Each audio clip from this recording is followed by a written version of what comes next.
believe.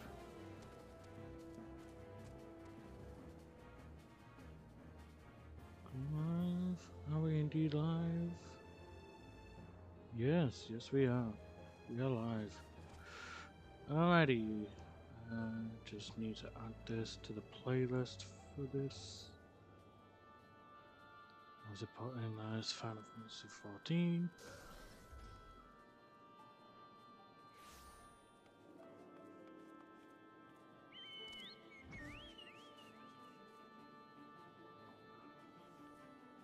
Blimey, 24 years since this game originally came out.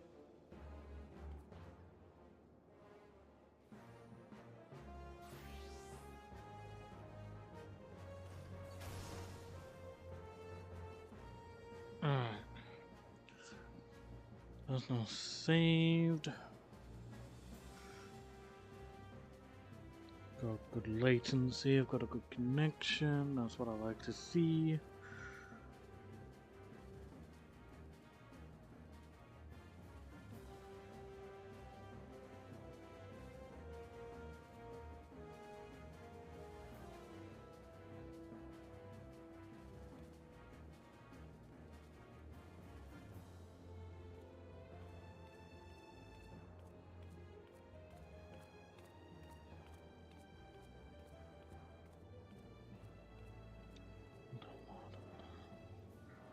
Sure, there we go. Copy link, go to Discord. And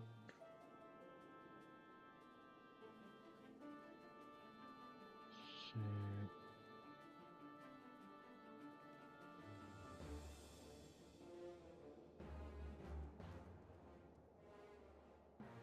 Send it to those two.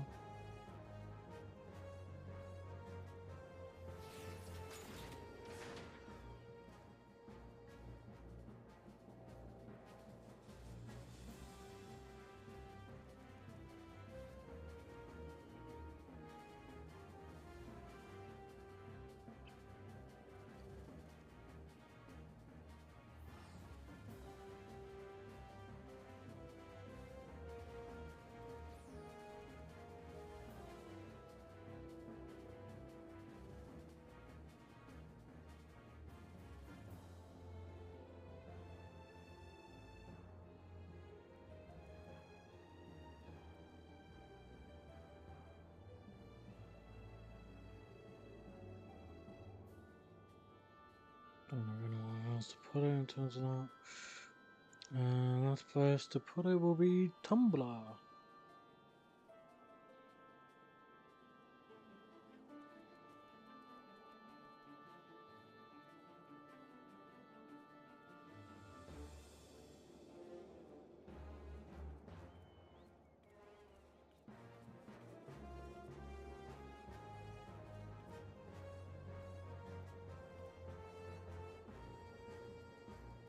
Let a bus, not a little nose. There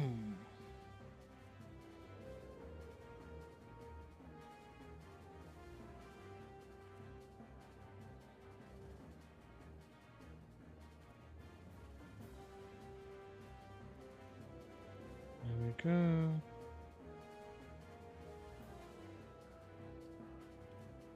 And there we go.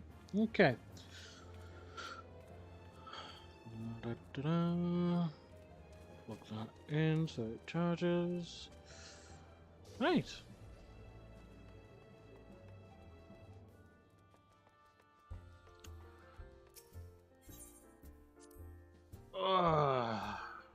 You know, nice relaxed day.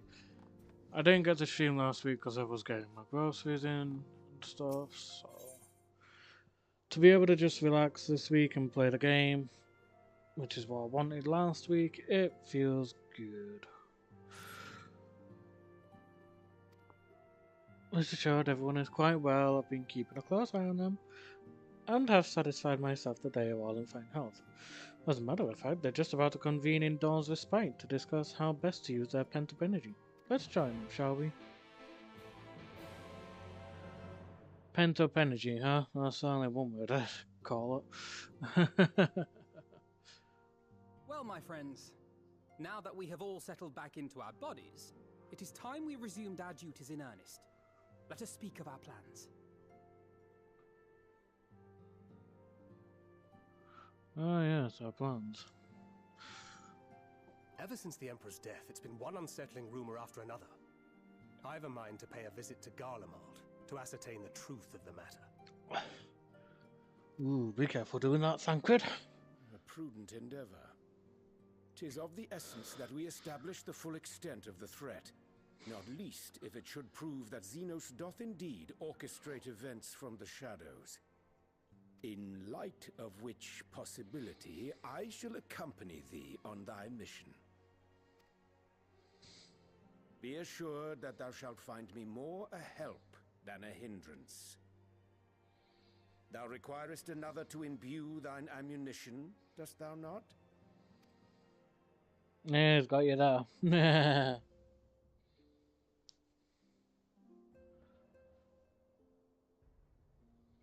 Assuming that's settled, there's something I've been meaning to look into as well.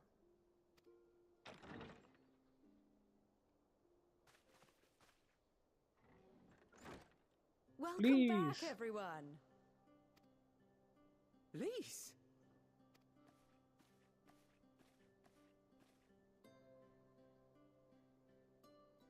You're fine now, right? No more headaches or keeling over? That's right. We're fighting fit and raring to go.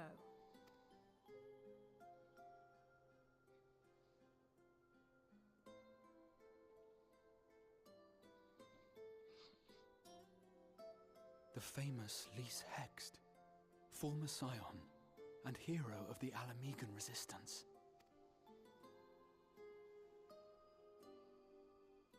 I don't believe we've met. Really? It's so easy to assume that all Archons are acquainted. But then I suppose your fields of expertise are rather different.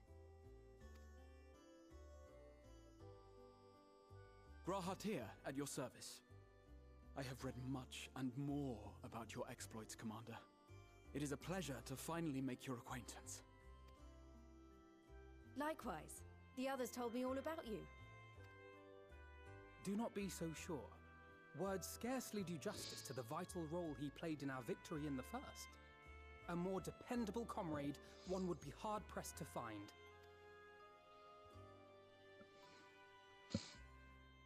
Oh, look at him getting so right. shy. I did glance at the report, but I'd be lying if I said I understood half of it.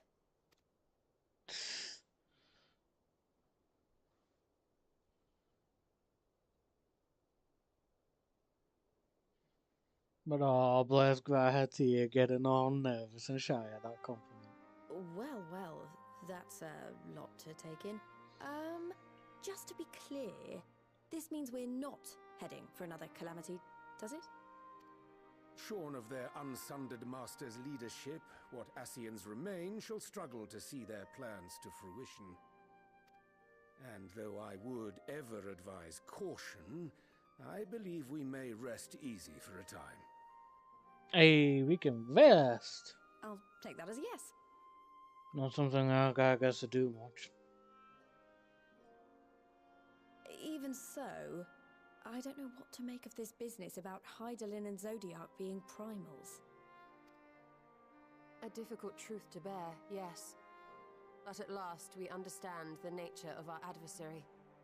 And if there are no further calamities, neither will there be rejoinings, meaning Zodiac will never regain his full strength. Even so, as the oldest and mightiest of primals, he remains a force to be feared.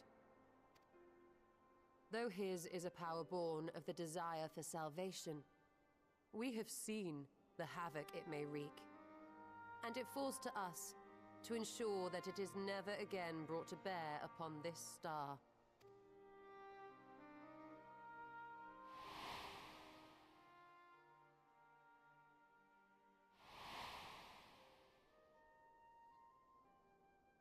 But tell us, Lise, to what do we owe the pleasure of your visit? What do you mean? Isn't seeing my long-lost comrades reason enough? All right, there was one other matter. I have a message from the Alliance. And before you ask, yes, it's about the Empire. So, after Emperor Varys' assassination, it seems his cousin Nerva made a bid for the throne. Nerva, okay. The trouble is, he wasn't the only one with designs on it, and it didn't take long for a civil war to break out. And it's not just in the provinces. Early reports say huge swathes of the Imperial capital have been reduced to rubble. Jesus. The Alliance will soon convene in Alamigo to decide on a course of action, and we were hoping you'd come along. Well, as it happens, Urianger and I were just this moment planning a little trip to Garlemald, and we should be grateful for any advice the Alliance can provide on how best to make the most of our visit. To Alamigo, then. Why don't you go on without me? There's something I need to look into. Ah, forgive me. You were just telling us. What is it, if I may ask? I want to find a way to cure the Tempered. Of course. You think it may be possible to adapt the treatment you use to help those corrupted by the Sin Eaters? I'm sorry, a cure for tempering? But that would change everything. Alizé, consider yourself uninvited. Go and find us this cure. I'll do my best. I was hoping you might join me. Don't worry if not, though. I won't hold it against you if you'd rather attend a stuffy meeting. What meeting? Read on. I knew you'd say yes. I'll come Bugger too, the meeting. if you don't mind, that is. He wants to learn from the best. Mind? I'm sure they would be glad of your company. Pray, enjoy your time together with your hero. No. That's not... I mean, I simply thought my knowledge might be of some use.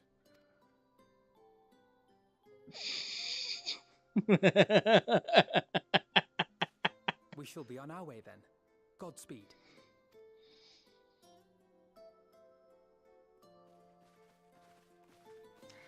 Oh, blimey. Not very good at hiding stuff, are you really, Gratia?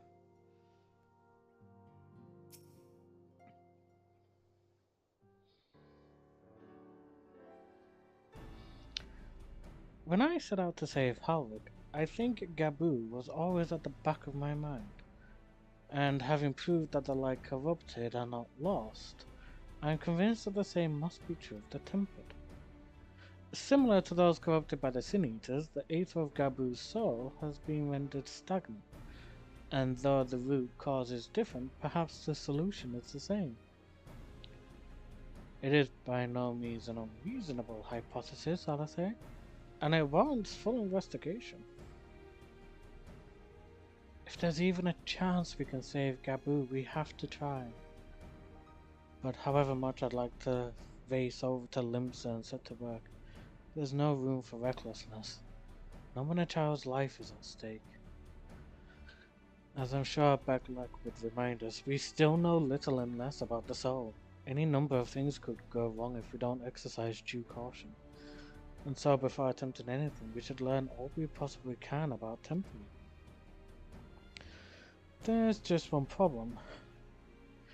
Research into the condition has long since ground to a halt, and the combined work of the many scholars involved, it doesn't exactly amount to a wealth of knowledge. Not of the modern scholars, perhaps, but what of their ancient counterparts? I know the Allegans took a more than passing interest in the subject. And if what we seek is to be found anywhere, it would surely be at the Etherochemical Research Facility, where they experimented on primals and their worshippers, yes. Good thinking. I've never actually been there myself, but I did read the reports on Azizlar, which means we'll be needing an airship. Meet me at the northern bank of Silvertear Lake. I've got a little surprise for you. Oh, and come prepared to travel. We've got our own little airship strip now, don't we?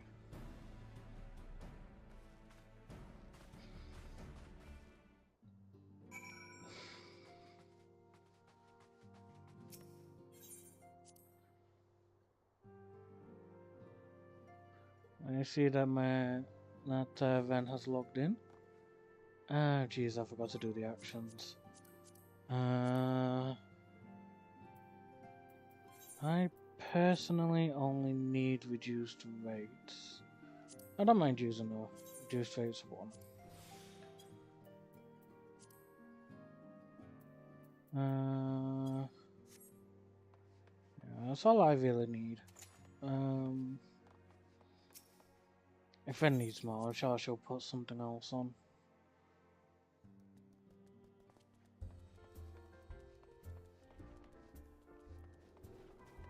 I'm sure she'll be the one to know what she wants.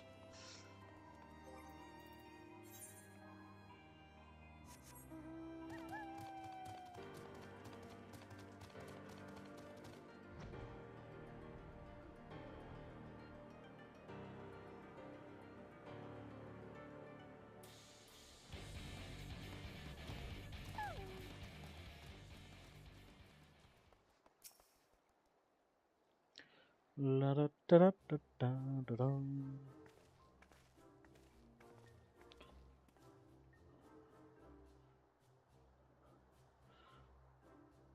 What a nice airship.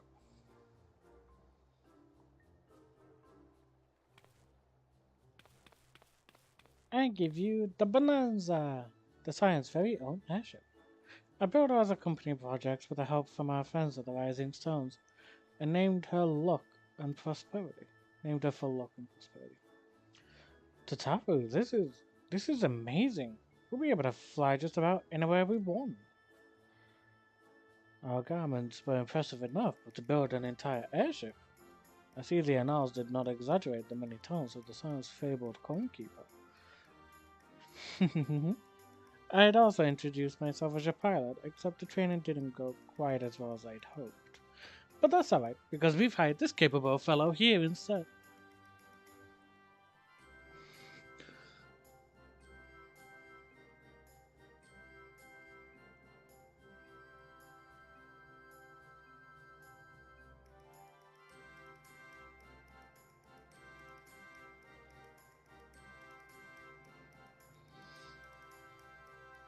The Bonanza is equipped with a full complement of mana cutters. By the way, feel free to use them to get around as is law. But enough talk, it's time to fly. All aboard!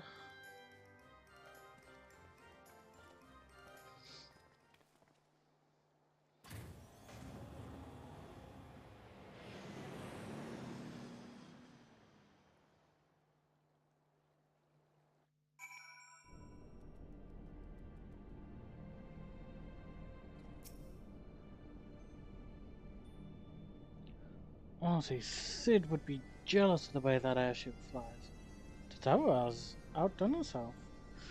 Anyway, here we are on Azizla, and Alphina's report did not do the scale of the place justice.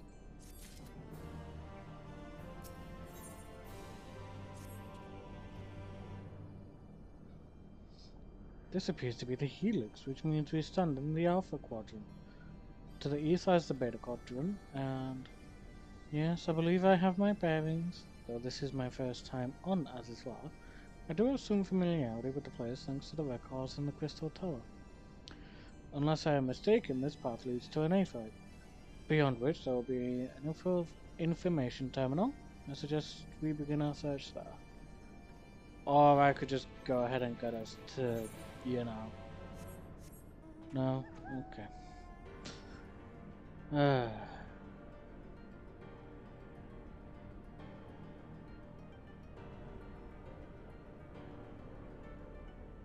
It's never easy.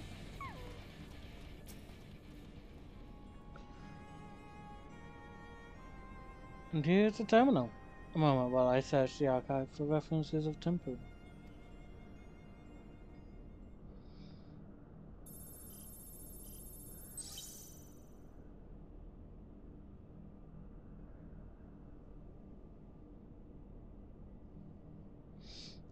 there we are.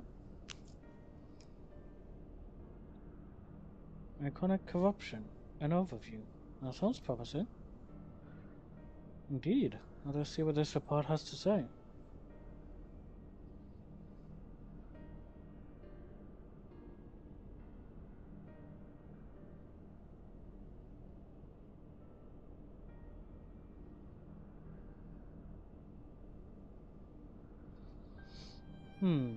Confounded, the contents appear to have been deleted. What? No, isn't there something you can do? Not from here, I'm afraid. But it may be that another copy of the report exists elsewhere. The question is, where to look? It says here that the report was written by someone named Owen. Is it likely that he kept a copy? I'd say it is a distinct possibility, assuming he was a researcher here. He will have had quarters on the Habisphere. We can ascertain the details at Habisphere Control. Let us return to the Bonanza and avail ourselves of the manacles. We will need them to reach our destinations. I forgot, you already have a suitable means of transportation, don't you? No need to waste time accompanying us back to the ship then. We'll see you at the Habisphere. If you're on about me mounts and stuff, yeah.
If the late Owen did indeed have a chamber here, this node will be able to tell us its number.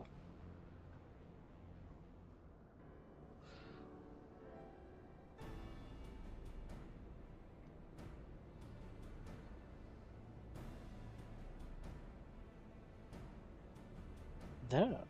From what I recall of the layout, it should be somewhere in the vicinity of. Warning, an evacuation order is presently in effect. Entry to the Habisphere is not permitted at this time. Filed again. In all likelihood the order would have been imposed during the fourth Umbo calamity, and I doubt it will be lifted in the near future. Energy levels critical. Returning to base for recharging.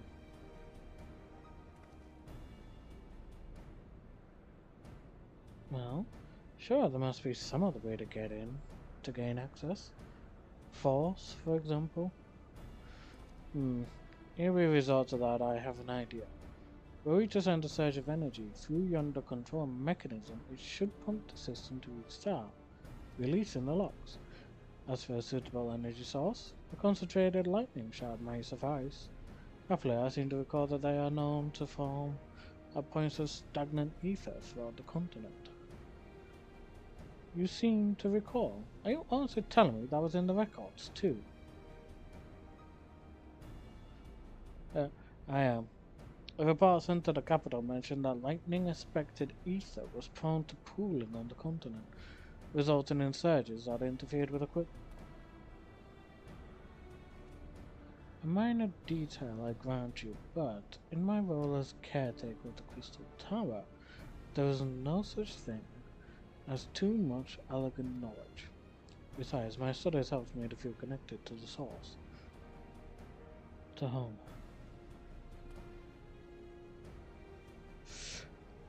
Must have explored this facility 1,000 times in my mind, but to finally stand here with the two of you, it is more exhilarating than I can well express.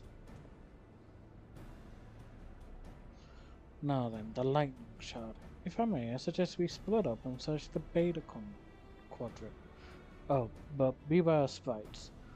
They are wont to manifest while the ether is stagnant. Now you're just showing off, which makes me think we should make a contest of this. The first to return here with a shard wins. What do you say? Very well. It would be my honor to come third. To come third. Weird guy.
One, two, three, one, two, three, and down you go.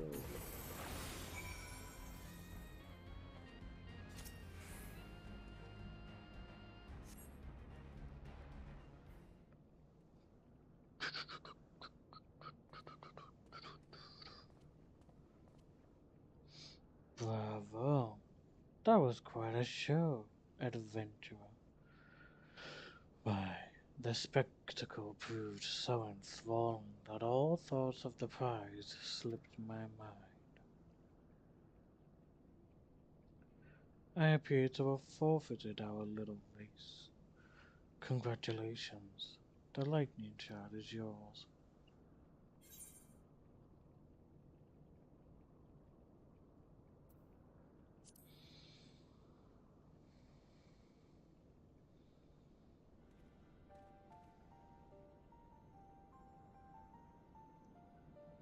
You remember that?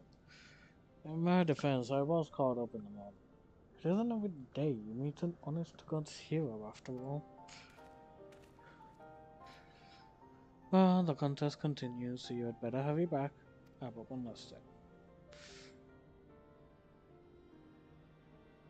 Thank you, Dante, for bringing me here.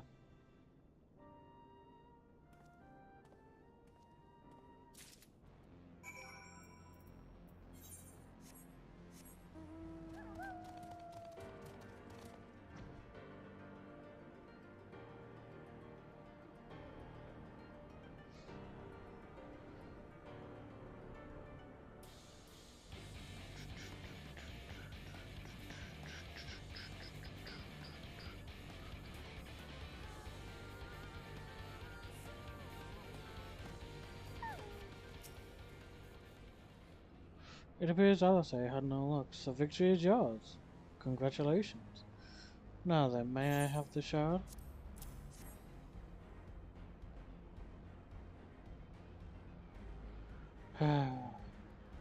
What is it that makes you so much better at finding things? What do you have that I don't? The echo, for one. The previous knowledge of being here in the past is another. That is a question I too have asked myself on numerous occasions. I suspect we could both learn a great deal from Dante, and not only about the secrets of adventure. But come, we should attend to our mission.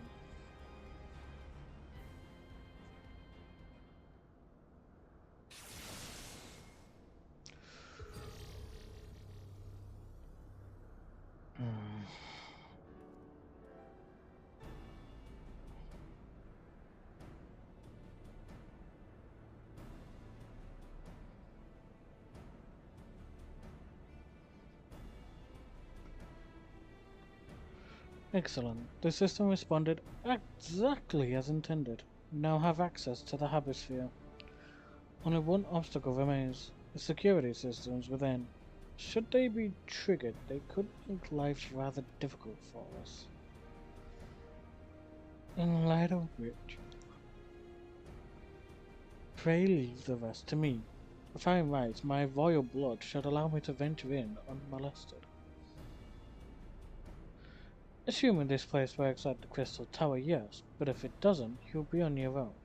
I want you to promise us that you'll get out at the first sign of trouble. I promise. Wish me luck.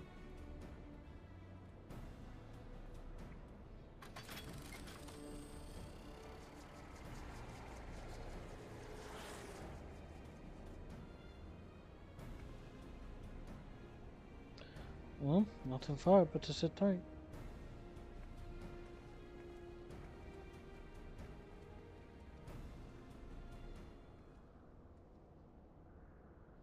A few hours later.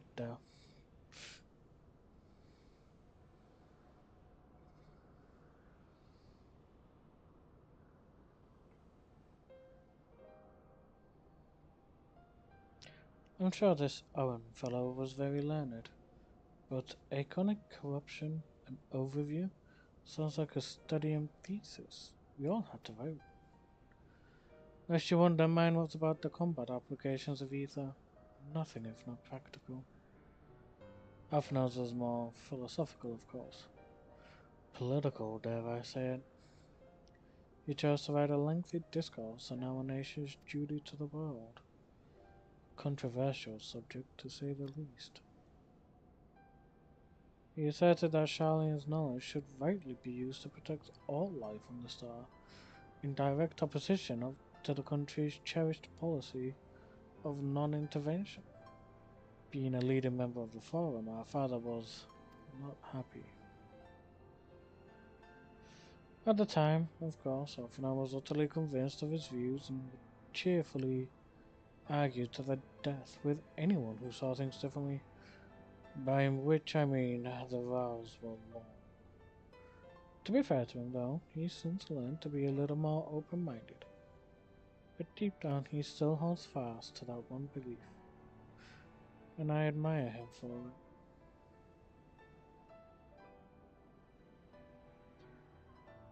Should have liked to meet the young Alphinaud. For what it's worth, my thesis concerned the elegant civilization as depicted in folklore. Oh, you're back. I didn't know you attended the studio. I didn't. A thesis was required to earn my Archon's mark. My peers at the Students of Baldessian convinced me to write one, with the promise of unfettered access to forbidden tomes. Though I considered it no more than a means to an end at the time. I will admit it was gratifying to have my efforts acknowledged. Good gods, an Archon's thesis. I shudder to imagine the work involved. But enough about that. Is this the fruit of your foray? Yes, Owen's archive node. He was waiting for me in his chamber. If a copy of his report still survives, it will be stored in this device. Shall we find out?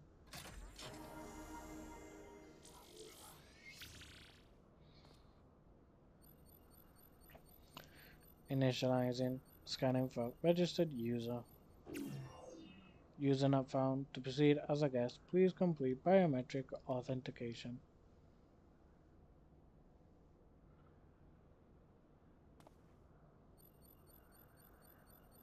Verifying. Authentication complete. Guest identified as member of the royal family. I am at your most humble service, Your Highness. It never ceases to amuse me. 'Tis but a pity the effect will not last forever. Doga and Dune said as much when they granted me this gift, but until such time as it fades, I shall use it gratefully. Search archive for iconic corruption. Searching. One item found. Iconic corruption and overview. The report is locked by the author. Please state password. Well, go on then, Your Highness. Tell the nice node the password. I don't think he knows it.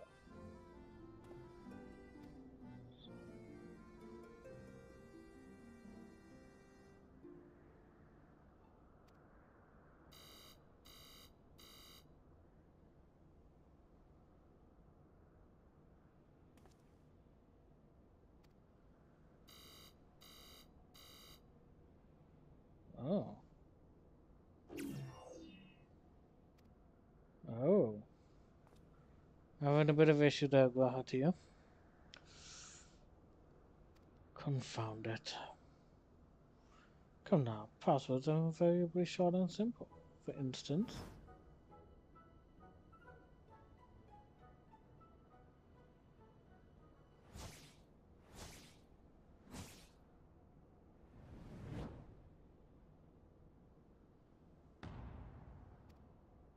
password.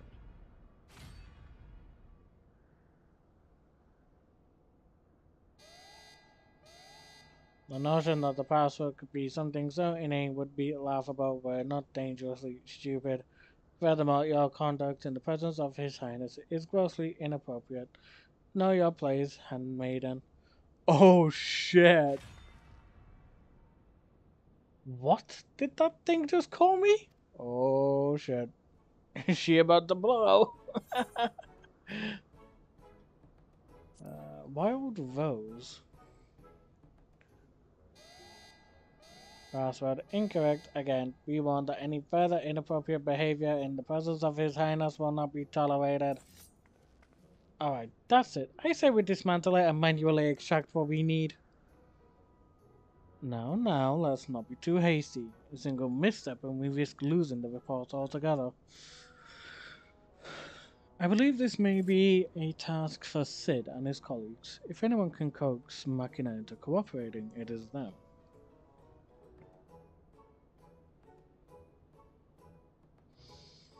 Come, let us bear the note back to the Rising Stones.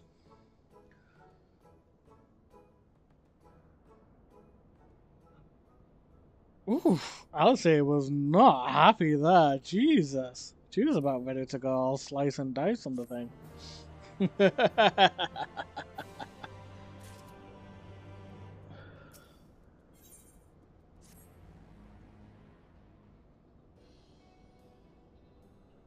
I should probably mention that I have yet to meet Sid since waking up. Roundbells did send word to the Ironworks, but appears our friend has been afield on urgent business. Of course, when isn't he? Nevertheless, I assure you my proposal to seek his help is no pretext. However much I might look forward to seeing him again, him and everyone, but come, let us be on our way.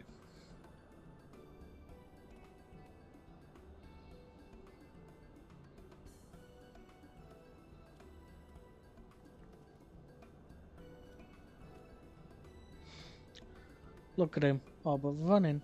How sweet. Still, it wouldn't do to keep him waiting, shall we? Look, I can just go ahead and get the friggin'... I could just go ahead and do the ether teleportation and stuff. Oh, fucking...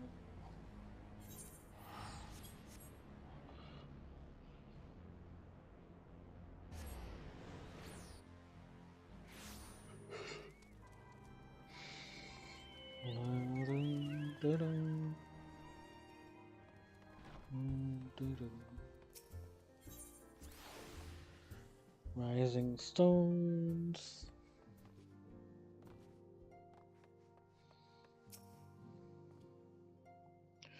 Wonderful news, Dante. The tower contacted on our behalf, and he is on his way here even as we speak.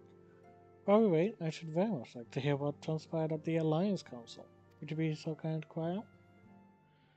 Tell me it's already happened? Jeez, we won't go on that one. As you know, the meeting was convened to discuss our best to respond to recent events in Garlemald. According to intelligence from our Doman allies, the War of Succession rages on and the Empire remains without a leader. Amidst the chaos, the Imperial legions in the provinces have begun to move independently of the motherland. Oh, not good. Of greatest concern to us is the third, a legion aligned with Lord Nerva. It appears they have received substantial financial backing from House Brutus.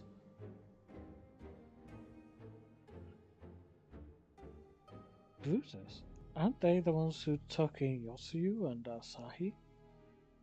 This bodes well. Xenos' movements, meanwhile, remain shrouded in mystery.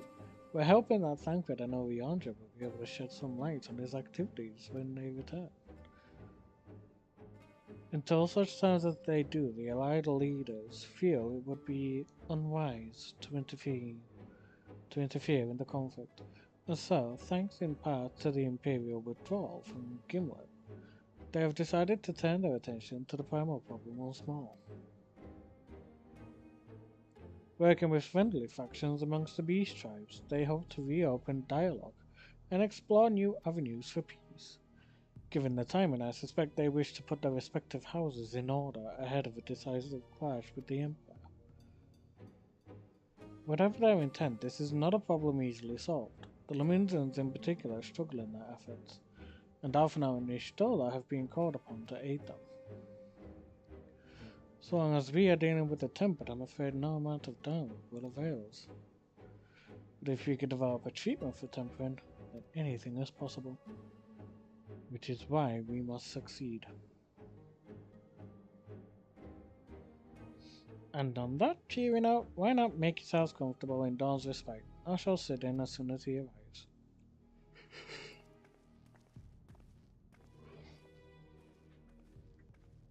I've got a feeling maybe I shouldn't lay down, because I'm getting tired just from laying down.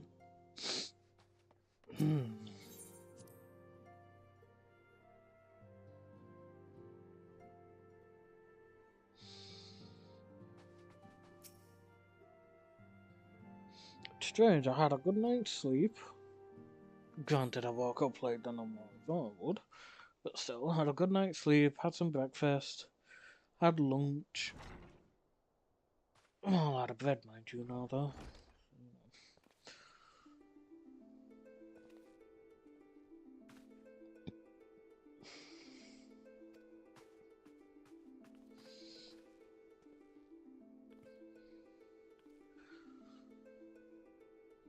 Forgive us for not coming to see you sooner, my friend. As you may have heard, we've had our hands full.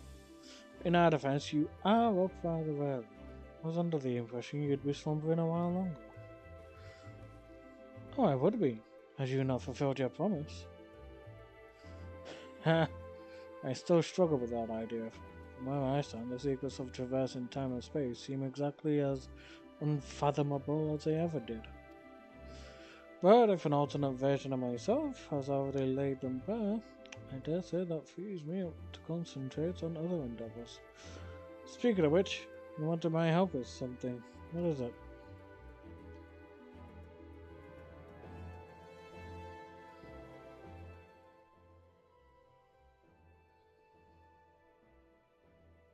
Well, well, a treatment for tempering?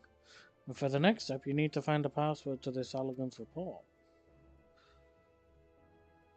Just so, with never a clue to guide us, we could be here forever and still not guess correctly, and thus return to you. Well, I'd love to say that we could help you. So I will. Once suitably configured, a Magitech terminal should make short work of identifying the password. I knew I could rely on you. Now, anticipating that it might be of use, I took the liberty of borrowing a tombstone from Rambos. It contains an elegant dictionary.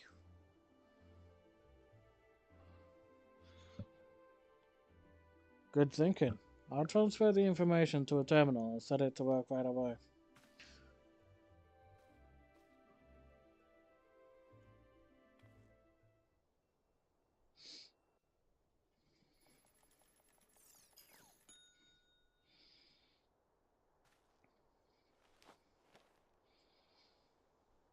Looks like it's finished. Let's see.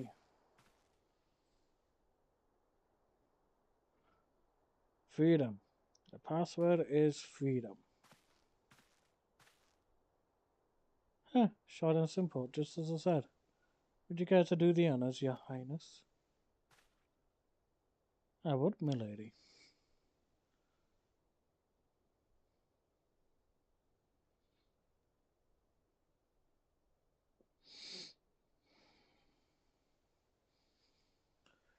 Note. Open the report entitled Iconic Corruption, an overview. Password, freedom. Password, accepted. Opening report.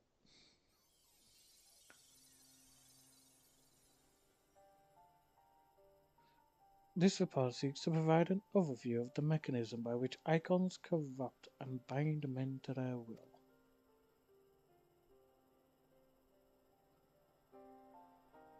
The phenomenon we call corruption refers to the alteration of the ether of the soul.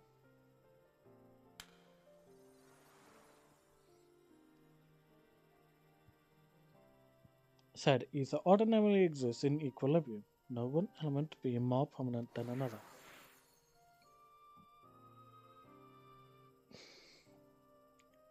But when a subject is exposed to the ether of an icon, this changes their soul taking on the properties of the entity in question.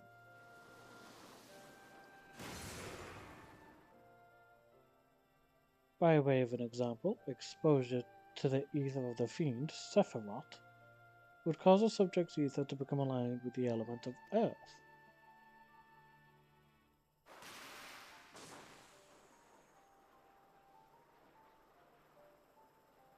As a consequence, the subject would attain heightened affinity with earth-aspected magics, as well as preternatural levels of endurance. Repeated exposure would further enhance these traits, ultimately altering the subject's very flesh.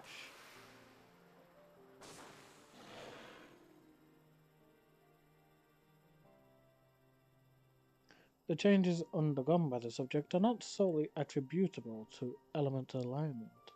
However, further testing has determined that the subject's soul becomes umbrally charged or stagnant during the process.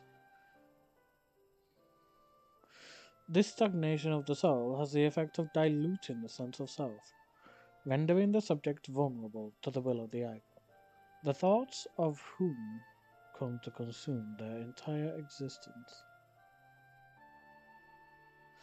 In the manner do the corrupted become worshippers of the icon, their prayers serving to further empower the entity. Having discerned the mechanism of iconic corruption, my colleagues and I set out to develop a material capable of shielding one from its effects, an endeavor in which we were successful, albeit at a great cost. In the course of testing, many of my assistants, good men and women all, fell victim to corruption, and in accordance with protocol, they were summarily put to death. I subsequently submitted a proposal to investigate potential cures for corruption, but it was rejected, deemed non-essential by Lord Amon. Though I knew it would be fruitless, I protested the decision. For my impertinence, I have been stripped of rank and title, and will shortly be expelled from this facility.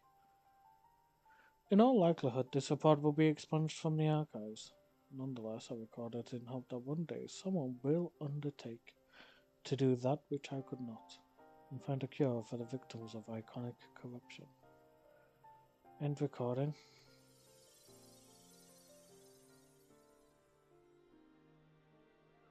So not even the Elegans were able to find a cure, or rather were not given the chance to do so. One cannot help but wonder what motivated Lord Amon's decision. More importantly, this confirms that stagnation of the soul is indeed the problem, and Angelo can remedy that. True, yet were we simply to reanimate a tempered soul, I fear it would do naught to diminish the individual's fanatical faith. Indeed, it may well intensify it.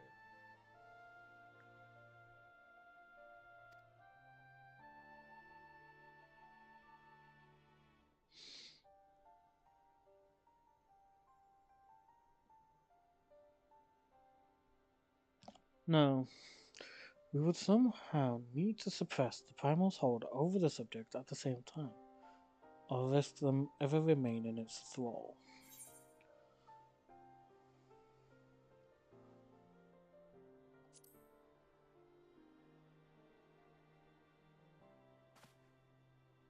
But of course, memory transference.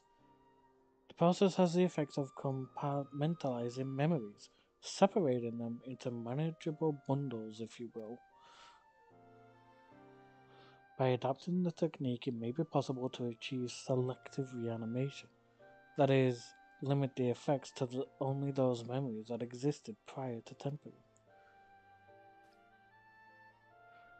Through thus restoring the sense of self, we could theoretically drown out the incitements of false faith, which had come to dominate the individual's thoughts. I see. The theory seems sound, and our experience treating the light corrupted would help us to identify suitable memories for reanimation. But are you confident you can adapt memory transference as required? I seem to recall your attempts to do so while trying to bring us home culminated in literal bloodletting.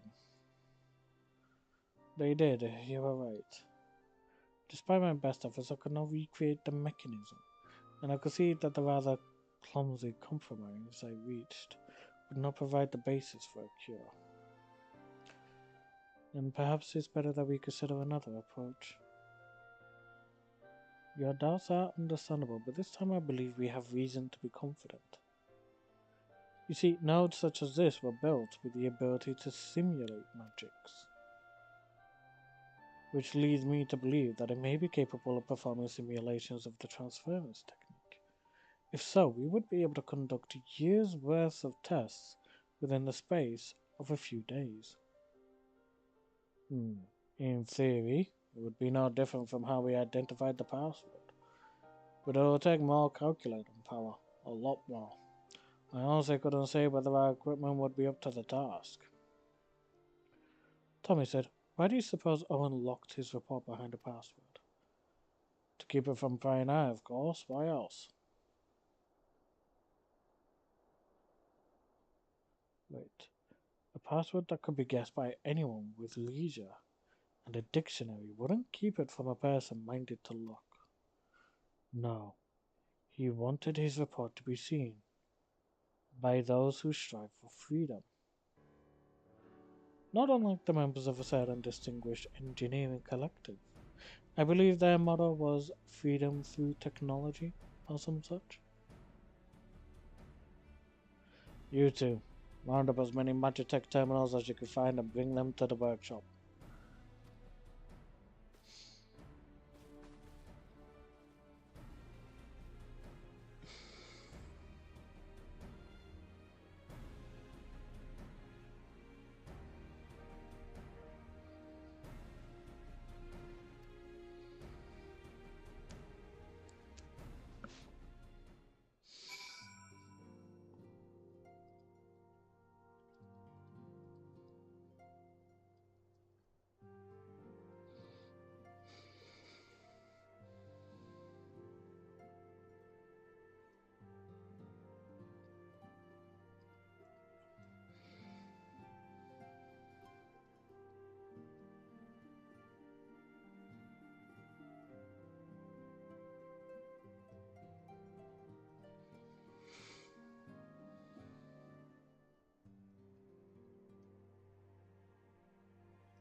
Right, while Graham here and I configure the terminals, I want the rest of you to procure supplies.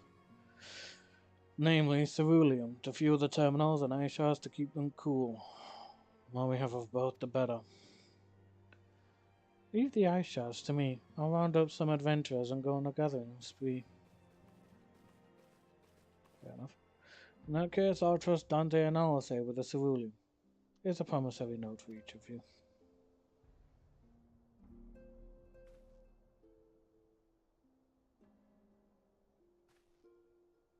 Take them to the Sky Steel manufactory in Ishgard and the cerulean processing plant in Thanalan. The people there will give you what we need. Yours is a well-known face in the Holy See, I believe. If it's all the same to you, I'll head to Thanalan. Of course, I'm getting Ishgard.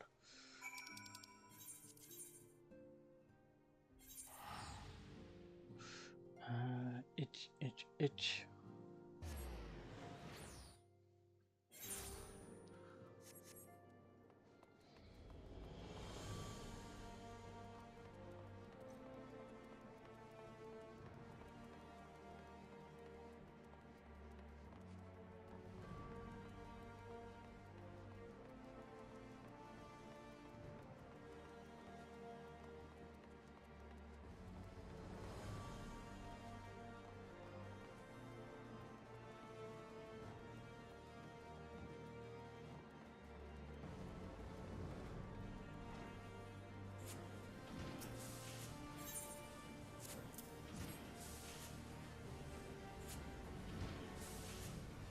So you're after ceruleum. In that case, please present the note to our engineer at the airship landing. He shall be glad to assist you. Oh, I forgot which way the airship. Oh yeah, it's in the pillars.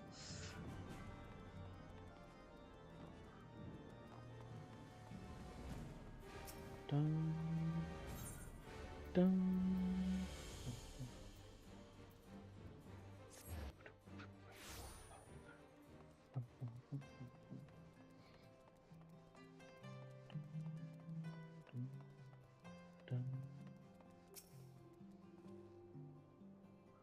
Ceruleum, you've come to the right man. Fair warning though, the prices are shot up on account of the uncertainty with the Empire. So I hope you've got the coin.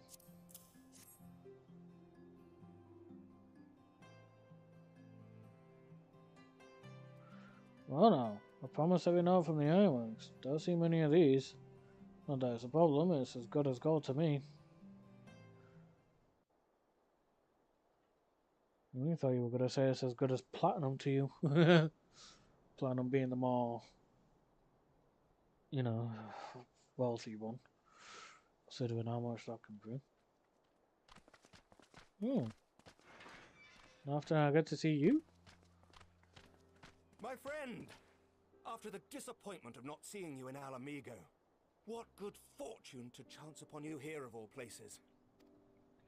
How are you doing, Sir Emmerich? As you may have heard, the Allied nations are making a renewed effort to address the primal problem. To that end, have I invited the chieftain of the Vanu to Ishgard, that we might together plot a course.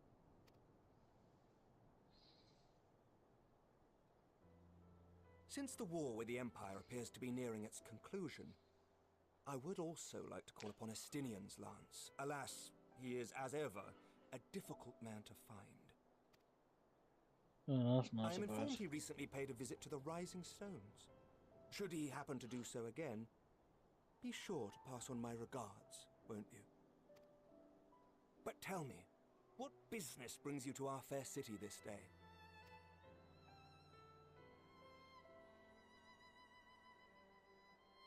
A cure for tempering. You never cease to amaze me. Until now, our only hope has been prevention, our every failure irrevocable. But this would rewrite the rules of engagement. It could end the cycle of bloodshed. Very well. You shall have all the ceruleum we can provide, and an airship with which to transport it. And this is why I like Sir Emmerich. He's a good man that's just looking after his people. On Ishgard's full support.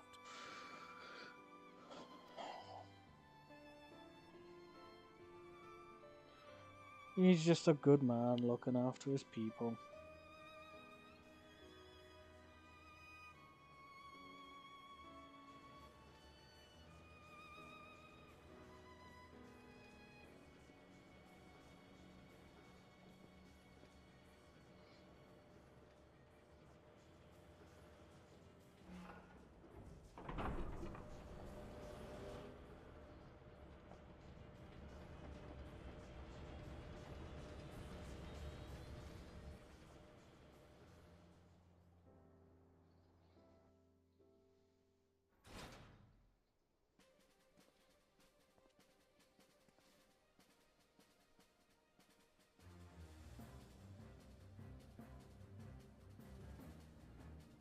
Oh, that's a lot of civilian tanks.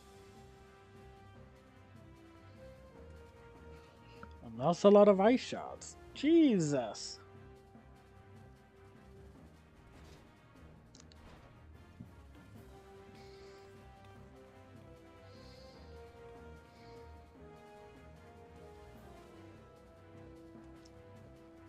Looks like we've got a lot of stuff for each. Jeez.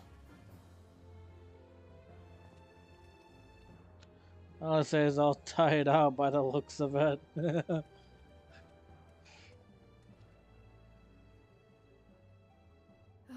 would have thought cerulean weighed so much? Serves me right for being stubborn, I suppose. I should have just done what you did and accepted help. Yeah, you should have.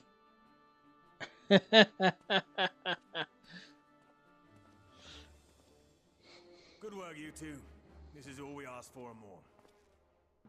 Quite a lot more now that I look at it. Yeah, it just means you've got more to work with.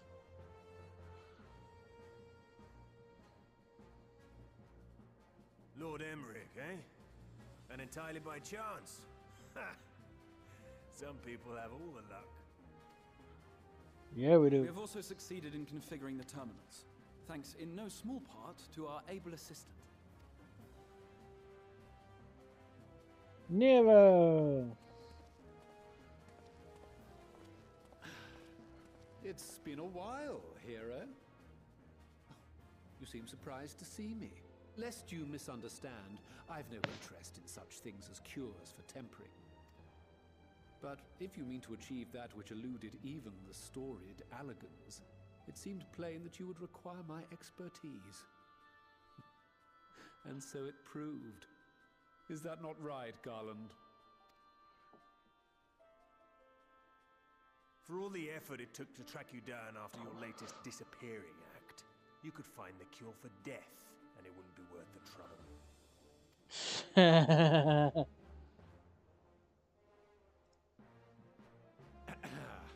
That wasn't the only reason I agreed to cooperate. I'm reliably informed that Garland and I are destined to unravel the secrets of travel not only across dimensions, but through time.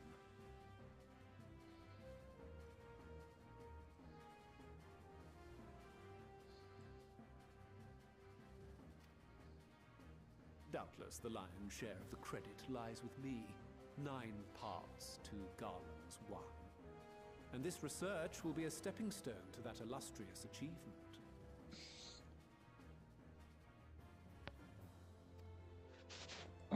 Very well then.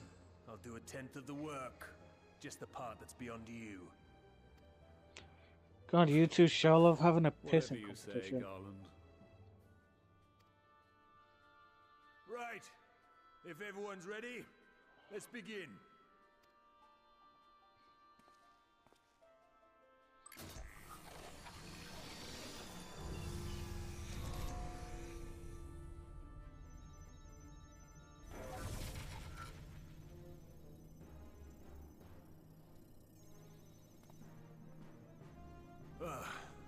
All appears to be in order.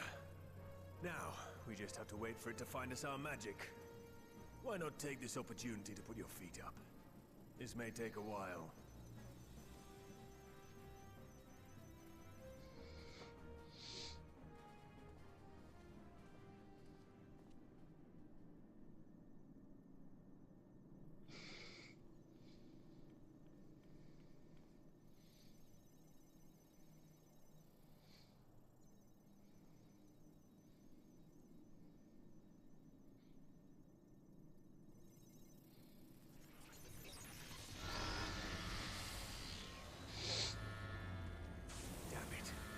It's overloading.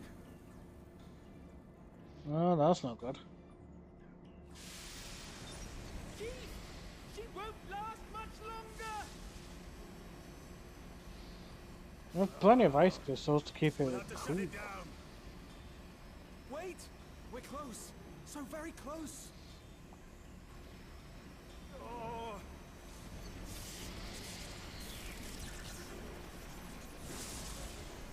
Well, this is going swimmingly. Yeah. A moment longer, I beg you. There!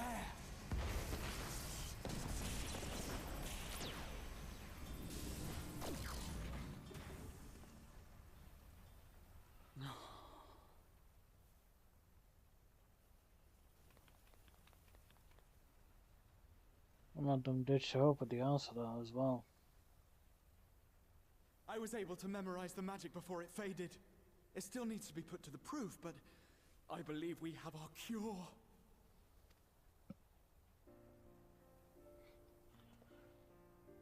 You lucky bastard being able to memorize that.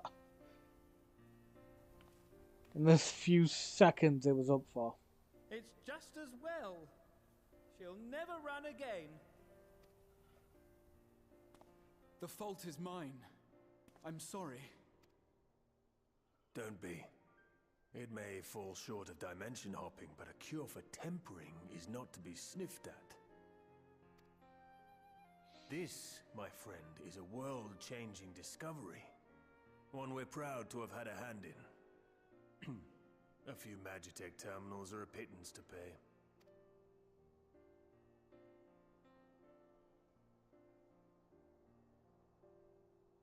Thank you.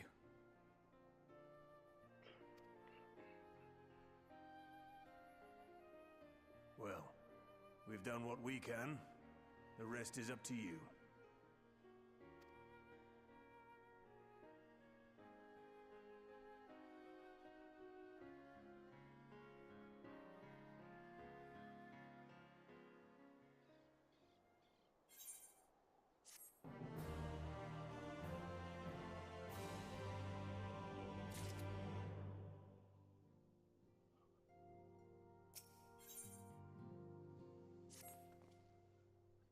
At long last we have our cure.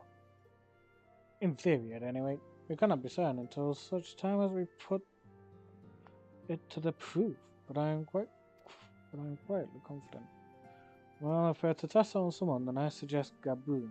His symptoms are relatively mild. As long as you exercise due caution. Yes, as long as we exercise due caution, it will be fine. Without further ado, then, let's make for Limsa. We've kept Gabu waiting long enough.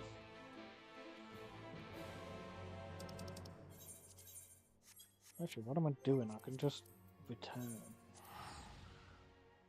Don't need to teleport, because I could just use return. I can use the Aethernet shards to just get me up to thingy.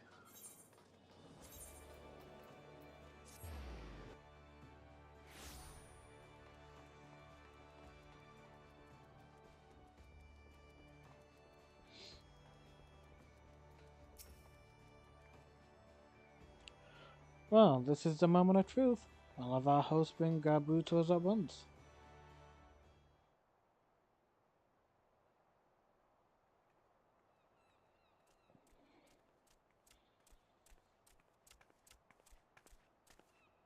Apologies for the wait.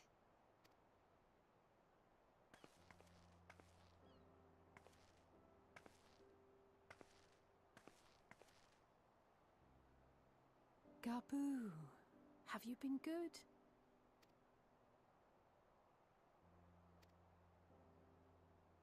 Still no change, I'm afraid. He just stands there in silence until we move him. It's all right now. We're going to help you get better.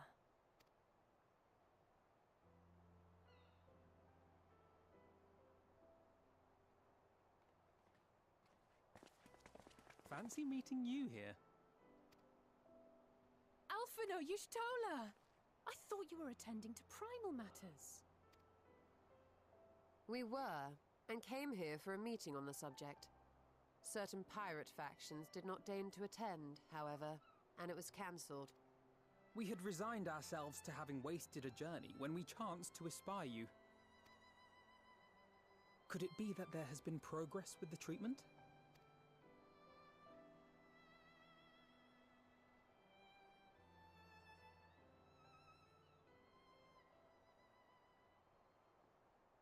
using Magitech terminals to formulate the solution. I would never have contemplated such an approach.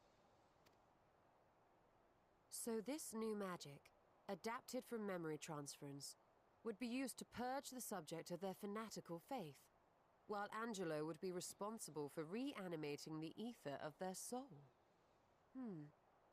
Yet I wonder at the practicalities. If one were to reanimate the soul first, it would only serve to exacerbate the tempering. Conversely, a stagnant soul would not respond to the effects of the magic. Would both need to be performed simultaneously? Ah, nothing escapes Master Matoya's inquiring eye.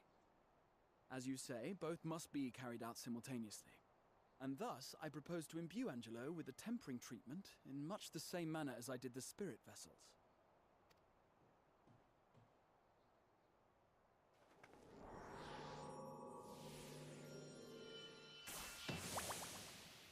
Hey, a little porkly friend, By doing Angelo. so, we also spare Graha the trouble of casting spell after spell. It's really rather efficient. Be that as it may, certain difficulties are unavoidable. The imbuing process will still require no small amount of ether. And, as I can no longer draw upon the Crystal Tower's stores of energy, I will be compelled to rely on those of others. Well, I for one would be glad to assist. As would I. Since the resumption of our duties, it has been naught but stuffy meetings, and I have ample ether to spare. Oh, Ishtar. Excellent. With your permission then, let us begin.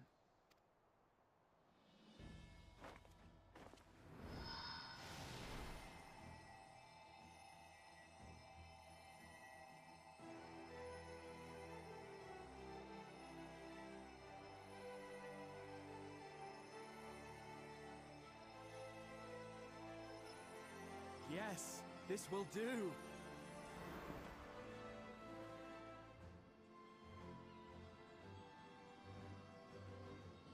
And now, it's my turn.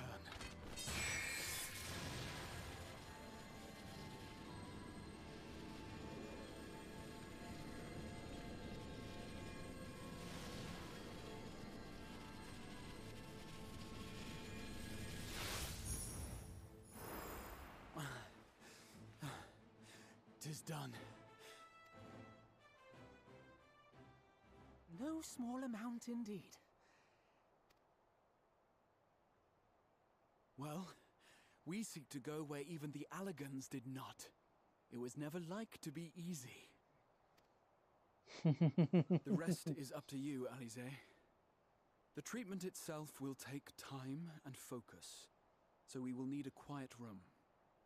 I'm sure our hosts can spare one.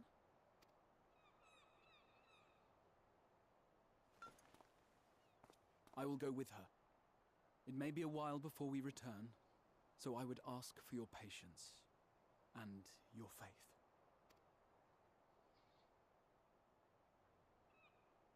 We'll bring Gabu back. You see if we don't.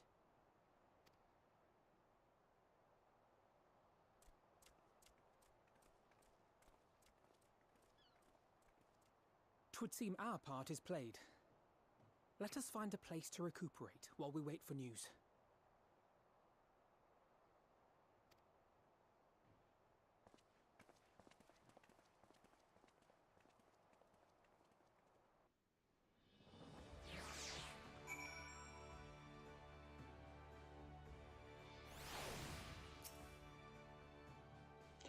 Oh, this seems as good a spot as any to have rest.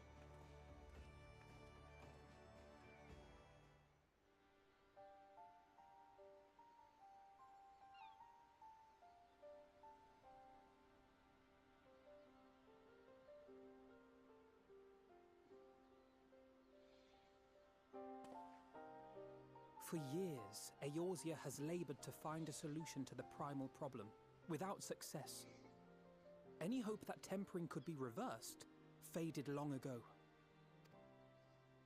I myself had given it up as impossible. Given up on the tempered and the light corrupted alike. They were problems to be tolerated, or else eliminated, I believed. And to think otherwise was pure naivety. Childishness, even. But Alize refused to give up. She struggled and she struggled.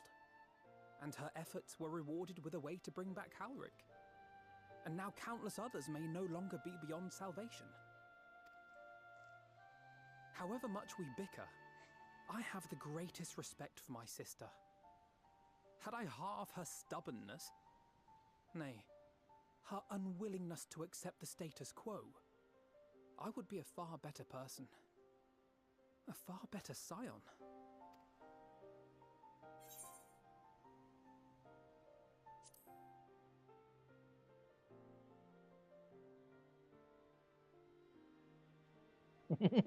She told you of my graduation thesis. How very embarrassing. Yep. Nonetheless, it is comforting and not a little surprising to hear that I'm still capable of impressing my sister. On the rare occasions I'm not annoying her, that is.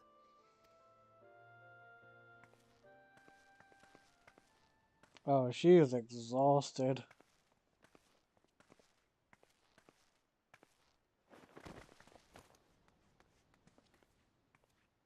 Alize, are you all right? The treatment. Did it work?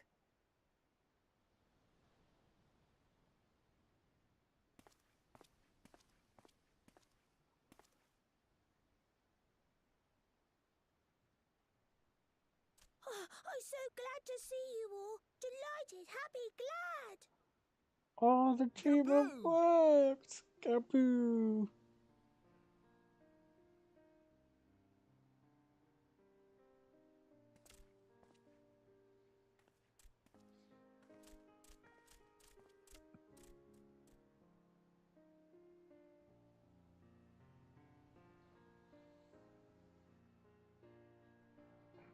All this time, my mind was filled with thoughts of Great Father Titan.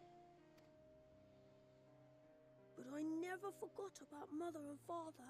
Always, they were in my heart. Constantly, ever, always. So I tried to focus on their faces. Theirs and yours. Alize's and everyone's. And I found that I could remember. One thing, then another, and another.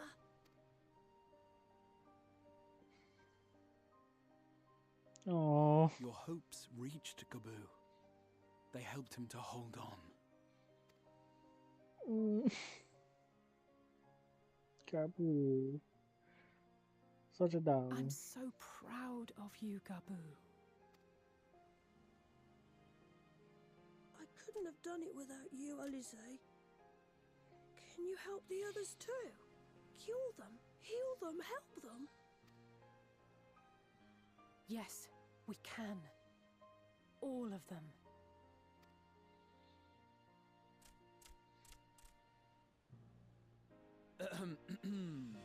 Without wishing to dampen the mood, I feel compelled to add certain caveats regarding the viability of the treatment for general use. As you know, reversing the effects of tempering demands a profuse amount of ether. And while Alize was able to heal Gaboo alone, I fear the same will not be true for those who exhibit more advanced symptoms. Moreover, the treatment's effects are limited to the soul. It offers no succor to those whose very flesh has been altered through prolonged exposure to a primal's influence. All of which is to say that we cannot save everyone. Maybe we can't, or maybe we can. No one gave us a hope of saving Gaboo, and yet here we are. We must find a way to treat as many as possible. Then the next logical step would be to produce a veritable army of Porkses, would it not? Granted, it seemed a simple enough process in the first, but I suspect it will be different here in the source. Not that I am any authority, of course. Yet there is an authority on familiars to whom we may grudgingly turn. She's stubborn, haughty, Eccentric, irascible, laconic, annoying. And her name is Master Matoya, the real one. And how great of a person she can be. I have to go now, Gabu. But the people here will look after you, all right? And I promise to come and visit you again soon. All right. Thank you, Alize. Thank you. Oh, come on, give him a hug. He needs one.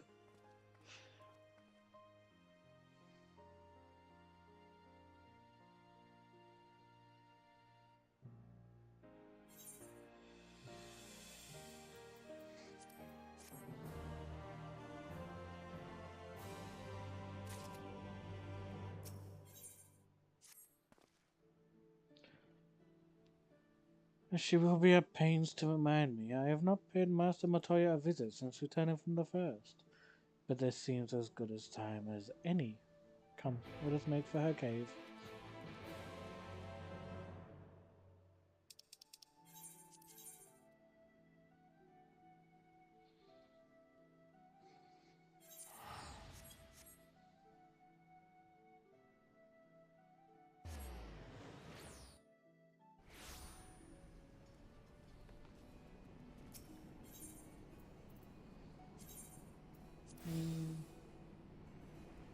I'll have this place be like my PS Plus free destination.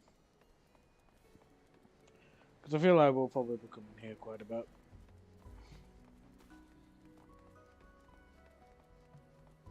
So that'll pretty much last until the end of the month.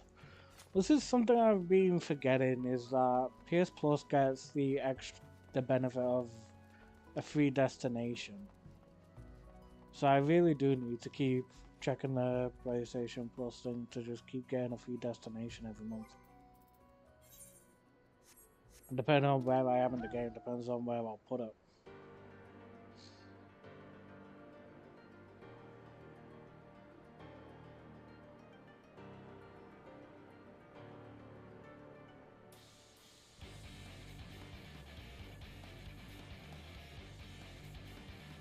I only remembered last night because I was looking through the PS Plus thing to see what free stuff I can get, if anything. Ow.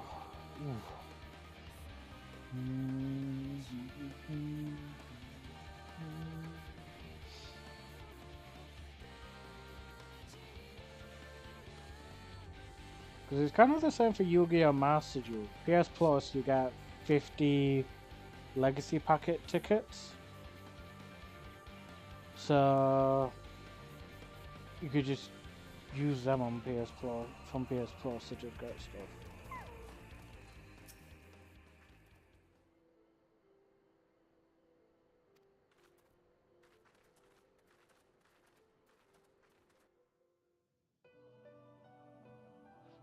I love the music in Master Matoya's cave.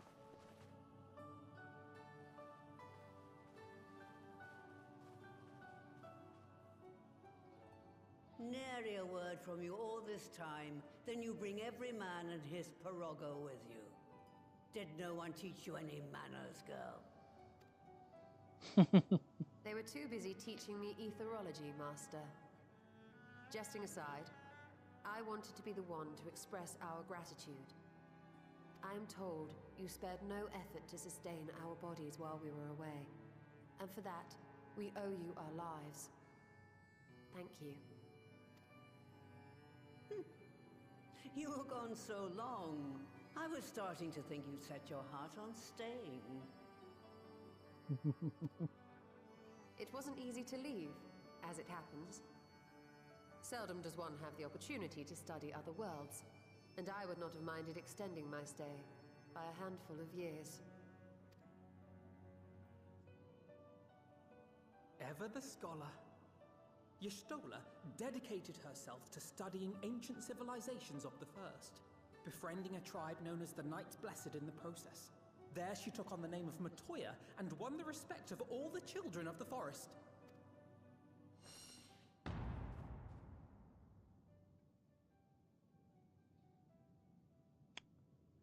I don't think you were meant to say that, but... I merely adopted an alias in accordance with the custom of my hosts. Yours just happened to be the first name that came to mind. You mean to tell me you went gallivanting about using my name and only bother to visit when you need a favor? And don't pretend you don't. I taught you long enough.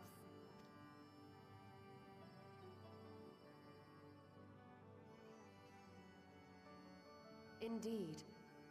And devoted pupil that I am, I could not fail to recall my master's sage advice. When the answer eludes you, look to the wisdom of your elders.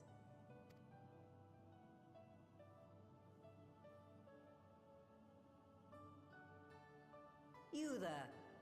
Were you going to introduce yourself?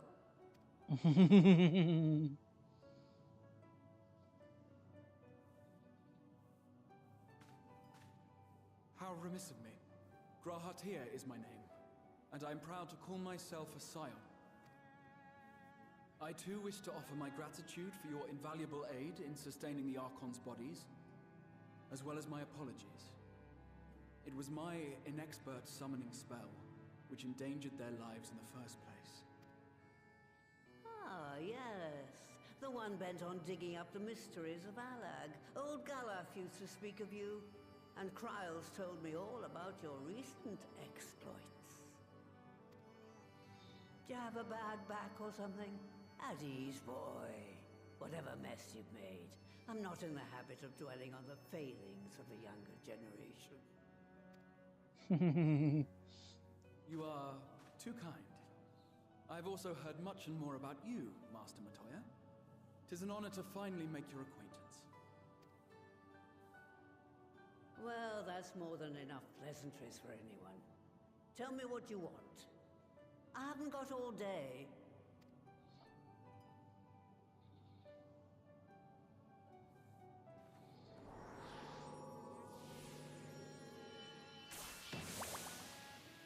Angelo.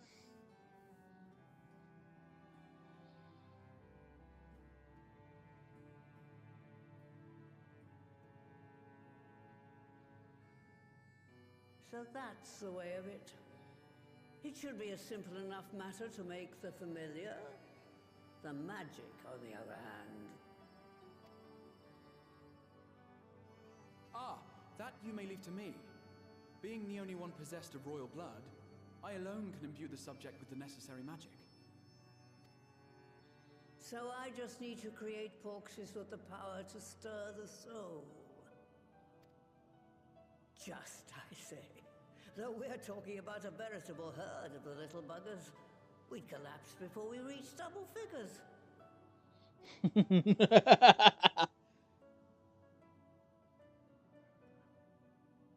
But if I could get a familiar to create the familiars, a mother porxie, as it were.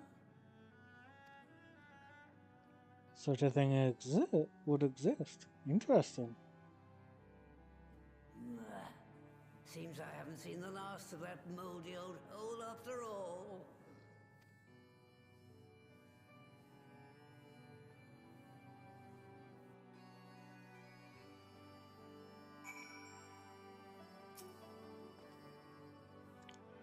Alright, off to my old workshop then.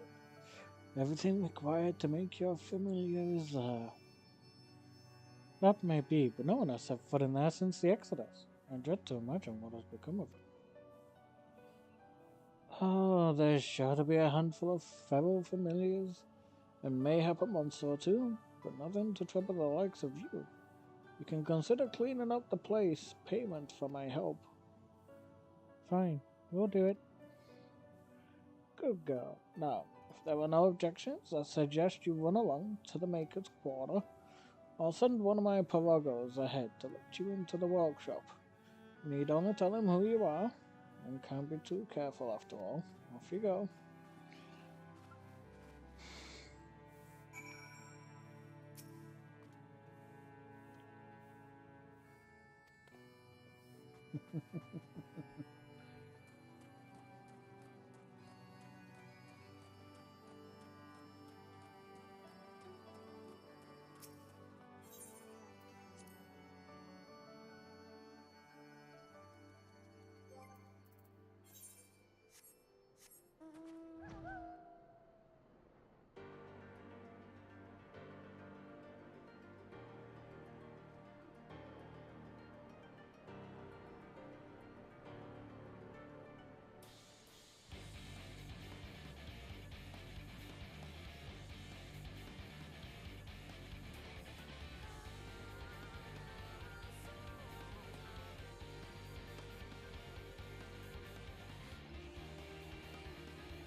Hey, Van. Hope you're doing well.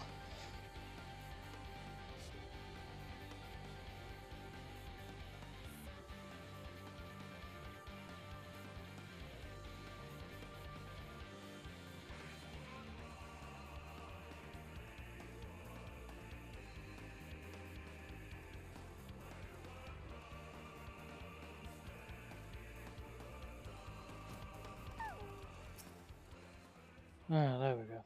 Finally reached our destination. Reading Rabbit, and welcome to my good mistress's relic. Puro Rogo is my name, and I am honored to be your guide.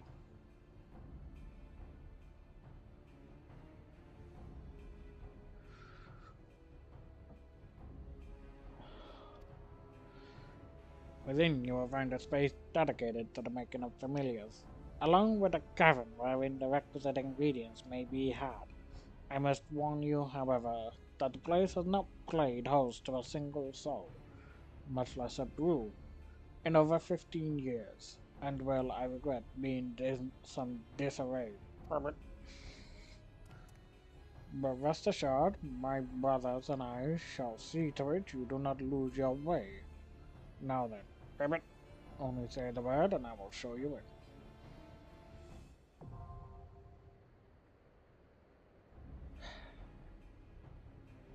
The toy is relic.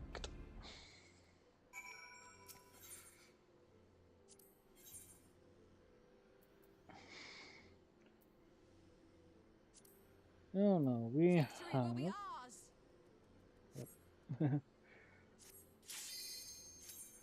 It'll make sense to have Ishtola come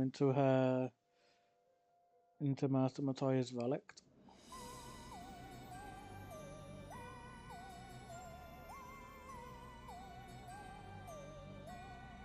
I feel like all of a sudden it's friggin' Halloween.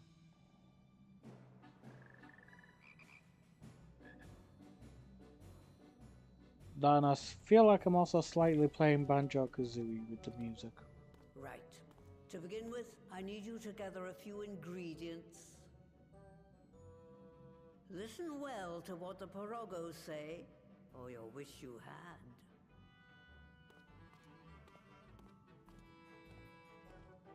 It's Halloween all year round in this place by the sounds of it. With this theme music.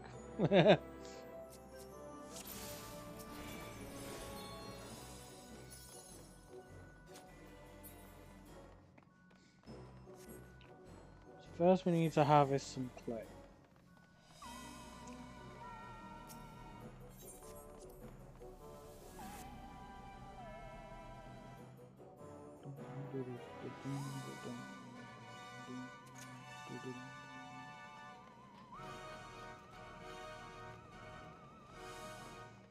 Put down any pests that bother it.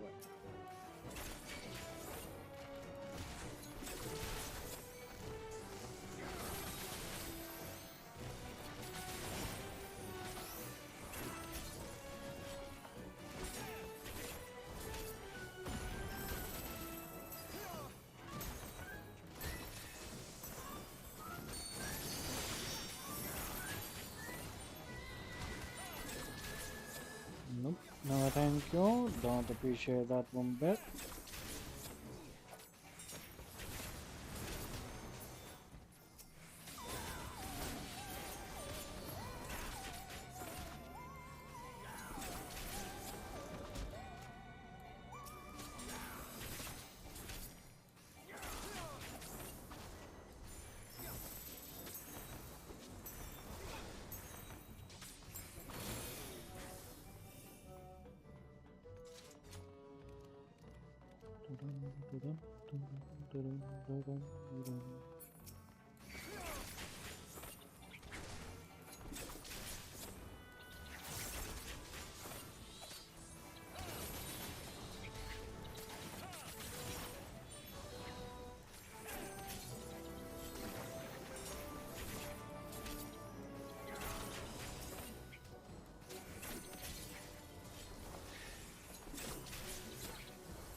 I seriously feel like I'm in Banjo-Kazooie.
It's been 15 years.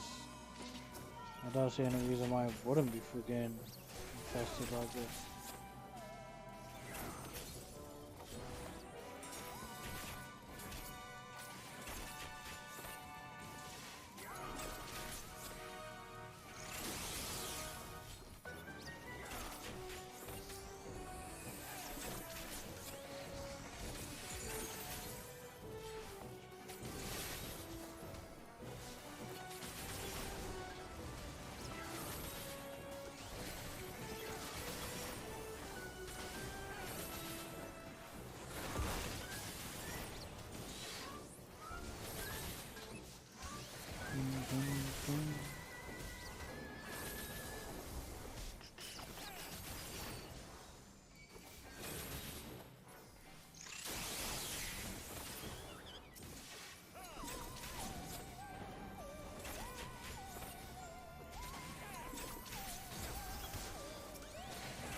It's just across the way, but you'll need to deal with the Mudman first.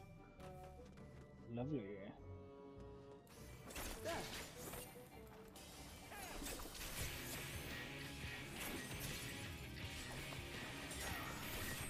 All of a sudden, some sort of action film.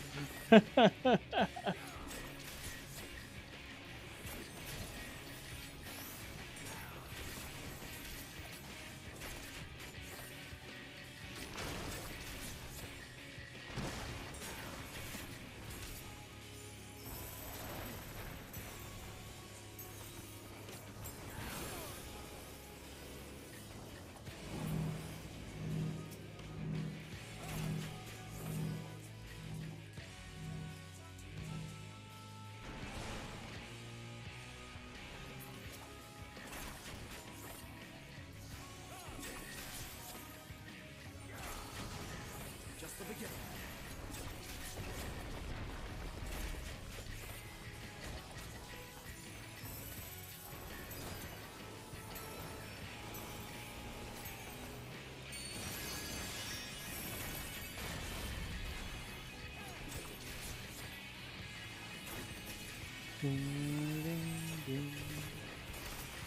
Samba.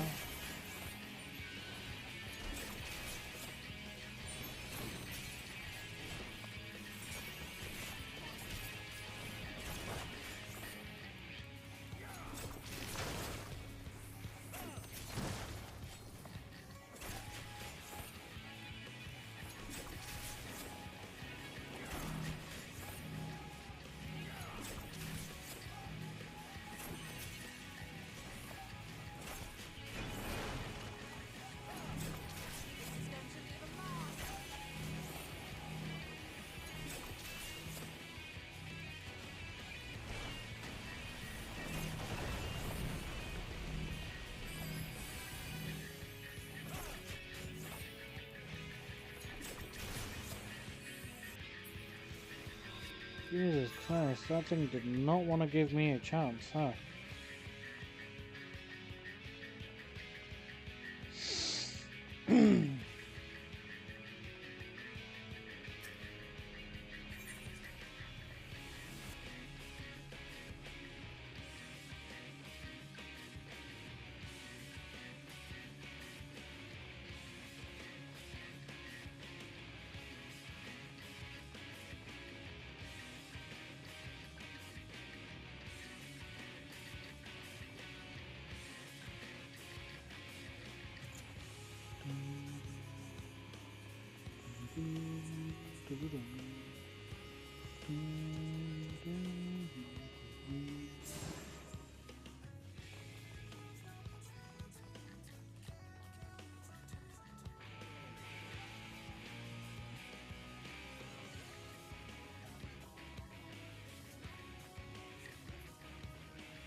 Heirloom amulet of custom.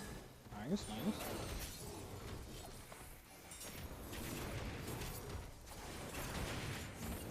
Ooh. Oh, there we go. Oh.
No treasure for that.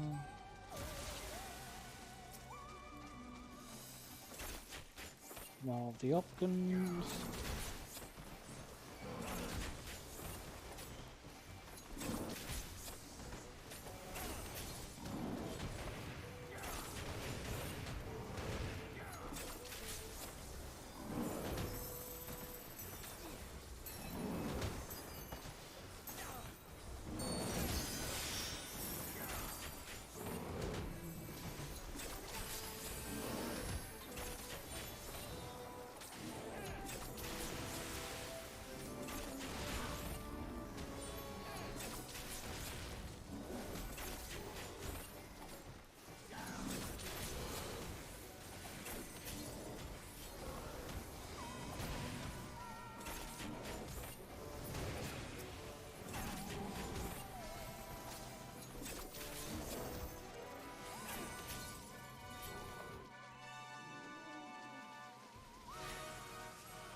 There's another left.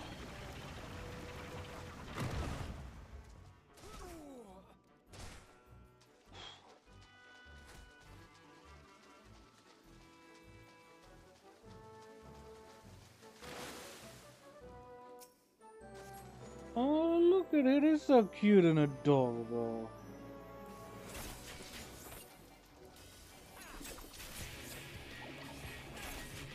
Again, this music, we've gone from Halloween / witchy sort of thing to action film.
Just the beginning.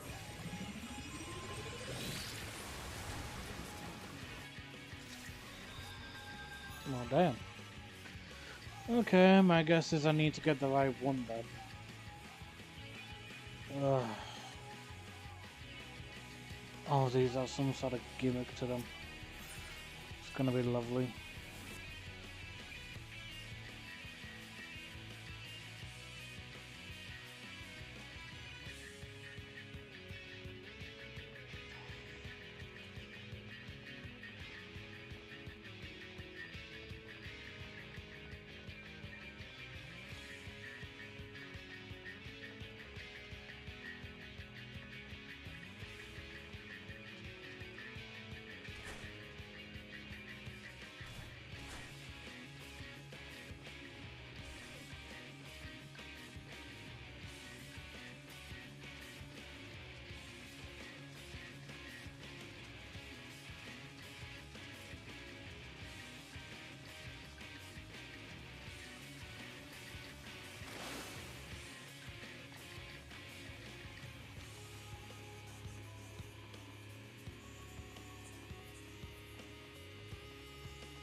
Okay, so it's not a case of I need to be up in a cloud.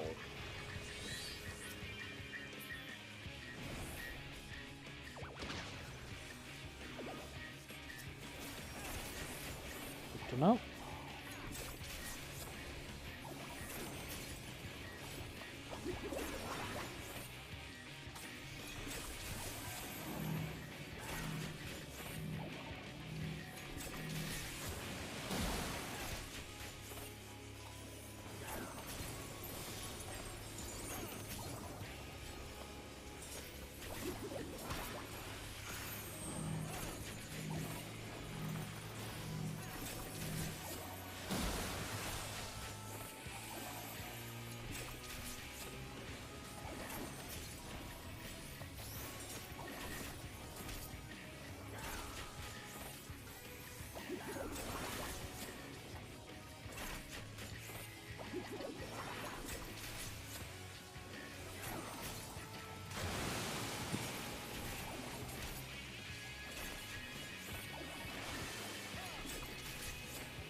There we go, that'll be that thing.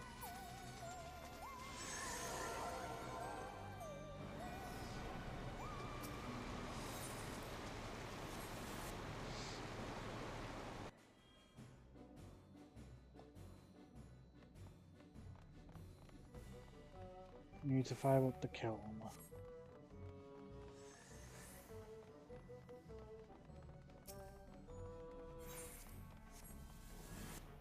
Kiln fire Goblin.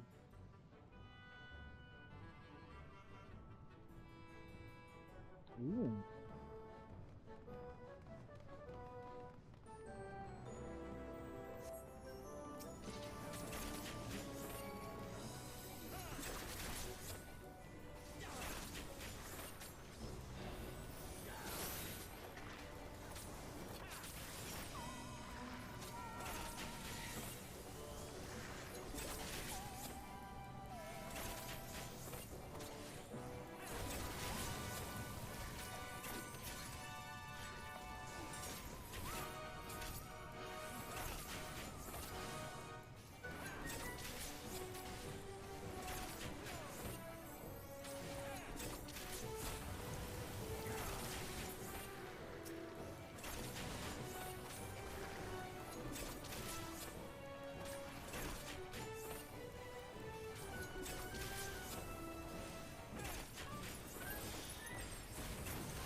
I would opt out first, interesting.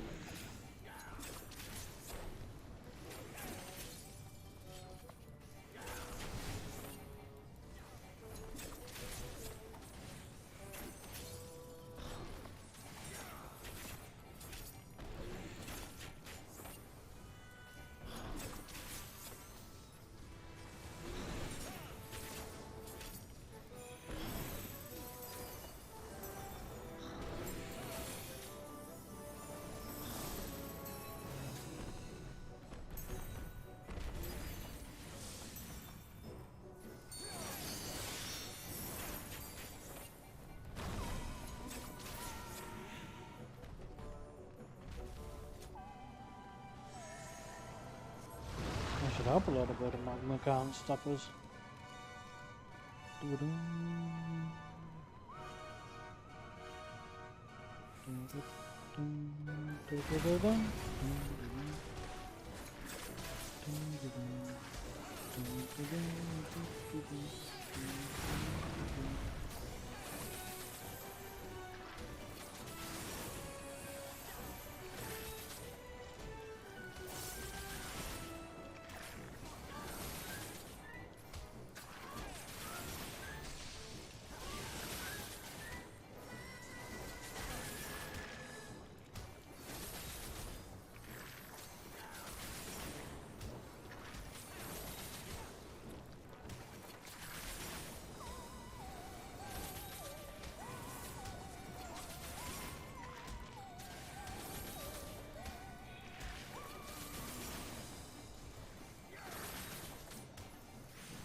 Away with you!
Portal was made behind us. Look.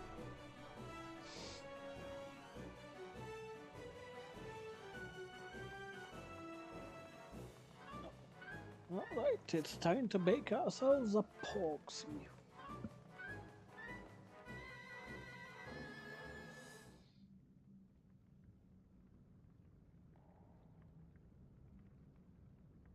Right then, let's get this over with.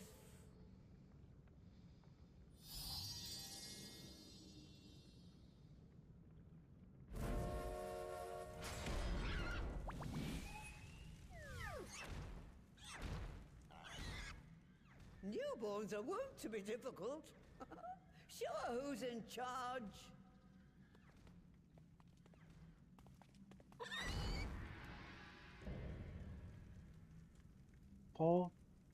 porcine porcelain. Mother Poxy.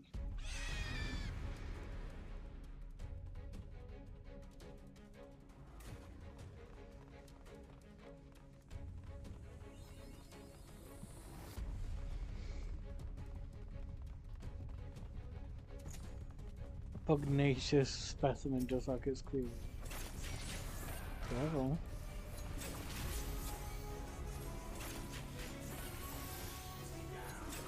Tenderloin. Oh. Okay. I surprisingly didn't get damage from that.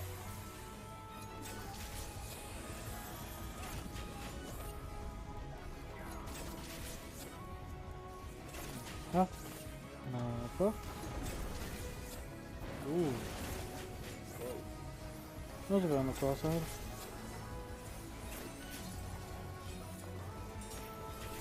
Meat mala.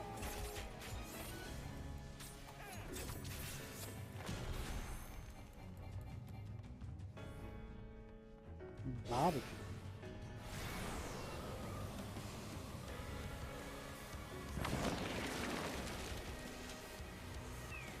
No, thank you.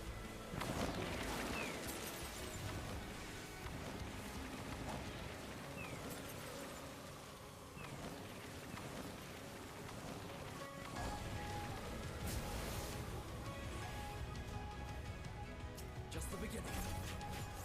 Right then.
Come on, Mother Poxy.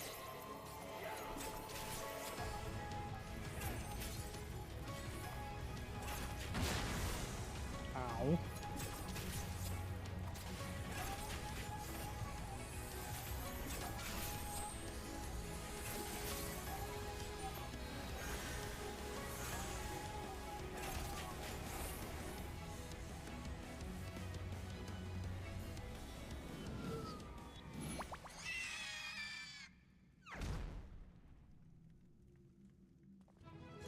She's all pooped up.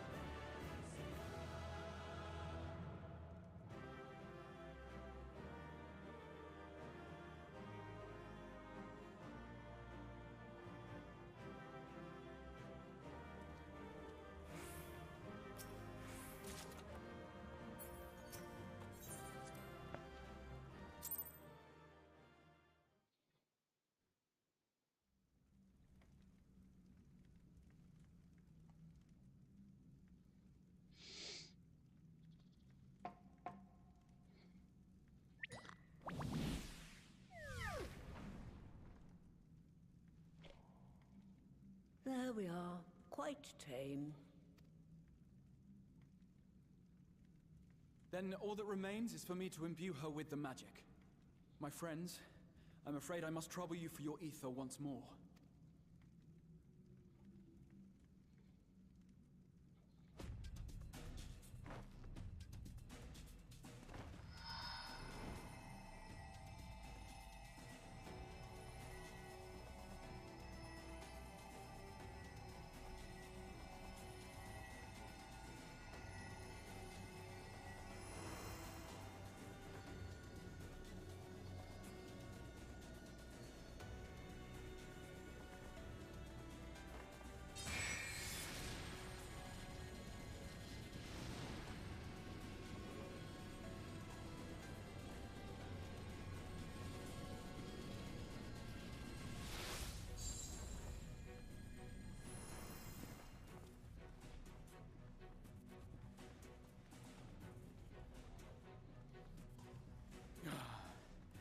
That should suffice.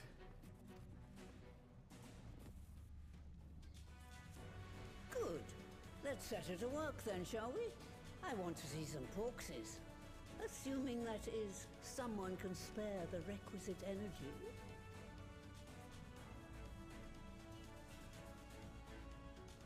A mere drop in the ocean for the great sorceress Matoya, I dare say.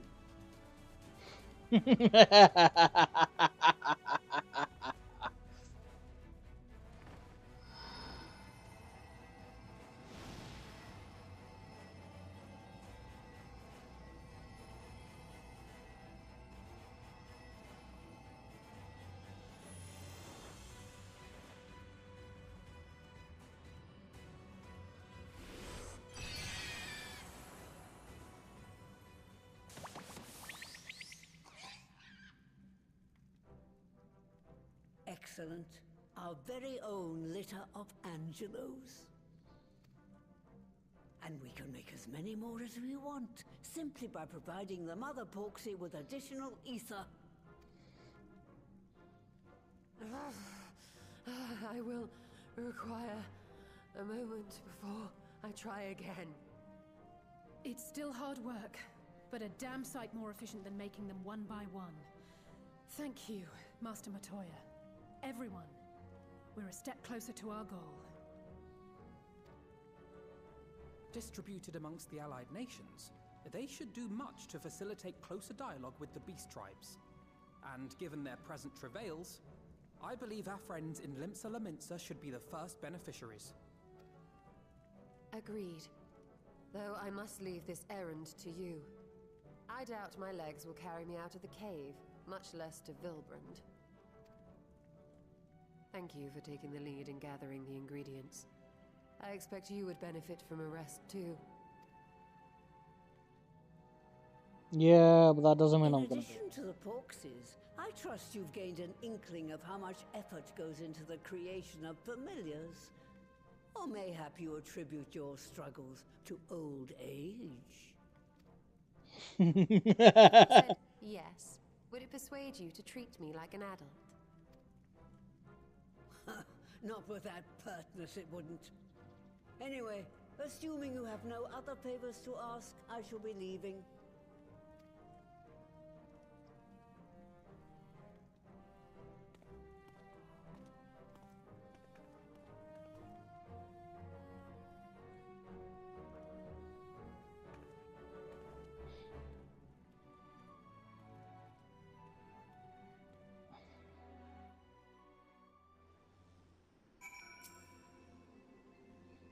Lest you wonder, Master Matoya has returned to her cave with Yushtola. They are as peas in a pod, are they not?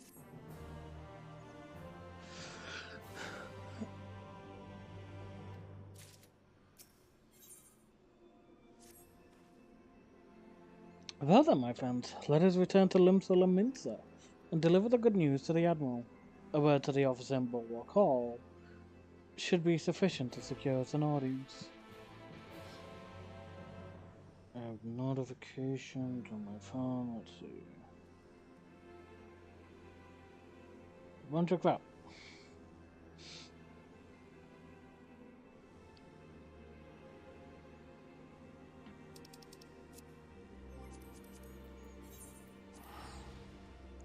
Return.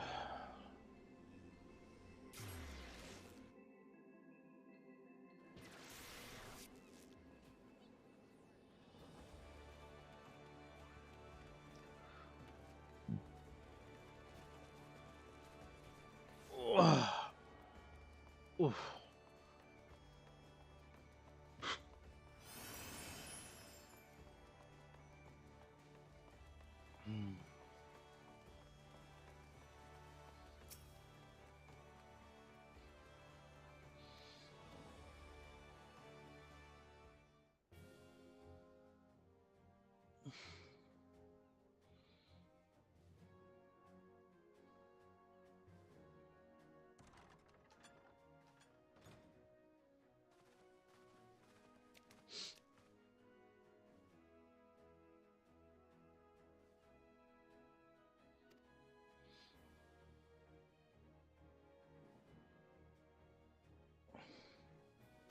Is this true?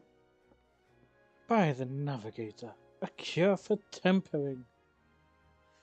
As often as I've been in awe of you, science, I would not have thought it possible. And yet it is, Admiral. We have done it, here in Limsa, and production of more familiars has already begun. You have my thanks, truly. This will do much to advance the cause of peace. Yet I fear it will take more to close the rift twixt man and beast man. Ah, evil to speak thus divides us.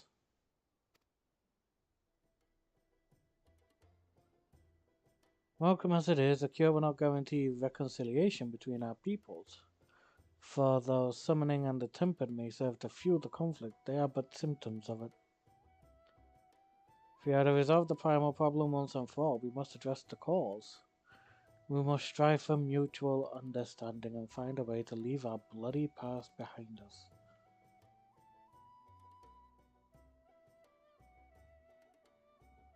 It was I who moved that the Alliance renew its push for peace. Since our ancestors came to these shores some 7 centuries past, we Laminsons have been at odds with those who share our island home. Save for a brief moment of cooperation with the kobolds, our history has been one of nigh constant territorial squabbling.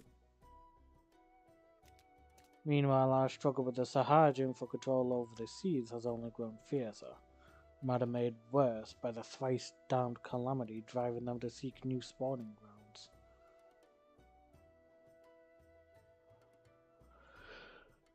With survival at stake, each had no choice but to fight, and so I dismissed peace as impossible. Impossible is a word coined by the weak, I proclaimed to all who'd listen, and then gave up. You and yours put me to shame. Since you led us to victory against the Black Wolf, you have achieved the impossible again and again and again. And I thought it high time that I followed suit, hence my proposal to the Alliance Council. But no sooner did I reach out to our neighbors in Vilbrand than my own people sought to thwart me. You speak of the pirates who failed to attend the meeting. Aye, acting through a friendly faction among the kobolds, we had intended to seek an audience with a prominent patriarch.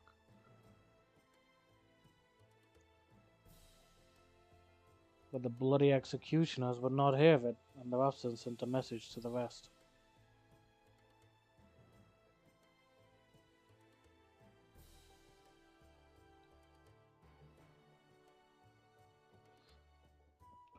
Though they are but one of the 3 pirate powers, they are the greatest, and any attempt at peace would founder without them. I am given to understand that their leader, Captain Hilfear, has been bedridden for some while with an ailment of the lungs. Correct. In his absence, his right hand leads, a man named Sicard, but recently risen to prominence among their ranks. Save for his disdain for authority, little is known about him. We have invited him to speak with us more than once, but he will not come. I have tasked the Yellow Jackets and the Rogues with uncovering his motives, but they have learned naught of any value. Leave it to us, or more specifically, me.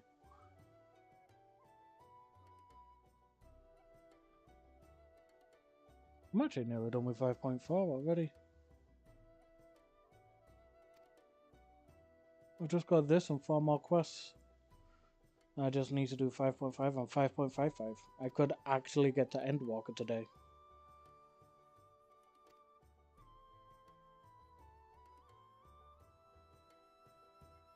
If things keep going as smoothly as this.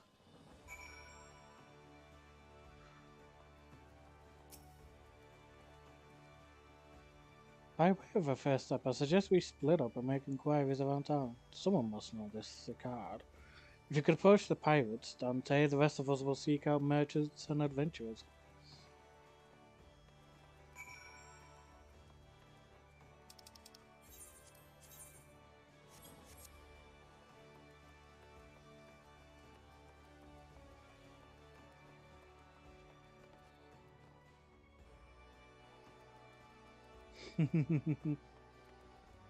You're looking forward to me getting into Endwalker.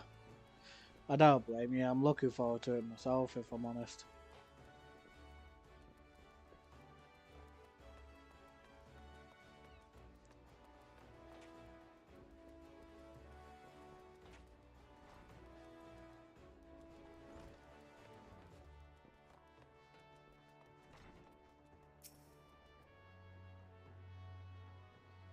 Curious about Sicard, are you?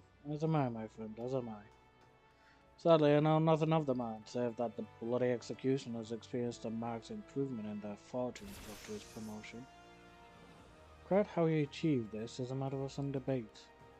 As you know, the Thalassocracy permits us to attack only Garlean vessels, yet these have all but vanished from the seas since the Empire turned in upon itself. In order to adapt, we crackers have taken to trading within the East, but the executioners are less forward-looking. I cannot imagine they would willingly abandon your ways. So how then are they lining their coffers?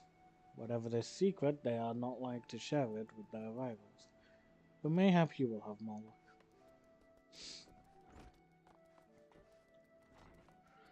Yeah, I'm looking forward to getting into... I'm looking forward into getting into Endwalker as well. I mean, after all, I've been streaming this ever since March last year. It's safe to say I'm going to be looking forward to getting to the final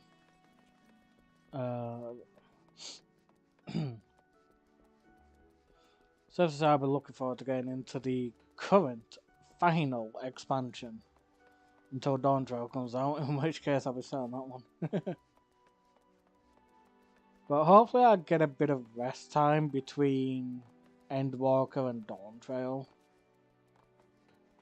Because, don't get me wrong, as much as I'd love to jump in from one expansion to the other, like to the newest one, I would also like a bit of rest, because I've been streaming this for nearly a full year.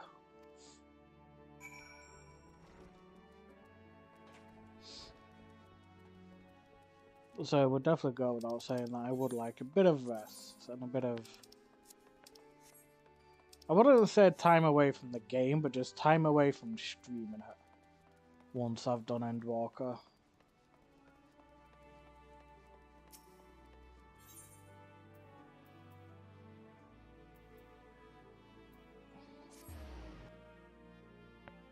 It's kind of another reason why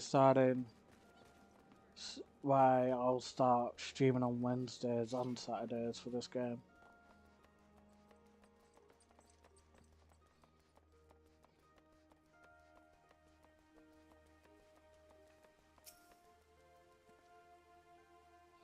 I see everyone has returned. Now who would like to go first?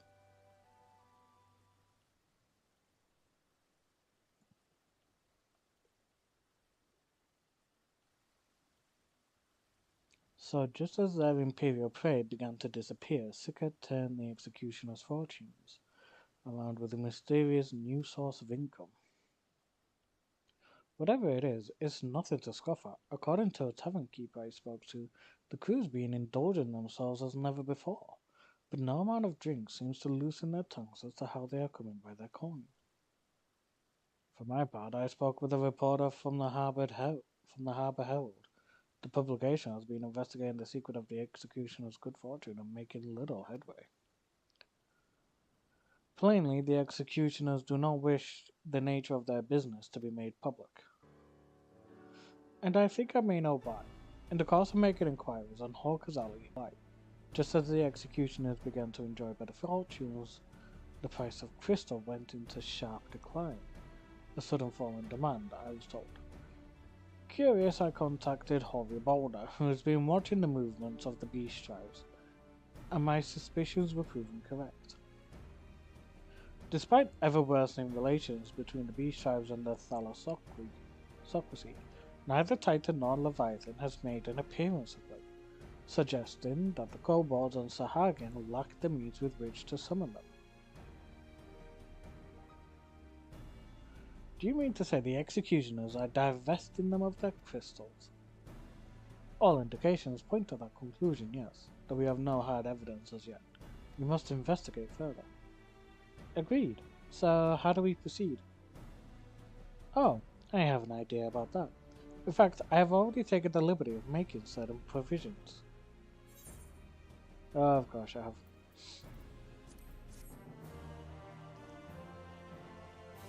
Now, as long as things keep going swimmingly. Because, according to this...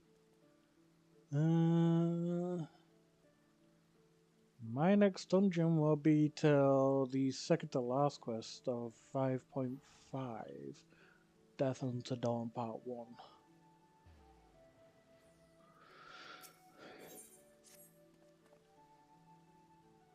During my inquiries, a disgruntled merchant informed me that a wholesaler of crystals had recently arrived in Limsa, offering wares at prices far undercutting the competition.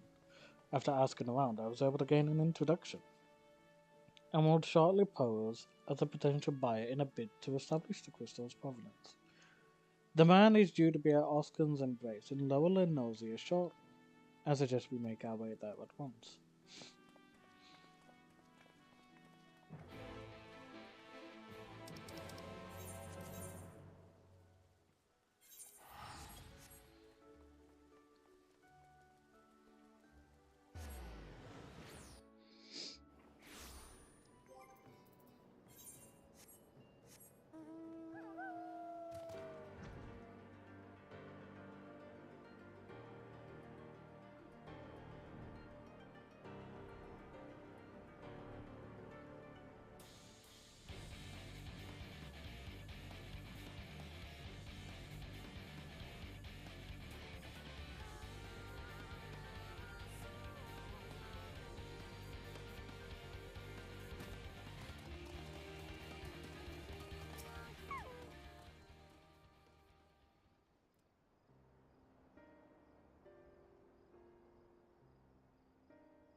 Go on, Grahatia, show us what you can do.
As far just to be on the safe side, I think he may have messed up a bit.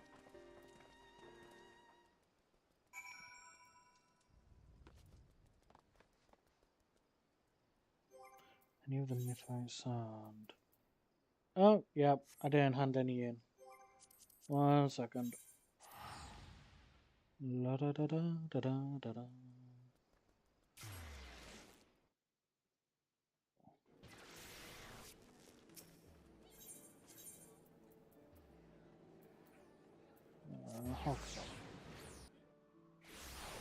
I'll put it into the FC chest via Hawker's Alley. That way you can take it out when you need it.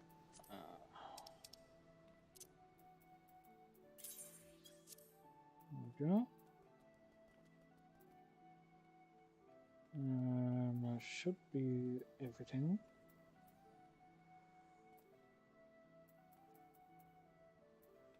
Yeah, that should be everything.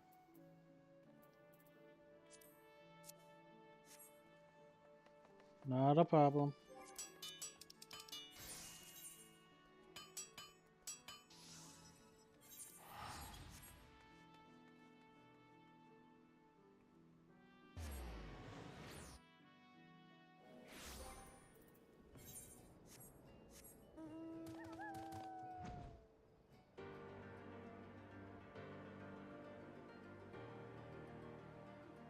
My guess is you make him more of the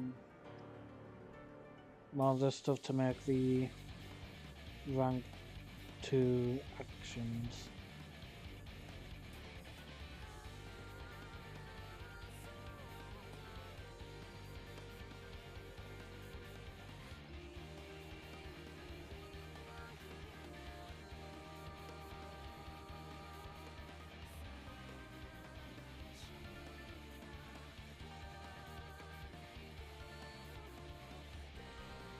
Yeah. I'm kind of glad that we're able to start making our actions rather than just like buy them with our company credits. Because it means we can save the company credits for any sort of materials or what that we need.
You're bold to reveal yourself to us without knowing our objective.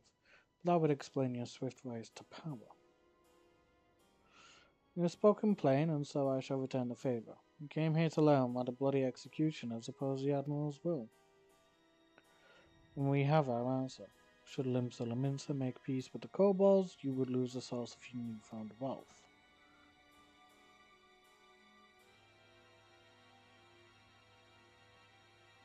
That's alright. Just to remind you though, we ain't breaking any rules here. The law forbids us from attacking any vessel not flying the Imperial flag, but don't say nothing about beastmen. Only reason we keep our operation nice and quiet is because we don't want no one taking our business. Wait, just listen to the end, will you? For what it's worth, I have the highest respect for you and yours. Him, especially. While the Maelstrom were worrying about dirtying their fancy red clobber, you lot stormed Ugamaro and battered Bleeding Titan himself. Raised a mug to you when I heard the news. And now we're following in your footsteps, making sure the beastmen never summon their stinking gods again. Practically your successors we are. When there were still Imperial ships about, we did our bit for Limsa and went on after them. But with the Galleons gone, there's no one left to ply our trade on except the beastmen. So let us have that, eh? It's only fair. Contentious though some may find your views, it is true that you have broken no laws. That being so, I see no reason why you should not state your case directly to the Admiral's face, unless the acting captain of the only true pirate crew left in Limsa has some other cause to hide in a cave. Well said indeed.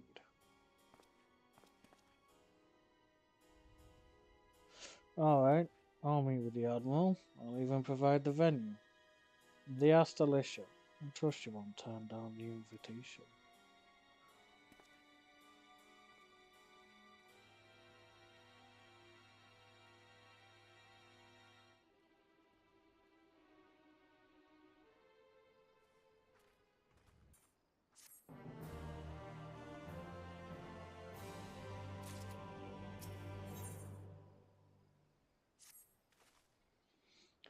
I thought myself the hunter, but it turns out I was a prey. A timely reminder that the pirate powers of Limsa are not to be trifled with. But all's well that ends well. Gratia's timely provocation had the desired effect, and Sicard has agreed to a meeting. Let us hurry back to Limsa and pass on his invitation to the Admiral. Yes, let's.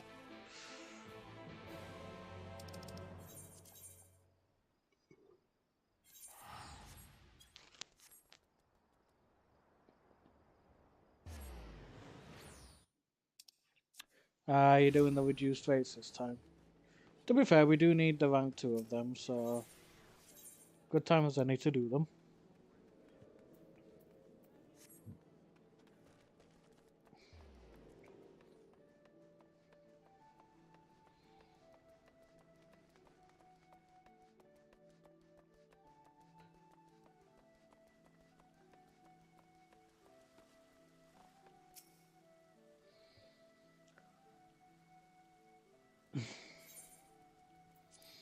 Of course I'll be joining them. I wouldn't be here otherwise, you silly bugger.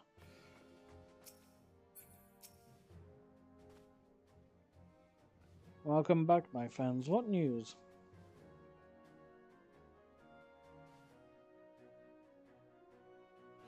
So they've been stealing crystals from the kobolds.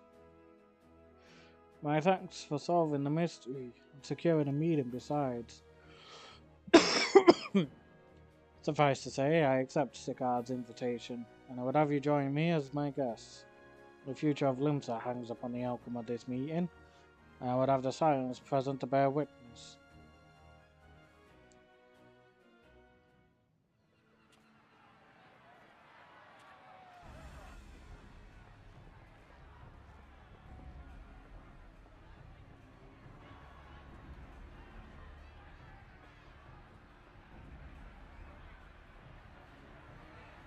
Look who's come crawling! Traitor! You can shove your piece!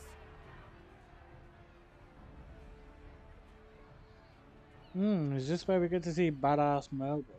Welcome aboard, Admiral. I'll wager you don't remember me. Sicard, acting captain of the bloody executioners, at your service. 'Twas kind of you to invite us. Now, if Captain Hillfear has a message for me, I bid you speak it. We have just the one demand. that you forget this bilge about making peace with the beastmen. Ours is a nation of pirates. Always has been, always will be. Deny us our right to plunder, and you deny who we are. Too bloody right! Pirates till we die! What Blimey. we take! These guys sure like to be pirates, huh? Piracy has no place in our future. What'd she say? You heard her. Pirates have no place.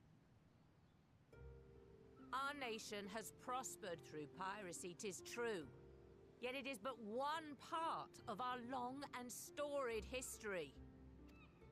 Centuries ago, our ancestors led a failed rebellion and were driven from their homes with little more than the shirts on their backs. In fear of their lives, they sailed south until they came to these shores.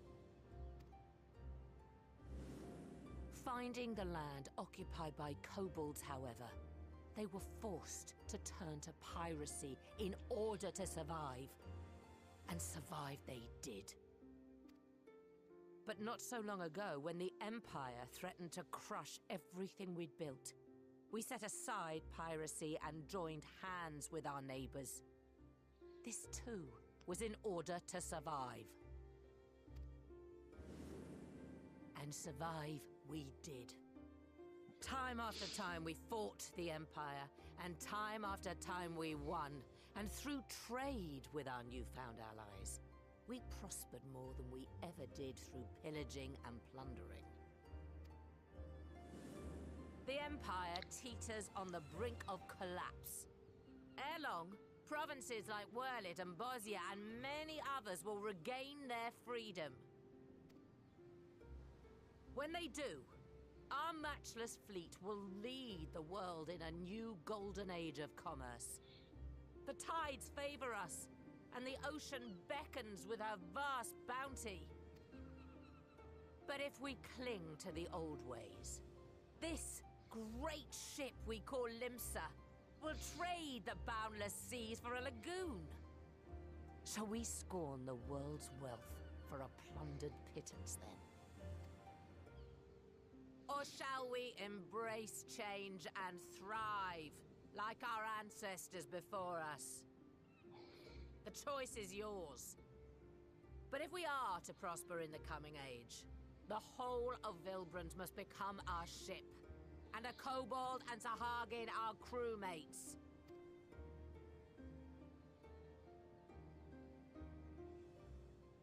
Rousing words. Might even be some truth in them. But pirating's all we've ever known. And we ain't about to give it up just 'cause you say so.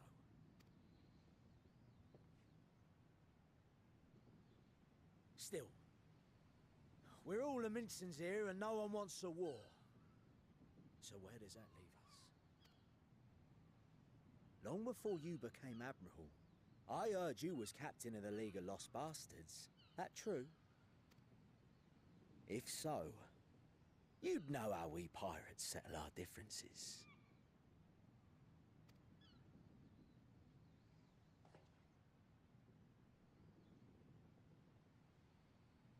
Yep, we get to see badass Melba appear. Very well. As Admiral of Limsa Laminsa, I accept your challenge.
This ain't over!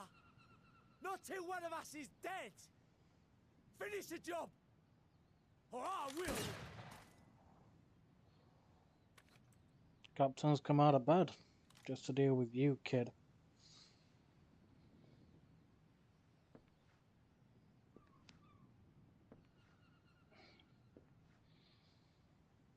It's the captain! Captain Ilfir! Ye fool! 'Twas over afore it began. Captain! Seems the whelps have been yapping while their master was abed. Yeah, pretty much. Listen well, all of ye. Since the signing of the Galadian Accord, we all of us have been part of the same crew. The crew with a good ship Lemsa Laminsa. At the helm of that ship is the Admiral. And 'tis she who decides where we sail. Was I not clear on that point? Or did you forget whose deck you stand on? Nay? Then what in the seven hells are you playing at? It's all we know, Captain. If we ain't pirates, what are we? You're bloody idiots is what ye are. Idiots with your own lives ahead of ye. Ye can do anything ye want. Be anything ye want. We're pirates, aye. And we pirates love our loot. But that ain't our first love. Our first love is the sea. The sea! And what she brings us. Freedom! So hold fast to that. Let the brine-crusted husk that stands before you now be the last of them as knew naught save out of steel. And make of yourselves a new breed of pirate!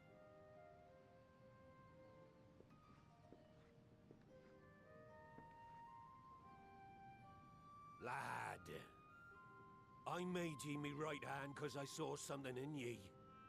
And I still do. You've the makings of a captain. All you lack's the belief.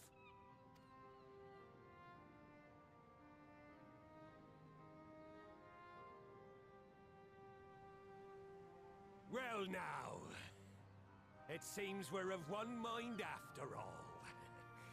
Apologies for the misunderstanding, Admiral. We're with ye, wherever ye be headed. You have my thanks, Hilfir.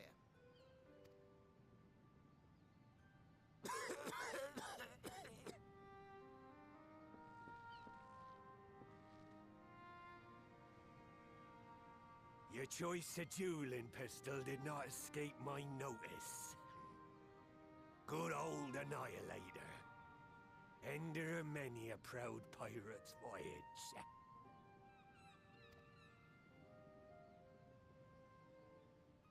Mistbeard's vanished into legend, and it won't be long before I take my rest in the depths. Yet be that as it may, the old ways can only truly die when we've dealt the Empire the telling blow. There'll be stormy seas ahead, no doubt. But I'm trusting ye to steer us through to the other side.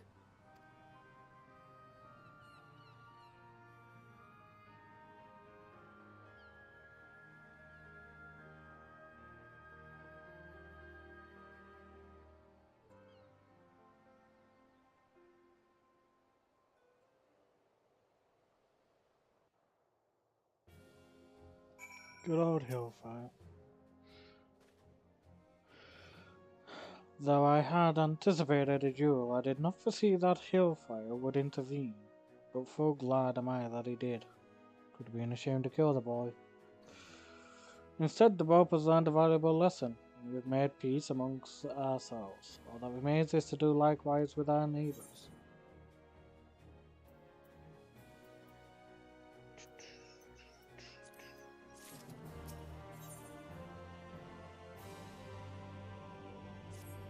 Great ship Vilbrand. Now I need hardly tell you, but any attempt to negotiate with the tribes is doomed to fail unless their minds can first be wrested from the grip of their gods. And so, in the meeting we seek to arrange with the kobolds, I would have you free their leader of Titan's influence. Leave it to us. We will open his ears to reason. You have my thanks. Ere we proceed, there is something you should know. Some 50 years passed when the Sahagins swarmed out our halls in ever greater numbers. Limsa entered into a covenant with the kobolds. To men shall go the bounty of the sea, to kobolds shall go the bounty of the land.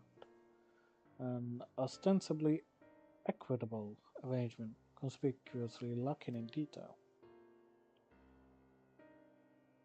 Aye, inadvertently or not, the burden was ambiguous, and we took advantage of it, moving in to claim the northern reaches of Lenosia, which the kobolds believed theirs.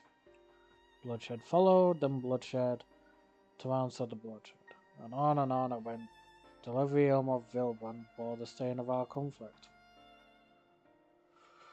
This is not history, you understand. It is the present, fresh and raw. And with their kindred's blood yet on our hands, we still struggle to regain the kobolds' trust, even should we cure their temper. Admiral, you speak of obstacles we are like to encounter at the meeting. But as things stand, I see no reason why the kobolds would agree to a meeting in the first place. And so we must provide a reason. I will restore their stolen crystals to them, and personally deliver the cargo along with my apologies. Wait, they would welcome us into their midst, not to speak of peace, but to have you at their mercy. Aye, and given the amount of crystals we will bring, I'll wager they will attempt to summon Titan there and then. Meaning our high priest would need to be present, to whom we could administer the cure. Precisely. He is the fish I will catch, but he will not be alone. Nay, he will have guards on hand, and they will lay down their lives to protect him. Yet a single death on the kobold side would jeopardize our channels of peace, and there my venture founders. Yet it need not. What if we were to employ the conqueror's chain? Though we would still have to weaken the kobolds, it would allow us to subdue them without inflicting loss and harm. The artifact must be used to take goods and not life. Aye, that would serve. Well done, Marshal.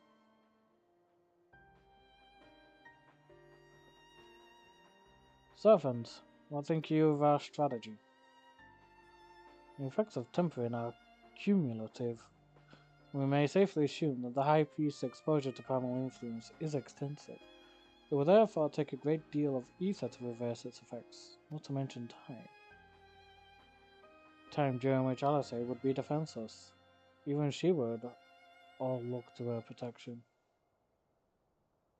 I am not convinced we could keep an entire army of kobolds at bay. Well, I am happy to take that risk. It's not as if we have any other choice. Besides, it's what Taslim would do. Had I not followed her example, we wouldn't even have a cure for tempering, much less a chance to bring peace to Vilbrand. So I'm going to cure that priest or die trying. Alright, let's get this done.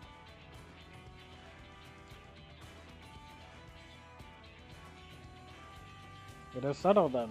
See to your preparations and make for Camp Oval. We will join you there soon.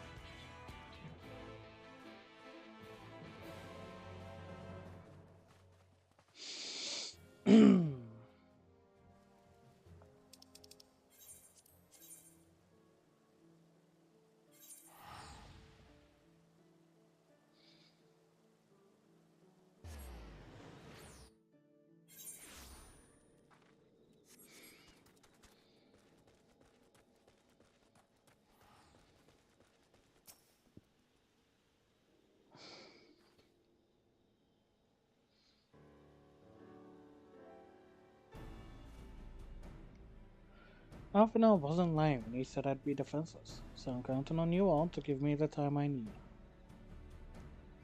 Our sole purpose will be to keep you out of harm's way, so leave that to us and focus on your own task. Indeed, and should you want for ether, you need only say the word. Kaboo! Did you follow us here? There's something important that I want to say to the High Priest. Say. Please, let me come with you, please.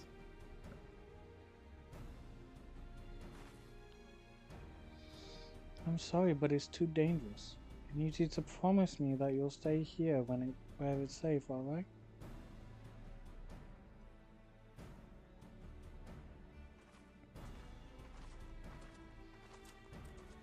My apologies for the wait. It took time, but we have secured our audience.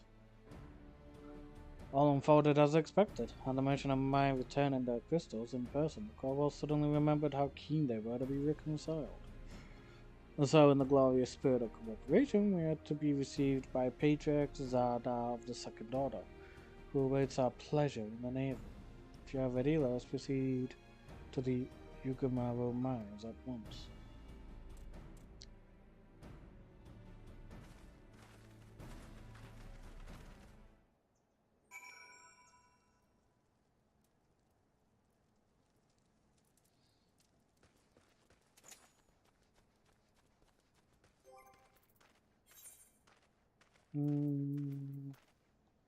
Chair. Because why not?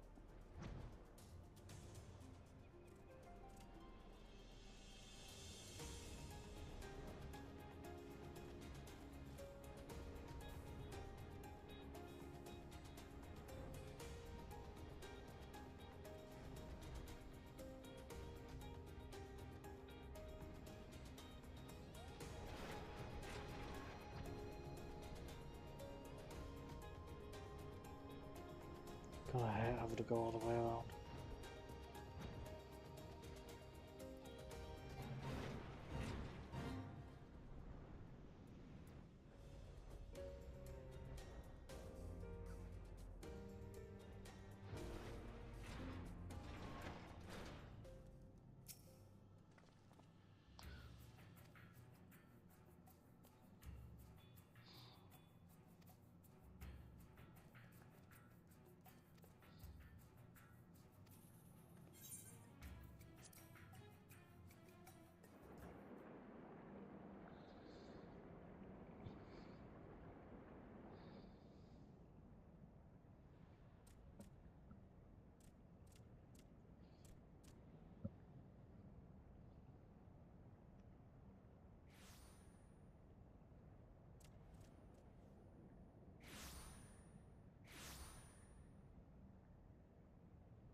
Greetings, Patriarch. I am Merlwib Blufisvin, Admiral of Limsa Laminsa. I come before you to offer my sincerest apologies for the many wrongs committed by my people against you and yours.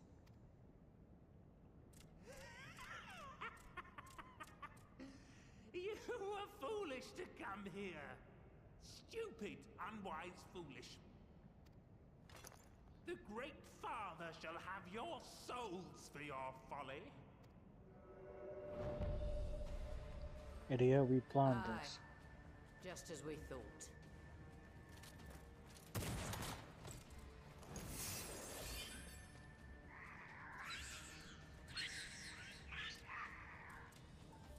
Now, Alice!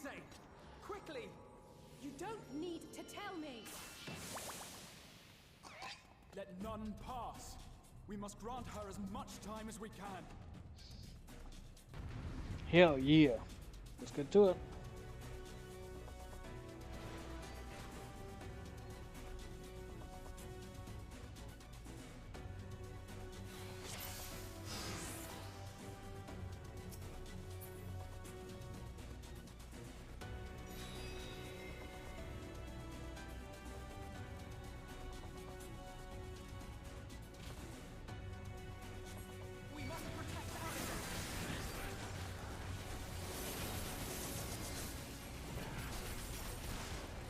At this point, this is just self-defense.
Go.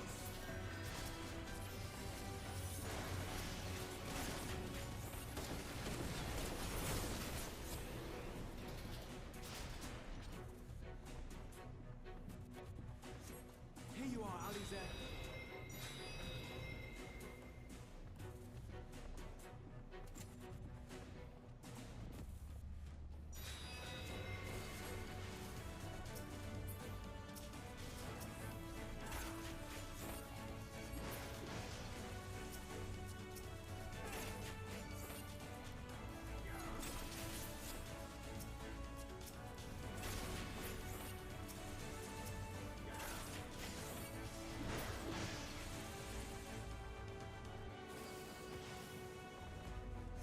Oh jeez.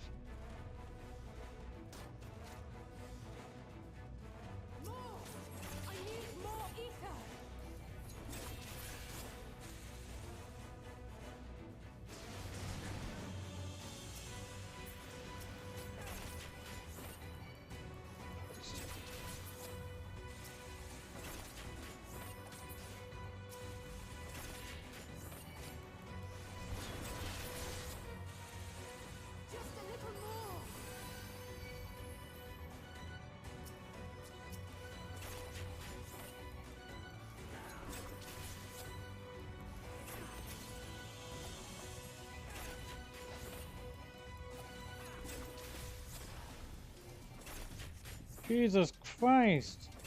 You're trying to get yourself killed, man.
Come on, you.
Almost dead.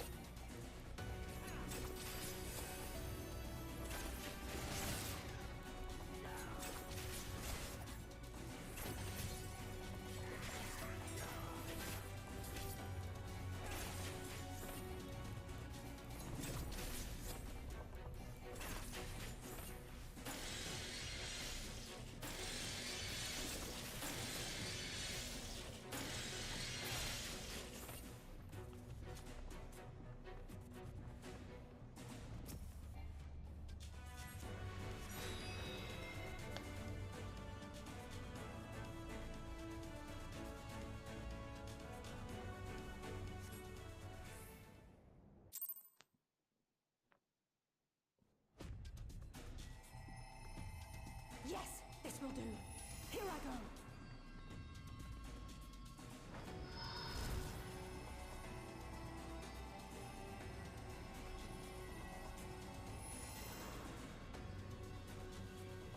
Go, Angela.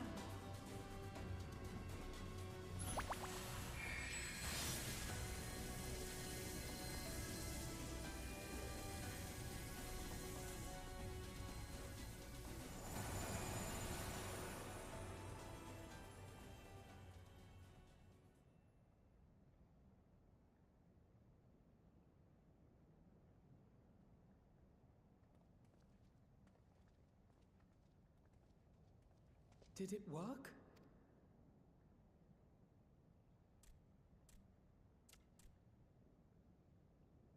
What?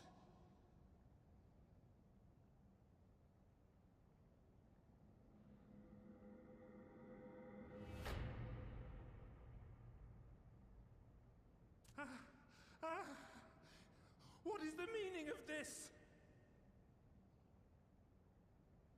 I'm sorry, but they died by your hand. You sacrificed them to summon Titan.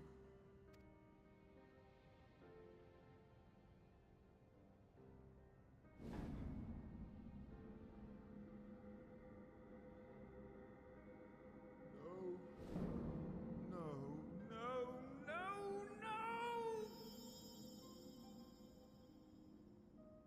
Why?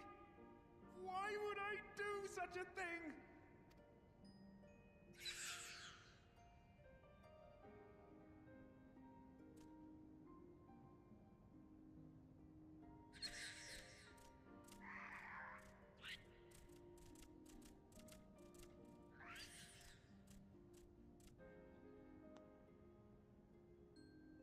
Would that there were a cure for the victims of the Tempered.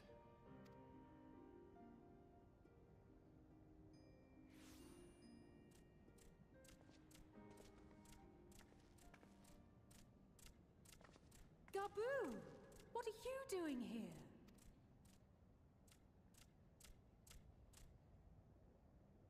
Patriarch, please listen to me. Hear, heed, listen.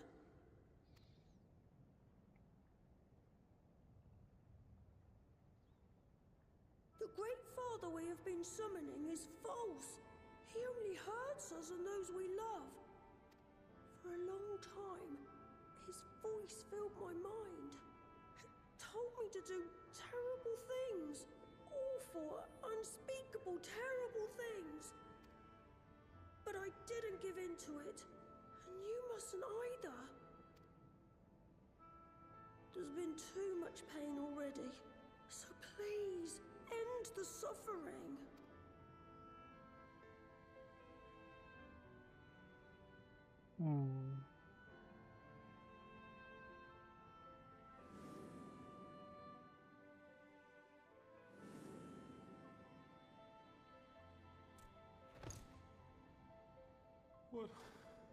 What have I done? We share this child's desire, Patriarch.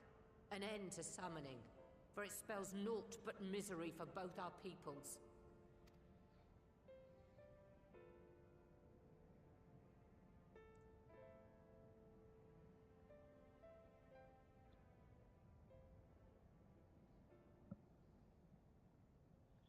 For many long years, man and kobold have feuded over territory, pillaging and perishing for the earth beneath our feet. It may be said that we fought to survive, but what we have sown in blood, we have reaped in suffering, and it cannot go on. I would see us set aside the past and work together for peace.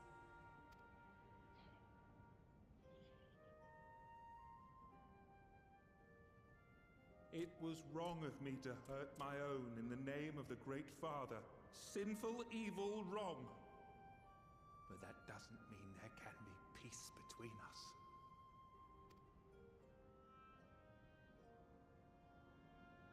Men cannot be trusted. The bounty of the land was to be ours, and yours the bounty of the sea. But you broke the pact. Violated, breached, broke. Unready as we were, what choice had we but to call upon the divine to rid ourselves of your tyranny? None, and I do not blame you for it. In violation of the spirit, if not the letter, of the pact, we took your lands for our own. The fault lies wholly with us. On behalf of all Laminsons, I offer you my humblest apology. I pray you'll find it in your heart to accept it.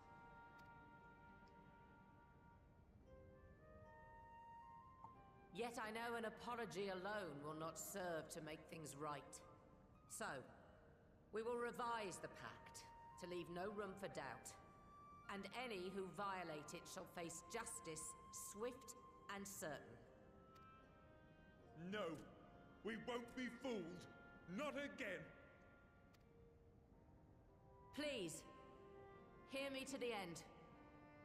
Fleeting though it was, there was a time when man and kobold abided together in harmony, in cooperation. In those days, your people shared the secrets of smelting. Knowledge which allowed Limsa Lominsa to thrive. Much of what we have, we owe to the kobolds.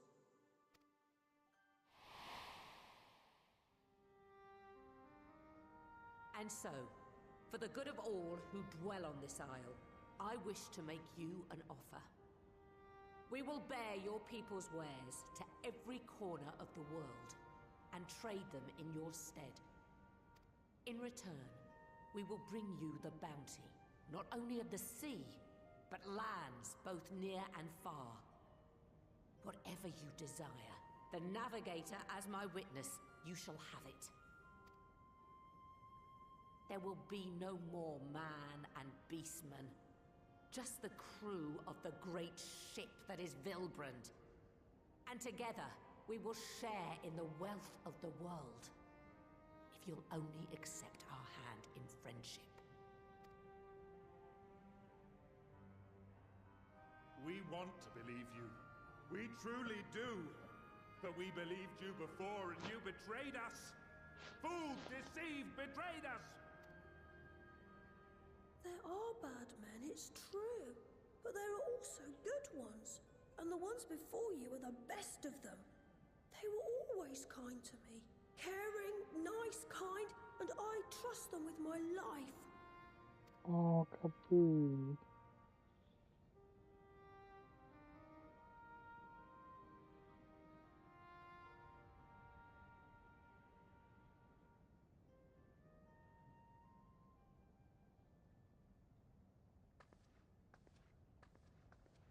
Before I became Admiral, I was a pirate.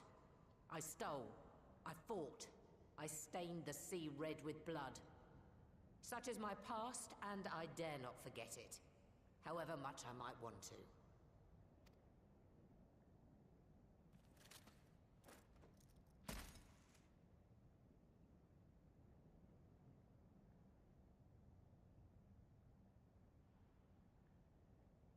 That is death penalty. The pistol I used to pass judgment on my own sire when he fell thrall to Leviathan and betrayed his comrades. Damn. It's loaded. If you were to point it at my head and pull the trigger, I would most assuredly die.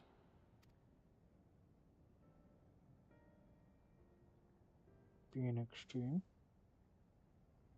Though it isn't much, my life is the single most valuable thing I possess. If it will suffice to atone for past wrongs, take it. A single bullet to annul the old pact, and my blood to write it anew. What comes after, I entrust to this man, my second in command. I know that he will do his utmost for the happiness of all who call Vilbrand home.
I do not trust you.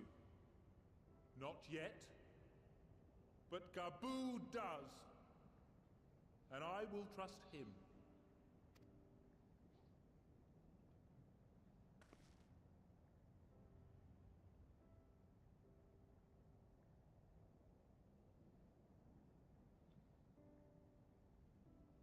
We want you to know that we respect your faith. There's nothing wrong with giving thanks to the land which sustains you. But summoning is different. Should you hear of anyone who would attempt it, we ask that you appeal to their better judgment, or failing that, seek our aid. We're always ready to help. Many and more of my brethren are yet enthralled to the Great Father, just as I was. If you could free them too, I would be grateful. Appreciative, thankful, grateful.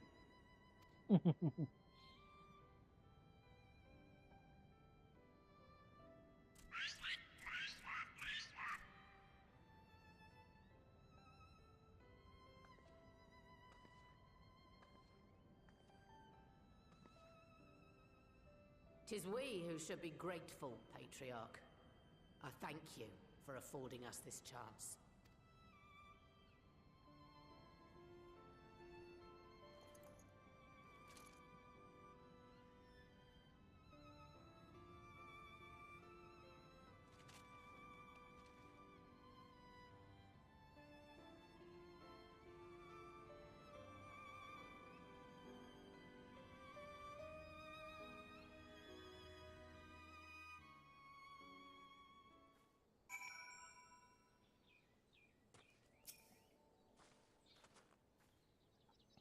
To seem we have found a way forward with the kobolds. Next we will help the Second Order to free their tempered brethren from thraldom. That is far from the only order, of course, and it will take no small amount of time and effort to reach the rest. But reach them we will, however long it takes. I would say that I was in your debt. That has long been true. So instead I will say thank you for helping us to plot a new course, and not only for Limsa Laminza, but all Eorzea.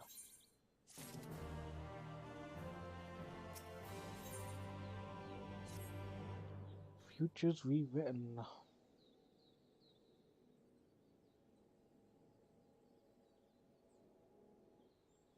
Right. Let's return to the Rising Stones.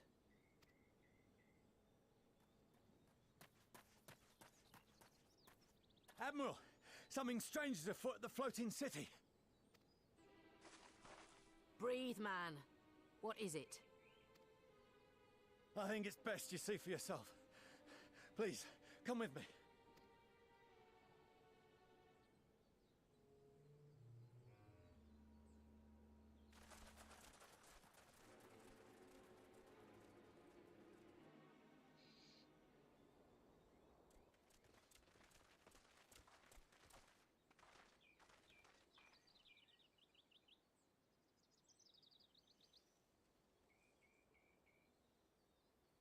What in the world is that?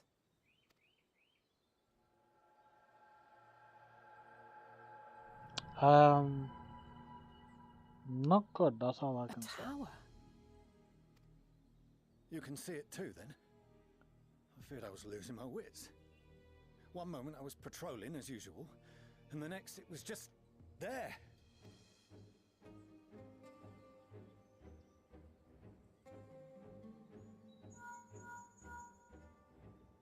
Yes? This is she. I am. I'm looking at it. What? Understood. Send the Elder Seedseer my regards.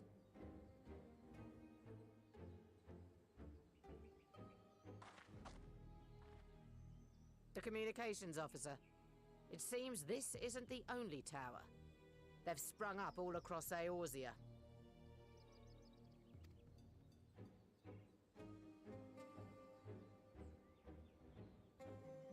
Nothing more is known, only that they appear to be of Garlean construction. Our allies on the Alamegan front are on highest alert.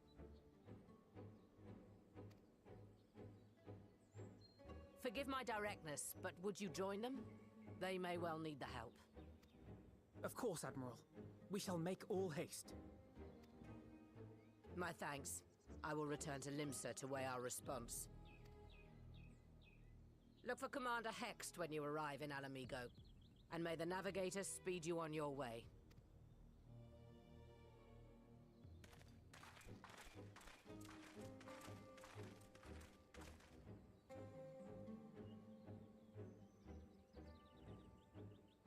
Trying to remember what it is with those towers.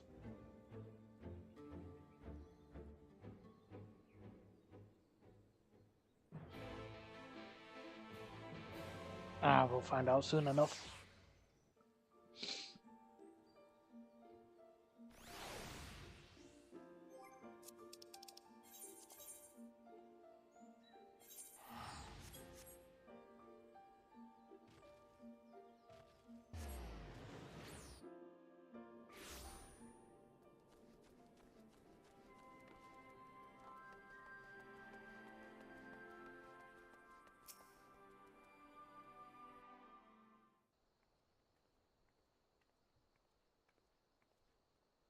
Thank you for coming so soon. I'll send for Commander Aldin at once, and we can decide what to do about these infernal towers. Roca preserved!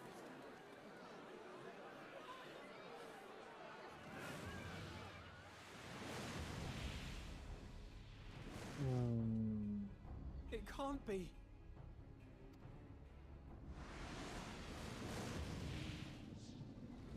What it is. The palace! After them!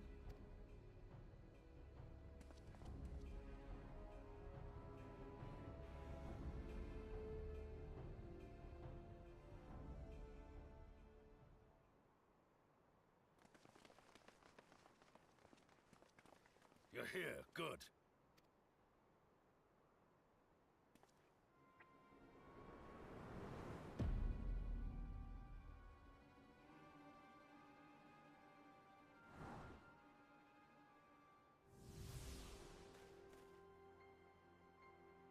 Well, well, well! To be received by such an illustrious cast! Why? Even the hero of the piece is here! I feel quite starstruck. Is that Asahi? His body, more like. You don't fool us. Oh! You saw straight through it! Anyone would think you dealt with Asians before. Permit me to introduce myself. I am Fandaniel, and may I say what a pleasure it is to finally make your acquaintance.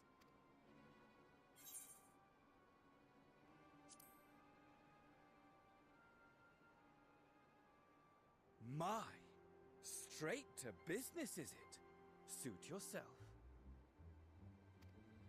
It is my intention to recreate the final days, to which end I have distributed a collection of rather ingenious devices, or towers, which will, in time, give rise to the grandest of spectacles. The final days? But it was the Asians who labored to prevent them. You're quite right, though I would expect no less from one responsible for eliminating my unsundered colleagues. Honestly, the three of them were obsessed with restoring the one true world. As a sovereign individual, however, I never had much interest in such things. I mean, why bother when you're just another sundered minion? Admittedly, Elidibus was not convinced by that argument, but thanks to you, I'm finally free of his incessant nagging. Free to use my powers as I see fit, to fulfill my heart's desire.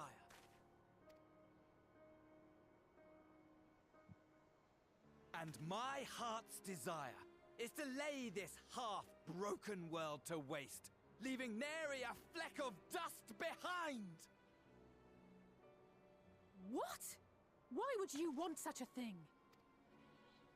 Because I want wretched creatures who ask such meaningless questions to die! You! And you!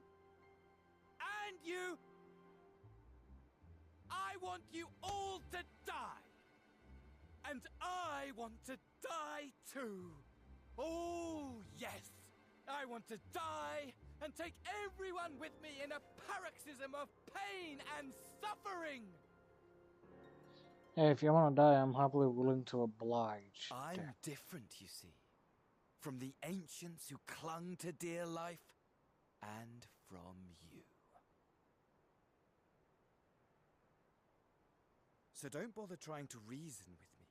You will find I have no reason, or creed, or any such tripe. I just want to destroy the world. But please do resist with all your might. It will add to my enjoyment. Now then, ladies and gentlemen, keep your eyes peeled, for the curtains have risen on the spectacle to end all spectacles. We, the Telophoroi, shall be your performers and this very star our stage.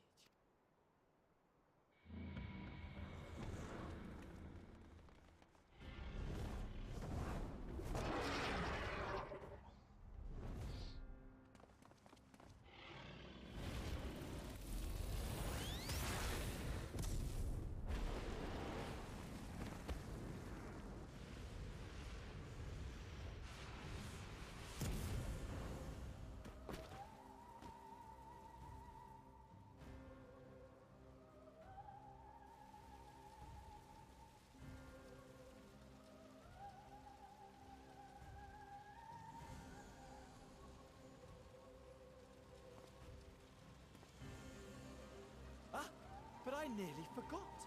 I have a message for you.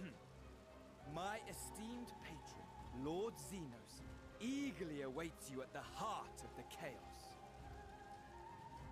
While I wish only to destroy the world, he exists solely to relive a certain, transcendent moment with you. And it is for that reason he would reduce all to ash. Pray see to it his dreams do not go unfulfilled. For if you should disappoint him, my trusty companion here, whom I've dubbed Lunar Bahamut, will burn your cities and everyone in them.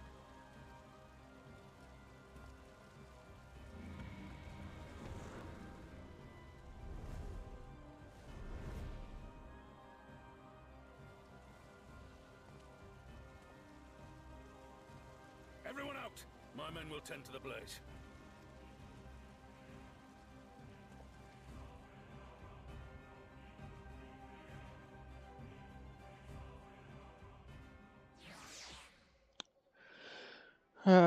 I'll forget to get rid of Fandaniel soon.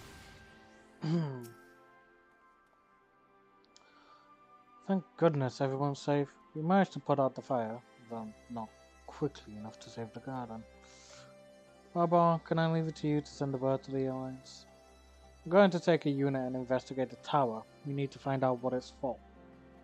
We'll go with you. No, you won't. You'll rest. From what Merlib tells me, you're due some time off duty.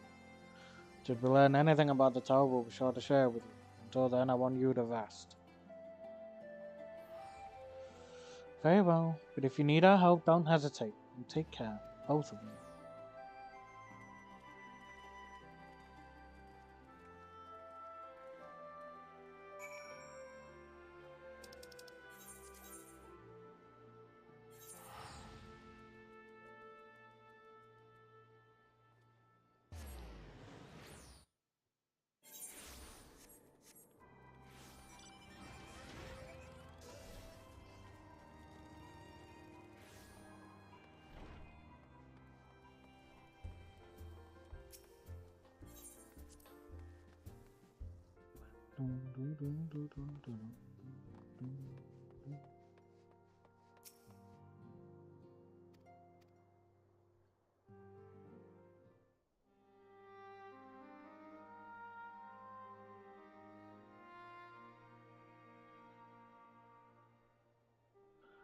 No sooner do we overcome one problem than another appears. It would all seem tediously predictable, but for the endless variety of our foes. This Fandaniel sounds even more unhinged than his patron. Unhinged, perhaps, but no fool. For all his pantomime theatrics, he gave away little about his plot. We know only that he intends to recreate the final days, and that the towers will somehow facilitate this.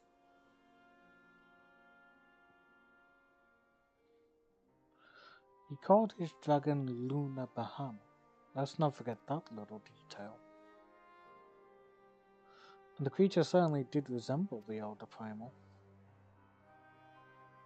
That may be, but the fact that it answered to Fandaniel would suggest they are not one and the same entity. I think it more probable that it is some manner of simulacrum born of Asian magics. Whatever it is, for now, we can but work closely with the Alliance and remain vigilant. I believe that concludes our news. What of yours, Ishtola? I've been to see the Sultana, knowing how quick the immortal flames are to dispose of their tempered, and judged it best to provide them with a cure first. As soon as I had sufficiently recovered, I travelled to Oda and delivered the proxies to her grace, along with detailed instructions of their use.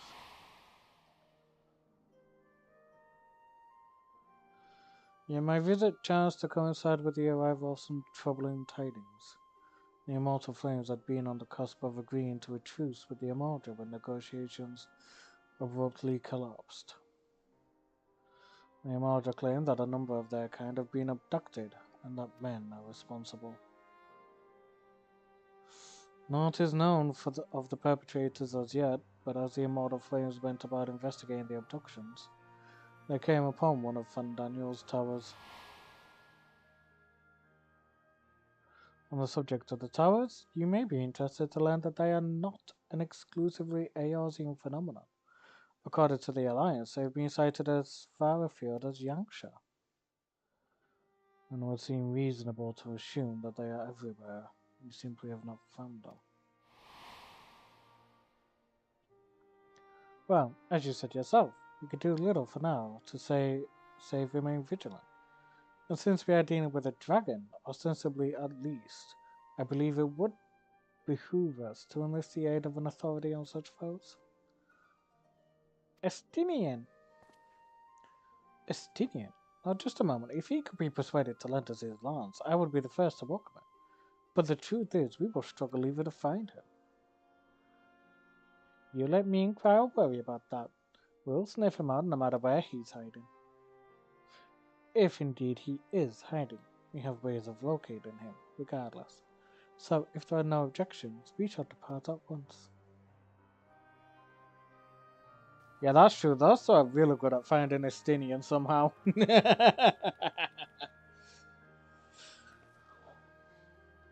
Well, rather than sitting around, I think I might go to each of the city-states and educate them in the use of the proxies. They would doubtless appreciate it, but might you consider taking a moment to rest before leaving? You'd be fresher for the tasks ahead.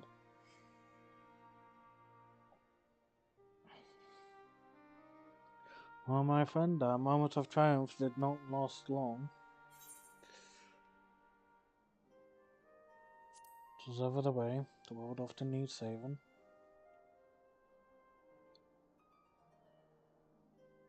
And save it we shall, and for one do not intend to allow a nihilistic madman to take us all to the grave with him, and when the future holds such promise. Nay, I will do all in my power to protect those whom I hold dear, just as you have always done.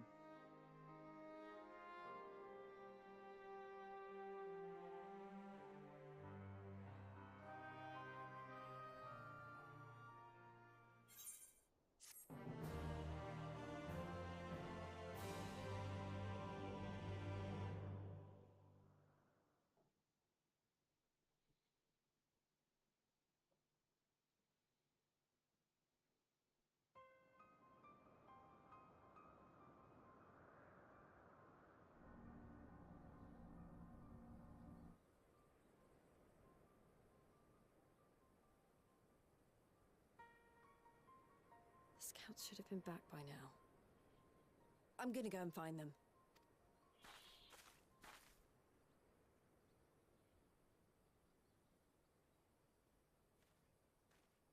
Oh, thank goodness for that.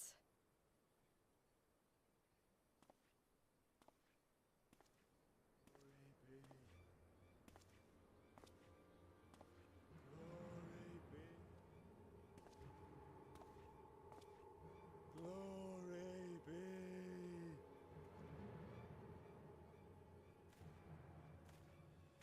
Glory be to Garlemald! Okay, so he's become tempered. Somehow.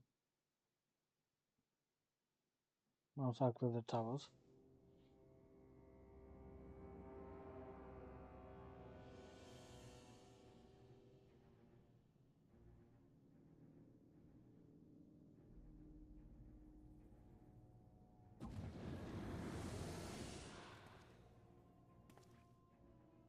The piles have been driven as planned, and the first of the beasts has roared to life. Moreover, I am pleased to report that preparations are well underway for the rest. Ere long, chaos shall reign over all the land, as befits the final days. Call it what you will, so long as my friend returns to me, fangs bared and claws sharpened. I care not. Of course, my lord. By strange coincidence, your dear friend chanced to be present when I made my declaration. I took the liberty of informing him that you await his coming, though I confess I may have singed him a little in the process. Saying stuff like that's only gonna get you killed, mate. And why do you tell me this? Are you in such a hurry to die? Ah, my apologies. I must guard my tongue lest it be the end of me. Though, there is something to be said for such a glorious death. Better to fall to one who has it all than falter before an inferior. Huh. I shall keep it in mind as a contingency. For now, however, I shall proceed with the plan. My lord.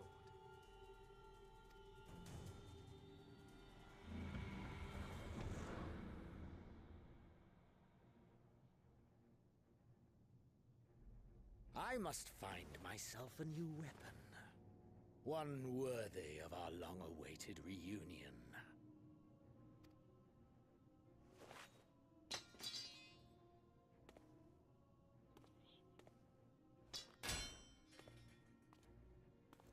Jesus.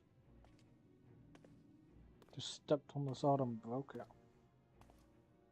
Christ. Well, that ends his days as a samurai.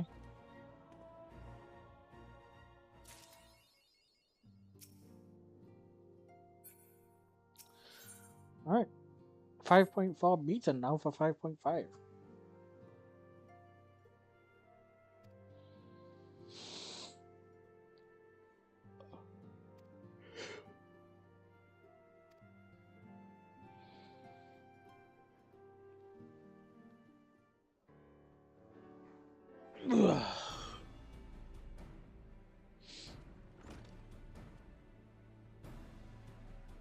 Welcome, pardon.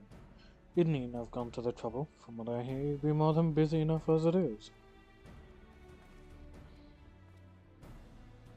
Oh, so you might have waited for me to return before discovering a cure for tempering? As it is, I can't even pretend to have been involved. Well, if it's any consolation, I myself was little more than a spectator. The lion's share of the credit must go to Alice, Graha, and Dante. But I believe I speak for the rest of us when I say we are proud to have rendered what little assistance we could. As you will also have heard, though, it hasn't been all tales of triumph. Just as we were taking the steps forward, finally addressing the primal threat, a pile of fresh problems landed in our lap. Anyway, it's good to have you back, though I can't hope that we're one Oriange short of a scouting party. You haven't lost him, have you? I couldn't lose him if I tried. And I did try, repeatedly. But no, he decided to linger in Alamigo to apprise Varborn and the others of how the land lies in Garlemald. And mayhap you would do the same for us. Indeed, it was just as Lee said. Was, in fact, devastation as far as the eye could see. Nerva and the Third, however, were notable by their absence. Might they have met their end at the hands of Xenos and Fandan? Perhaps, or perhaps they simply lost the will to fight.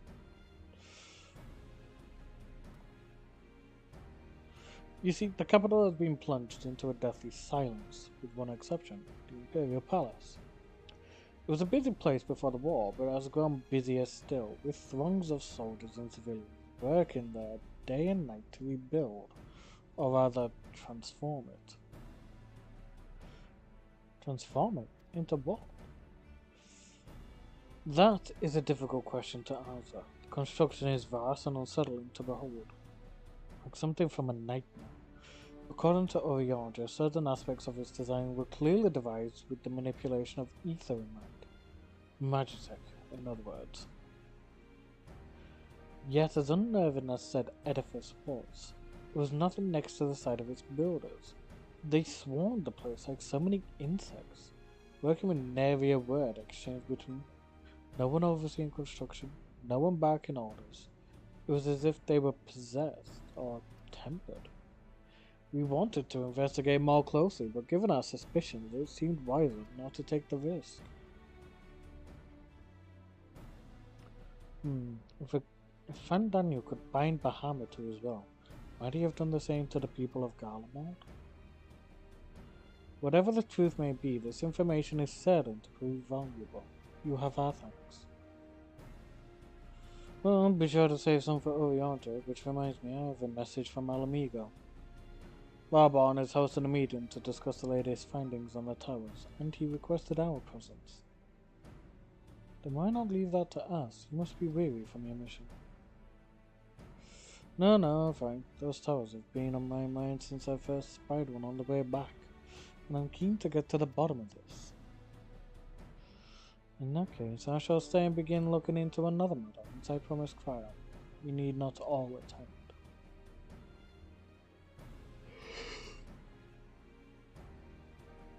Very well. I suggest the rest of us make our way to Alamigo forthwith. The sooner we leave, the more time we will have to speak with Oriange before the meeting.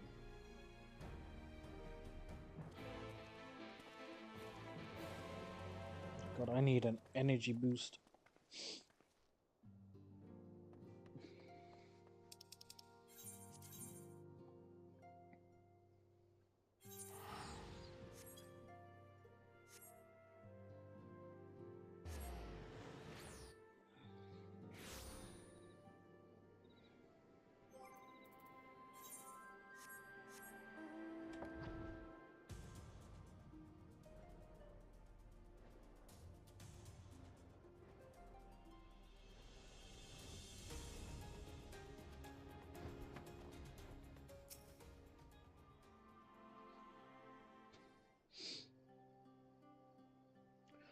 My friends, much more have I heard of your travails in our absence. Heartened am I to see you all hale and whole. As are we to see you safely return from your mission, Oriandra. I trust Thancred made you feel welcome.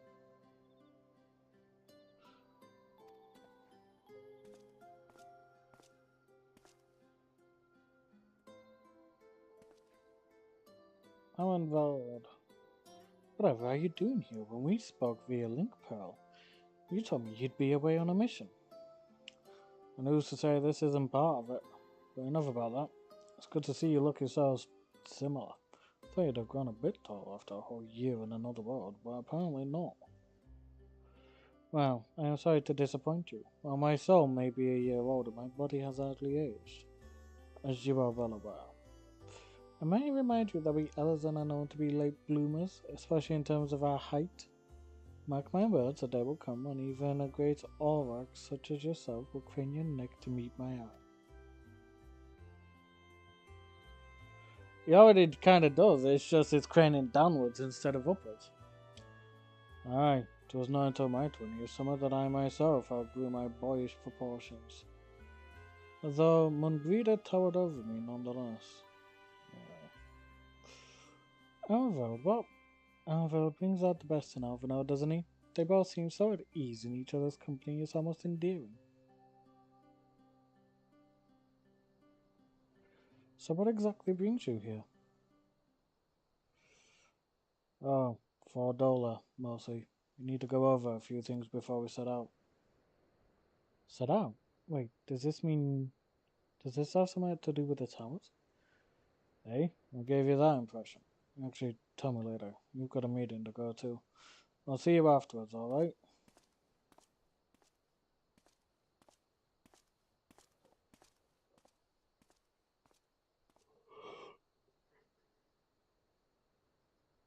If Fardola is going with him, that must mean...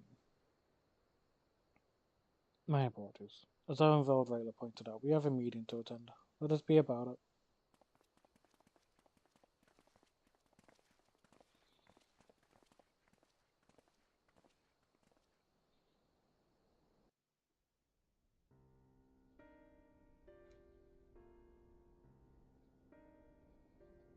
Ere we begin, I would like to offer my gratitude to Masters Thancred and Urianger.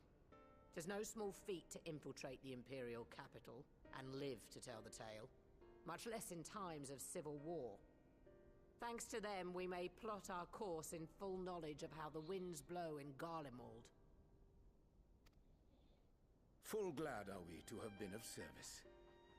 But verily, such dangers as we did encounter pale into insignificance next to those faced by our comrades. An Ascian, armed with the might of Bahamut, bent on bringing about the final days. Theatrix. He sought only to make a show of the power at the Telophoroid's disposal. But since then we have seen no sign of this Fandaniel or his worm. And while we've done what we can to bolster our defenses, there's no telling where he might strike next.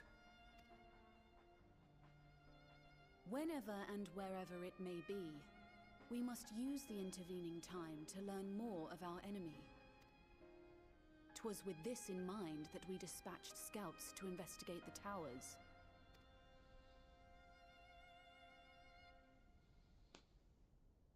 Our advance party took longer than expected to return. And when they did, they tried to kill us. Luckily, I'd seen that sort of thing before, and we were able to restrain them before they did any harm. Then it was just a matter of letting the Porksies do their work. Are you saying they were tempered? Once they'd come back to their senses, they told us everything they could. It seems that just as they were getting close to the tower, they heard an ear-splitting roar, and that was the last thing they remembered. But what worries me most is what they were saying right before they attacked. Glory be to Garlemald.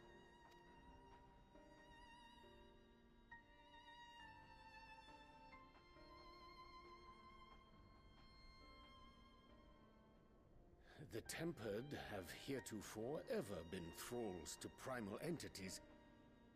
Yet these hapless souls were compelled to accept a nation as the object of their devotion. This calleth into question all that we know of the condition. Would that the unsettling news ended there. Alas, there is more. Following the earlier reports of missing Amalja, we have learnt that other beast tribes have suffered similar losses. And we now have reason to believe that the abductions are connected to the appearance of the towers.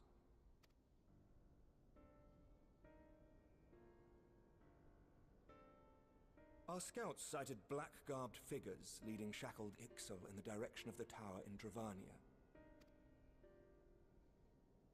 The Temple Knights were able to intercept them before they could reach their destination, liberating the Ixal and apprehending their captors, each of whom was found to be equipped with Garlean arms and armor. So the Empire is the common thread. With the support of Xenos, it seems likely that Fandaniel has rallied a faction of the splintered Garlean army to the banner of the Telophoroi. Lord Hien reached the same conclusion when I shared our findings with Doma. The plan had been to march on Garlemald from the east and west in order to force a peace treaty. But the situation has changed. Dealing with the threat of the towers must come first.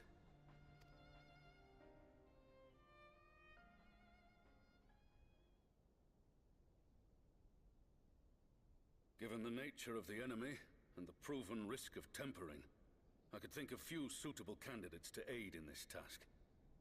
But I am confident in my choice.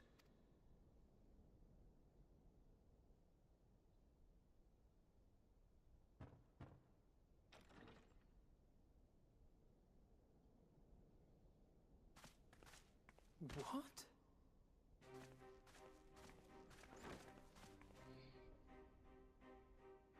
Resistant to primal influence as they are, they can investigate the towers without fear of being turned. We are glad to put our gifts to use, Commander.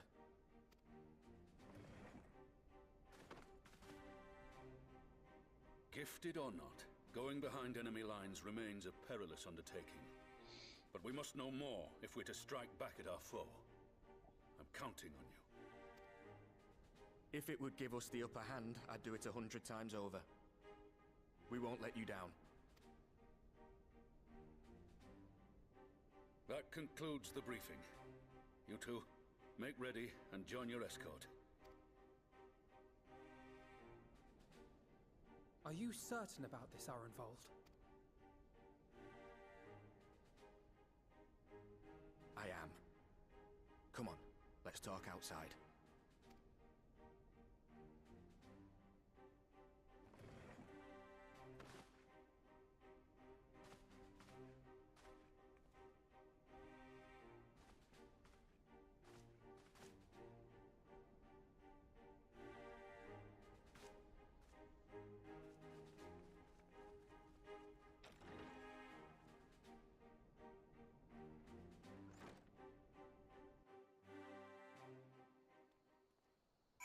What about me? I'm immune to being tempered. Now that it's out in the open, I don't have to keep it under my proverbial hat anymore.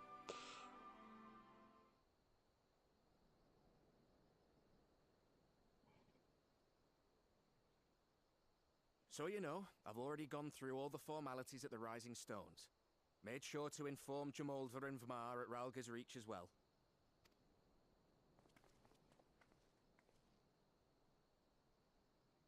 Arenvold, I admire your enthusiasm, but this is far more dangerous than anything you have done before.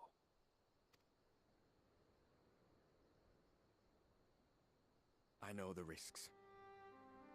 And I also know what's in store if we don't stop Fandaniel from carrying out his plan. With this power of mine, I can make a difference. If I stood idly by, I would regret it for the rest of my life.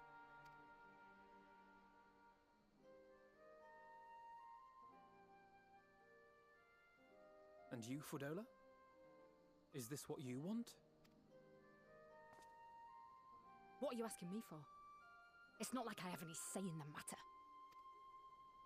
Don't pretend. We both know Commander Aldin gave you a chance to refuse. And you didn't.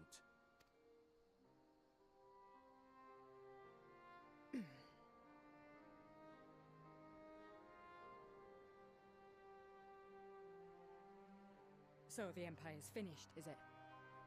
But that's what they're all saying. That the great and glorious Garlemald slit its own throat. And now, from out of its twitching carcass crawls the Telophoroi with bloody Xenos at its head! I fought for Garlemald. Killed for Garlemald. What was I part of? I need to know. Whatever it is, I need to know.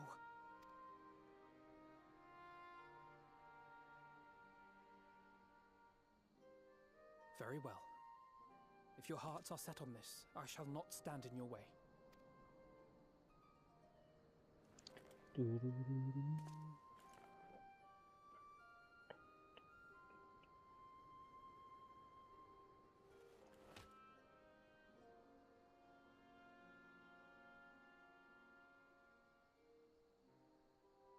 If Come you've on, finished let's with go your for it. touching display of camaraderie, I have a question. Which tower are you planning to investigate, exactly? Well, the one in Girabani is said to be tightly guarded. It's patrol after patrol out there, apparently. We'd be spotted before we got anywhere near it. Which is why we've set our sights on the one in Paglthan instead. There shouldn't be anything like as many Imperials to worry about down there. Even so, I doubt the local Amalja will look kindly on it if they catch you sneaking around in their territory. Fordola and I had a chance to learn the lie of the land in our previous forays there. We might still find trouble, but at least we won't lose our way.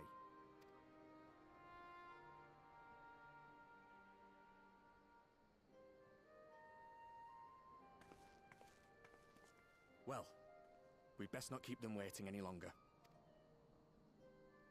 Mayhap when all of this is over, we could take another trip to Loxeld. I would have you know I've become a rather capable swimmer since our last visit. Ha! I'll believe that when I see it. Though, to be fair, getting into deep water does seem to be a scion's lot in life. Take care, eh?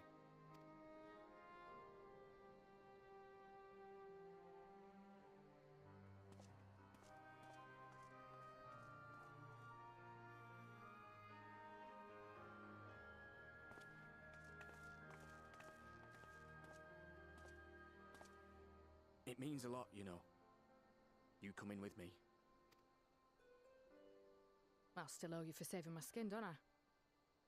Can't return the favour if I'm not there. I dare say you'll get your chance before long. That Fandaniel sounds like a tricky customer. Too much for the likes of me, anyway.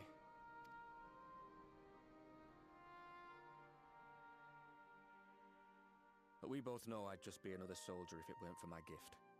And I need to be a damn sight more than that given what's coming. I realise I can't hold a candle to a hero like the Warrior of Light or Alphino, for that matter. He might look like he's 12, but he's seen more action than most people see in a lifetime. No, the fact is I'm nothing like them, and maybe I never will be. But I'll be damned if I don't try.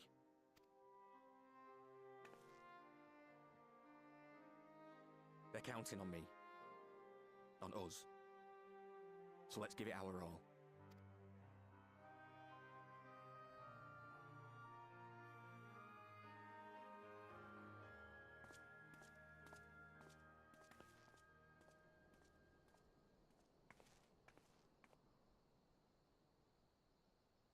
He does not want for conviction, that much is certain.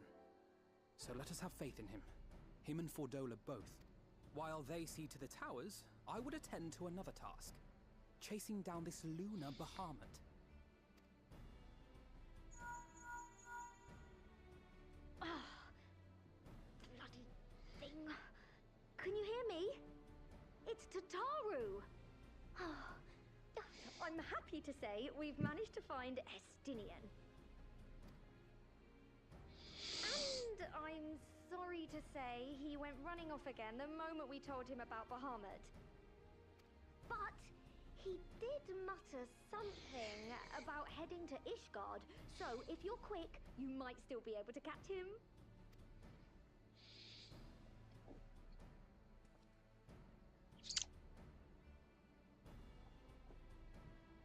Even if we set out this instant, he may already have left by the time we arrive. Have her send the Bonanza to Ishgard. It may prove useful should we need to give chase.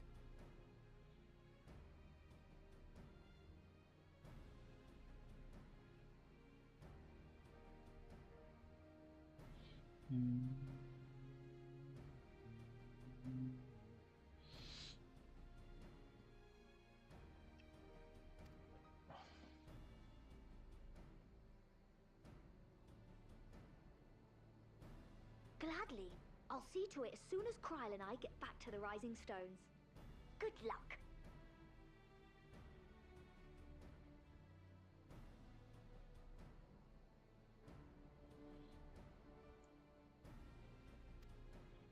While you go off on your dragoon hunt, Urianger and I will return to headquarters. We have much to tell the others.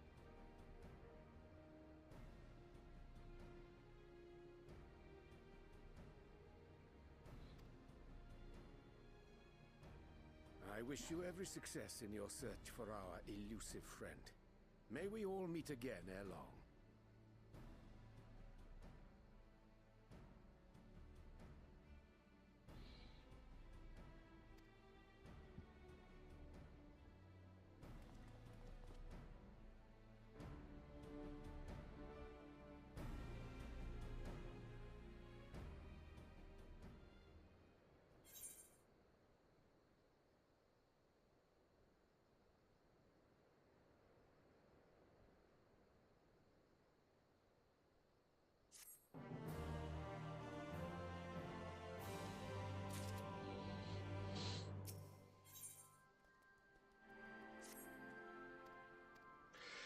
Here be dragons.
Excuse me.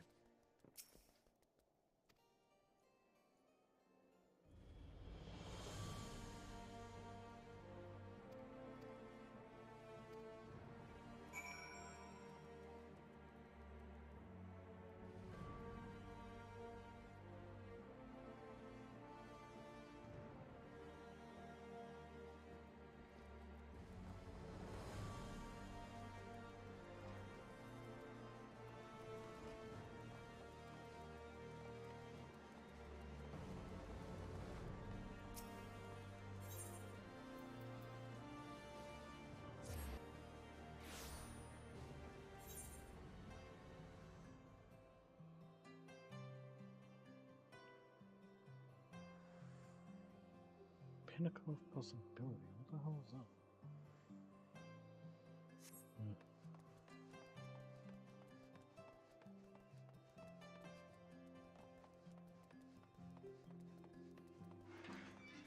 With it being red, I'm going to assume it's probably going to be for one of the Gavin classes.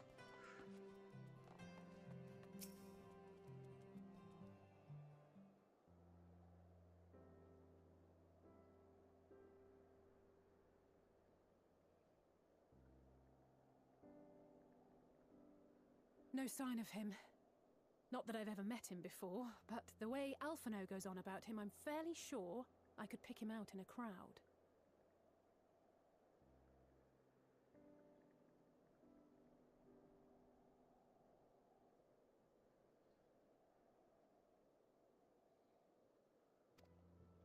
Speaking of which, it does seem awfully quiet. If the erstwhile Azure Dragoon had returned to Ishgard, would it not be a source of general excitement?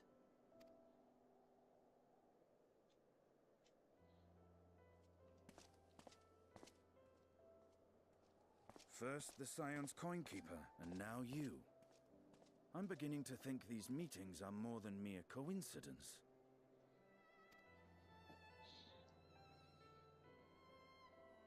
Not that I'm complaining. It's been too long. That's Alice. That's not Alphino. Too long?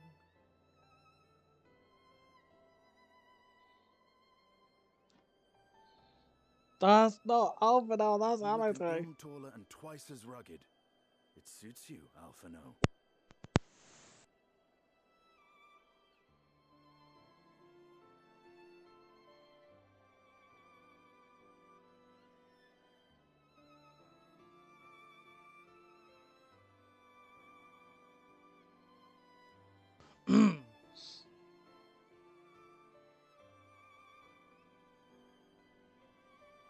Bloody headset fell out.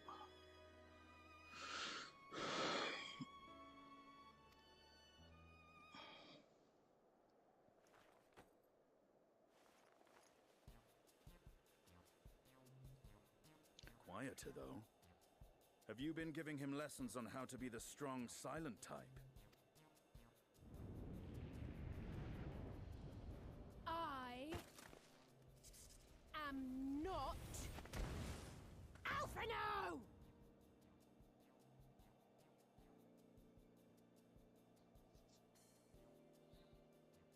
If the two of you are such firm friends, perhaps you should remember what he looks like.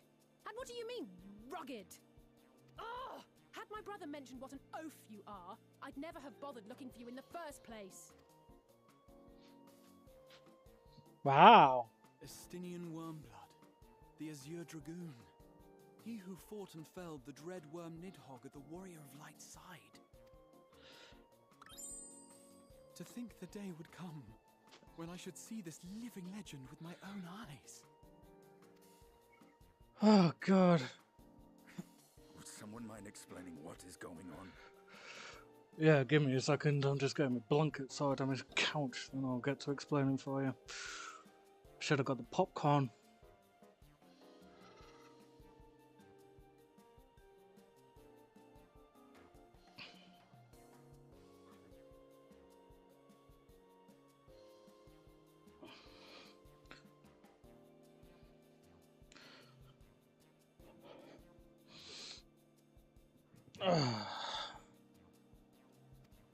Is everything all right? I thought I heard Alize shouting.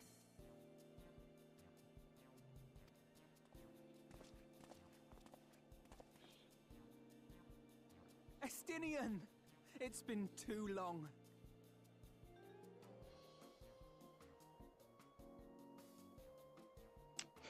It really has.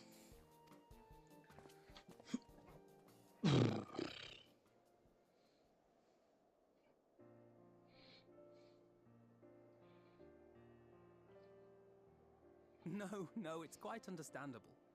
That was hardly the first time we've been confused for one another. Nor, I suspect, will it be the last. Well, I, for one, will not be making that mistake again. What I will say, for the second time today, is that you've grown. Inside and out.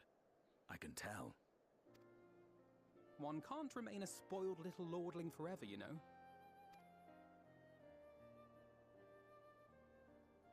At least someone's having a good time. I like seeing Estinian and You know, when Alphino we were together. growing up, Alphino would never befriend other boys because he couldn't stand the thought of not being in charge. But maybe that's changed. He seems just as happy around Estinian as he does Arenvald.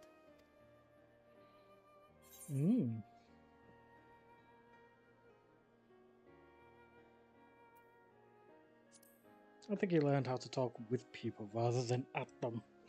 I wouldn't be so sure. He still loves nothing better than the sound of his own voice. No. Miss A. No rest for the righteous, eh? Speaking of which, I was just on my way to borrow an airship to take me to Aziz La. Aziz La? How could I forget?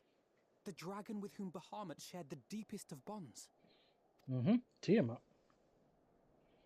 Aye, Tiamat, his mate.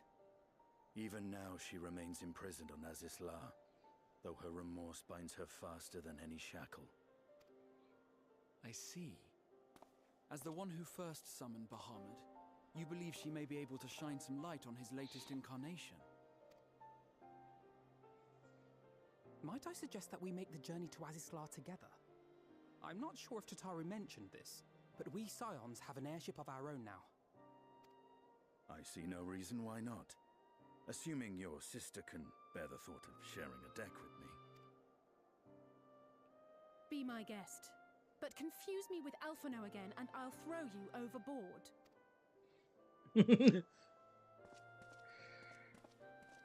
Ugh! I don't know who he thinks he is, but he's nothing like Alphino painted him to be.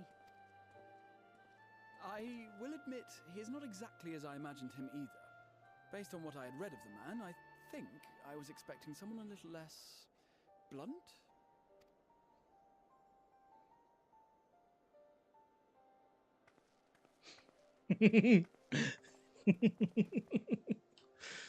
Oh, blimey.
Oh, Estinian, you're so nice.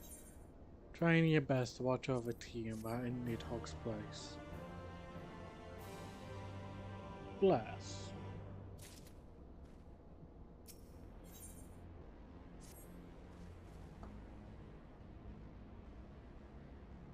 So let's see.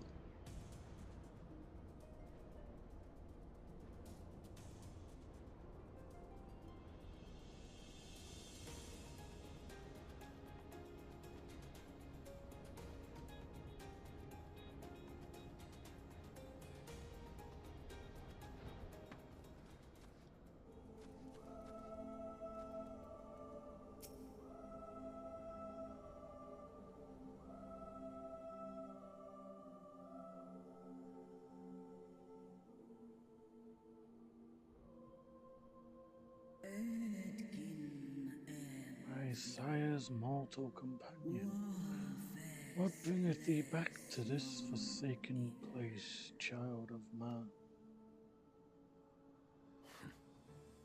It's plain she knows naught of recent events. Perhaps you should enlighten her.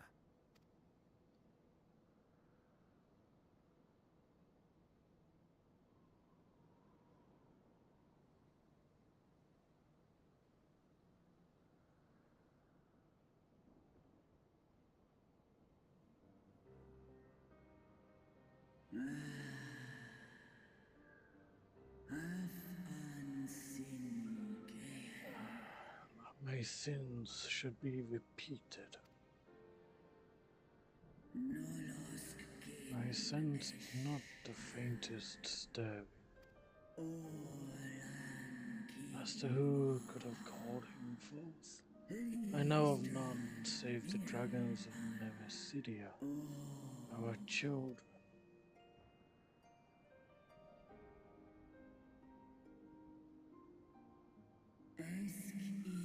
The Icon claimed their souls when first he manifested, and robbed of their will, they became tools for the Allagan's dark designs. I've seen it with my own eyes. Captives of a lost empire, neither alive nor dead, existing only to preserve Bahamut's corporeal form. Yes, the dragons of Mericidia are at the mercy of this Ascian. There can be no other explanation. Accursed Ascians, vile minions of darkness. Again you would profane the memory of my beloved and strip our children of their food, their dignity. Are there no depths to which you will not stoop?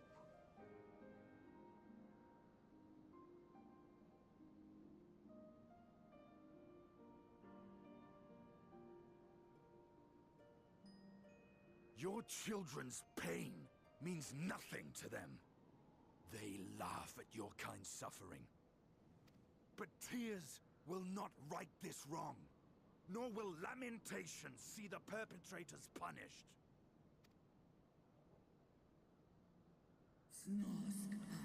What would thou have from me, Slayer of Dragons? Behavior befitting a great worm.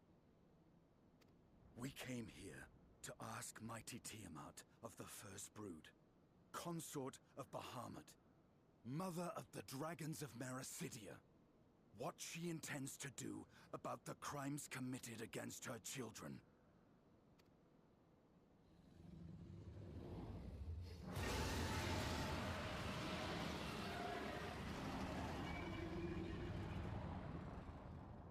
Damn, only Justinian didn't flinch or move though.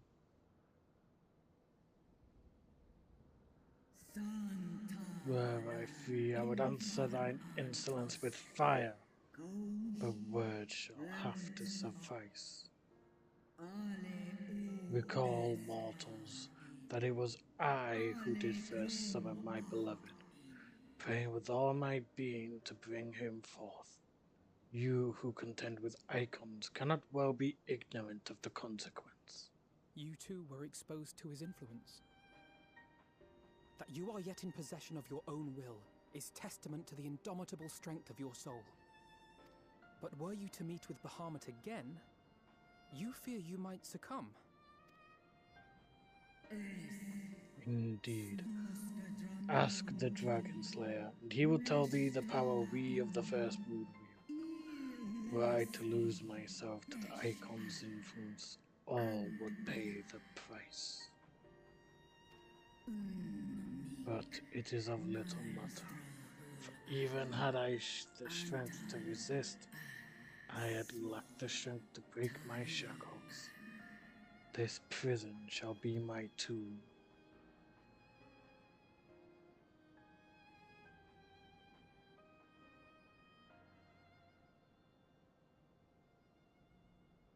On the matter of Bahamut's influence, at least, I believe we can be of some assistance. If you're afraid of being enthralled, don't be. We have a cure. And while we've never tried it on one such as you, its basic principles are universal.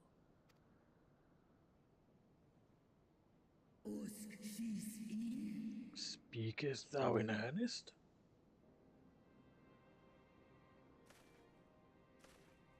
There is no future for those bound to the past.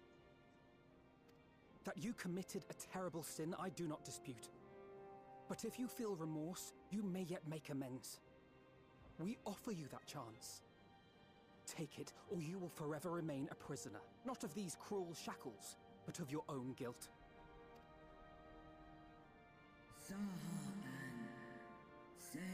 A chance to make amends, to lay Bahamut's memory to rest.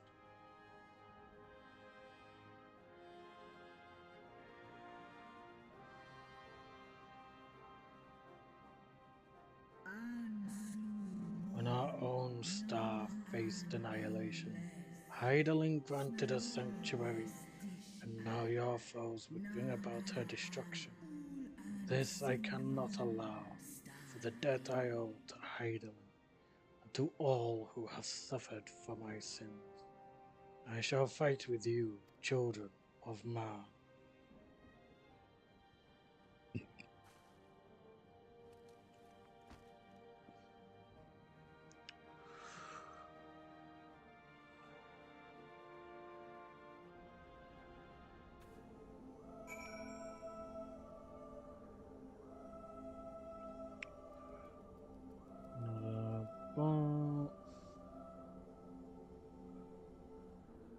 Move. That's 2 bots today in terms of that.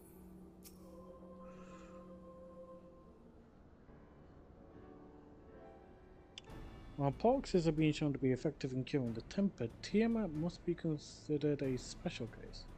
She is far, far larger and immeasurably more powerful than any subject treated thus far. Were we to remove her restraints only to find that the process had failed, we would be hard-pressed to contain her.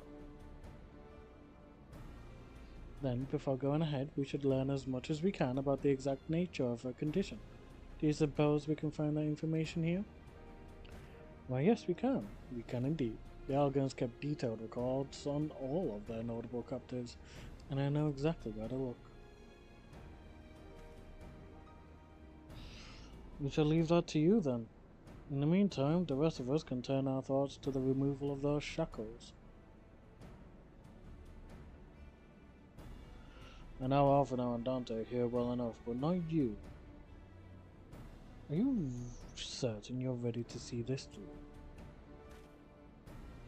Rest assured, Sir Vestinian, that I am both ready and willing to give my all for the sake of this star, though that is not my only reason for wanting to set Tiamat free. While I do not claim to know all of her sorrows, I too once found myself in a prison of despair, and I well understand how hard it can be to dare to dream of escape. It took the encouragement of braver souls than I am to make me take the first step towards a brighter future. Now I would help Tiamat do the same. I gather you are not as young as you look. Mayhap when our work here is done, we could trade tales over a pot of Tataru's famous tea. And be indebted to her for the leaves and hot water? I think not. I see. Returning swiftly to the task at hand, then.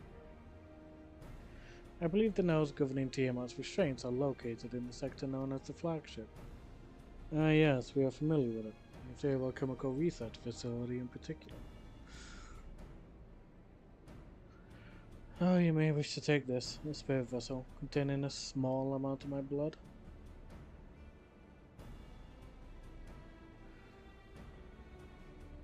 Which you just happen to be carrying around with you? I suppose that could seem rather odd. To explain, Ambrose, Yonja, and I are researching the use of spirit vessels and the transference, not only of memories, but the traits of certain bloodlines. That's how I keep one at the ready should an opportunity to test our theories arise. As for its use, you may recall that during our previous visit, the nodes here granted access to restricted functions. Having identified me as being of royal blood and armed with that spirit vessel, I posit that they will do the same for you, even in the absence of, well, the rest of them. It seemed worth a try, at least. Agreed. We will take good care of it. To the flagship, then.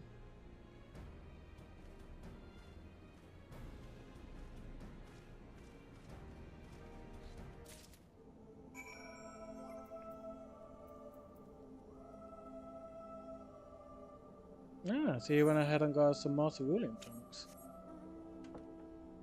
Makes sense. I think we were running a bit low actually.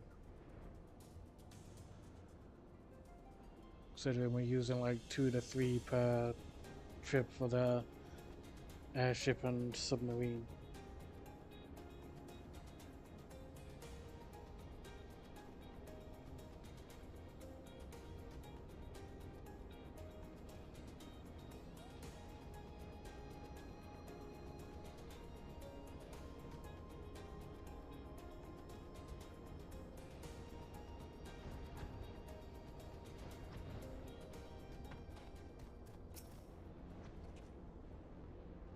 Let us split up and search the flagship for the node that controls Tiamat's restraints. But should you find a likely candidate, do not be tempted to make any adjustments. It would not do to accidentally release some manner of experimental monstrosity, unless Tiamat herself in her current state. Our objective at this stage is simply to identify the relevant node or nodes. Once we have learned what we can, we should reconvene and compare notes prior to proceeding.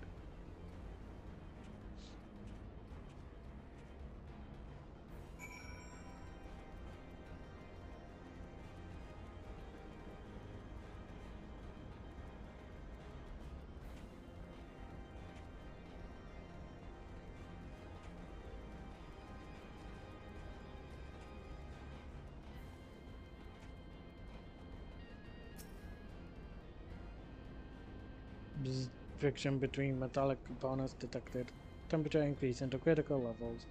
Please replace damaged parts or retreat to a safe distance.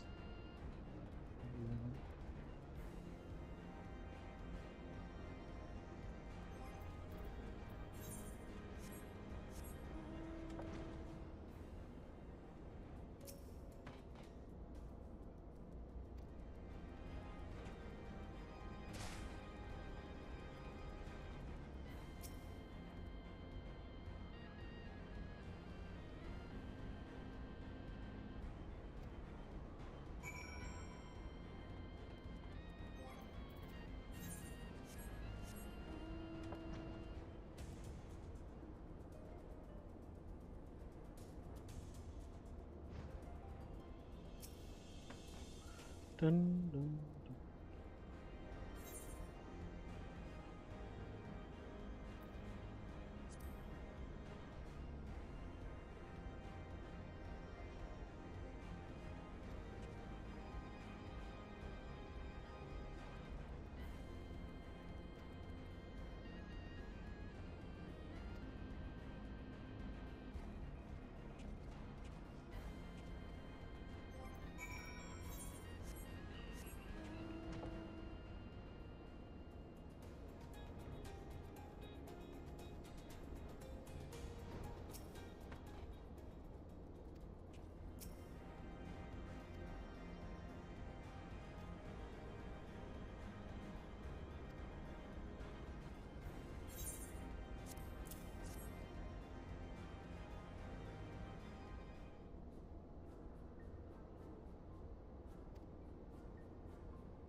Ooh.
But before we go any further, something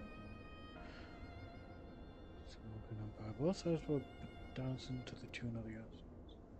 And it was the same in Ishgard, where they stoked the fires of conflict between man and dragon from the shadows. All that the Assassins touch turns to ash, and thus have you made it your mission to fight them. There have been times when you tried to reach out to them instead to find common ground.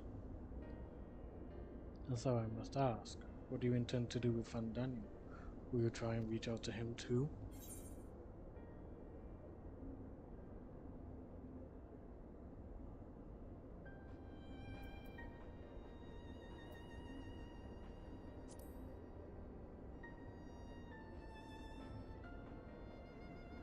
I see little point in reasoning with a wretch. I remember him for that matter. But perhaps that's the difference between you and me. You see the good in people, even if it be but the faintest glimmer. Well, I hope you do not come to rue your benevolence. You think it's unwise for viewing the world thus? Far from it. What has ever been your way, as I learned when we journeyed together with Iceheart. Yet the fact remains that there are some who view compassion as a weakness to be exploited. And there may come a time when you extend the hand of friendship, only to wish that you had dealt the killing blow. So, save your mercy for those who deserve it. Well, we should be getting back to our task. If Alvanel has things in hand here, I suggest we rejoin the others.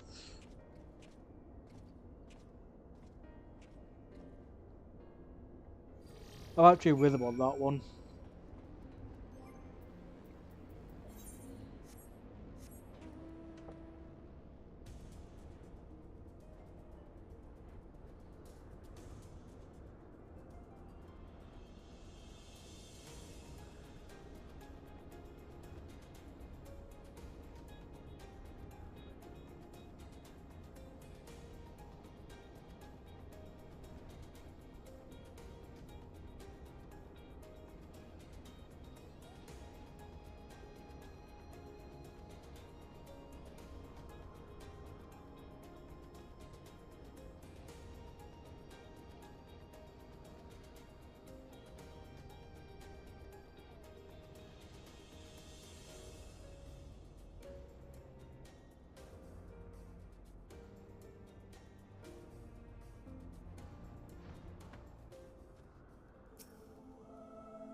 Estinian told me all as well, but nothing more.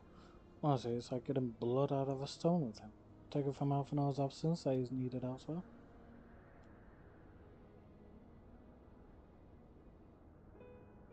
Well, that all sounds rather frustrating, but you got there in the end. While you were off talking to nodes, Graha and I were learning as much as we could about Tiamat's condition. Our readings confirmed that her ethereal balance leaned strongly towards the Umbral, as was the case with the kobolds. Therefore, all other things being equal, the treatment should work. The difficulty lies in the sheer quantity of ether which we must contend. Multiple applications of the treatment will inevitably be required if we are to reverse the effects of the tempering completely. Meaning I'll need all the ether I can get. Thank you in advance. Although this endeavor will ask much of us, we do have one reason to be optimistic. Namely that Tiamat shows no signs of fanatical devotion, suggesting a milder case of tempering than that suffered by the kobolds. Tiamat saw Bahamut as an equal rather than a god. Might that have made a difference? Now that you mention it, it very well might.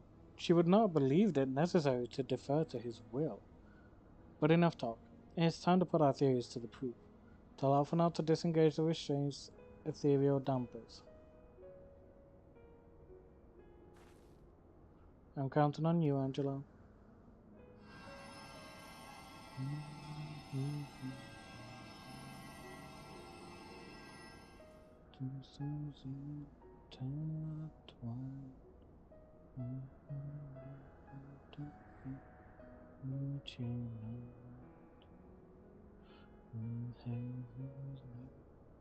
Ah, such warmth.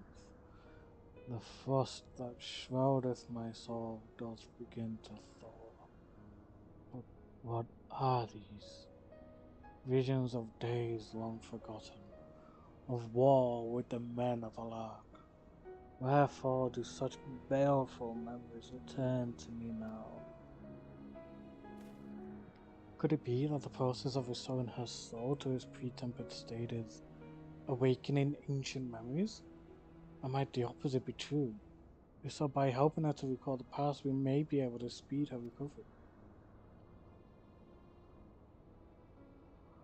Dante, she trusts you. Speak to her. Ask her to tell you of times past.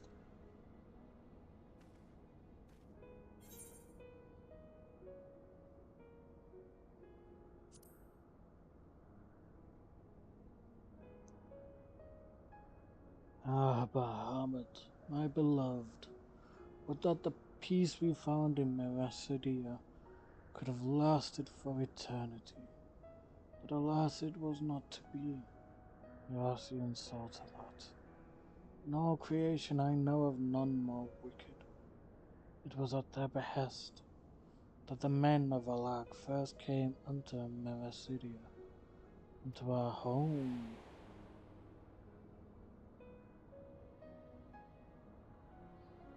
The tale began when Bahamut and I left our father's side. We took wing in search of a place to make our eyrie.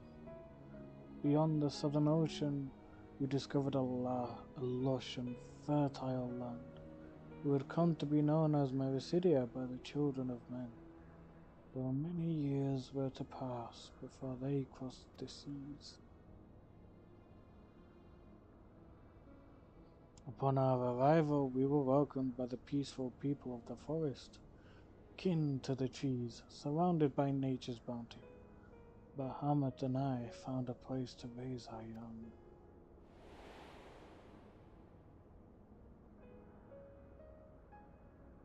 Fascinating.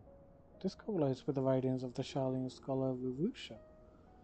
She posits that man first settled on the southern continent towards the end of the Second Astral Era. Correctly, it would appear. If only she was with us to hear the tale from Tiamat herself.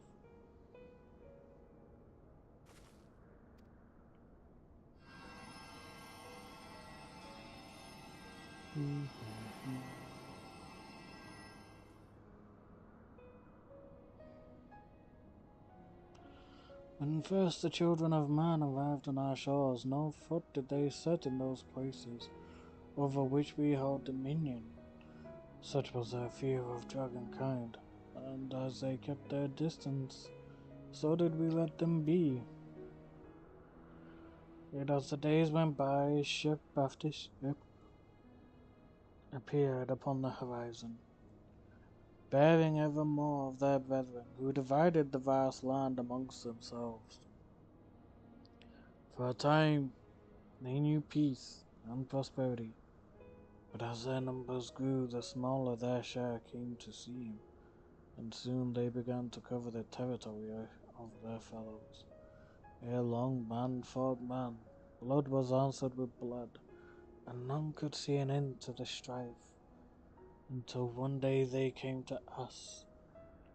Recognizing our wisdom, they entreated us to intercede in their conflicts. Bahamut agreed, and with him proceeding over the affairs of men, the land knew peace once more.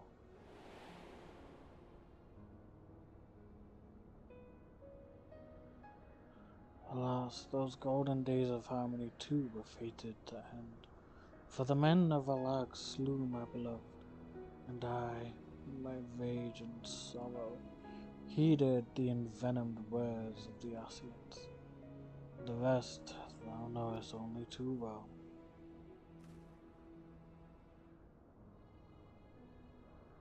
But your tale doesn't have to end there. When you are free, we'll rid the world of the Ascians together, and you and your beloved will have justice. Fine sentiments, but you're almost spent. I'll keep watch from above. If the treatment fails, run. Ugh. Thanks for the vote of confidence. I swear when this is over. Keep going, I'll say. The magic is working.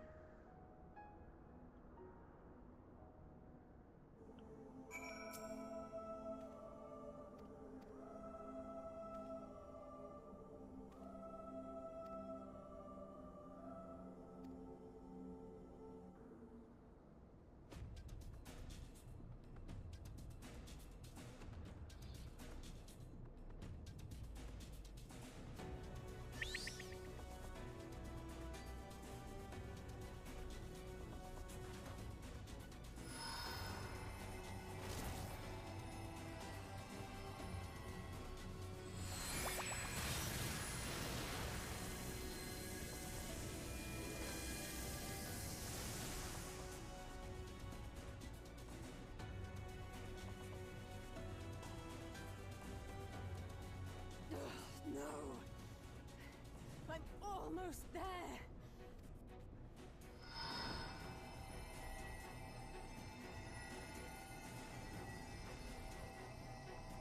Did you forget you had 2 willing volunteers to help you out?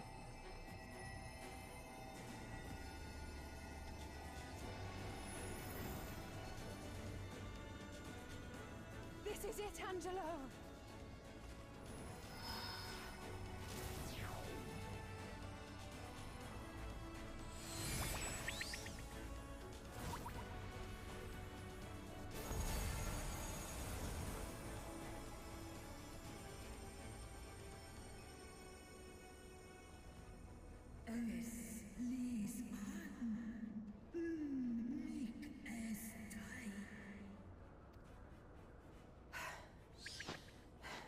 Did it work? We won't know for certain until the shackles are removed.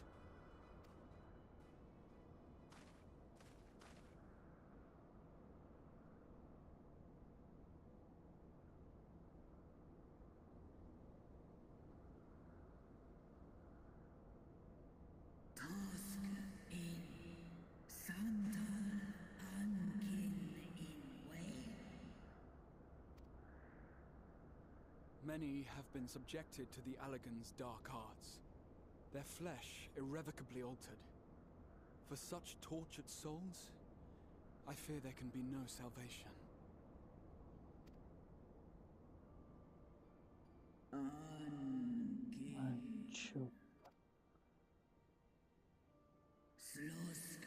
Should you hearken unto my call, We shall fly together once more. But should you not, I shall grant you peace. Better to die than live as a tool of evil. You too would wish this, I know. And I shall do as I must. When that time comes, you won't be alone.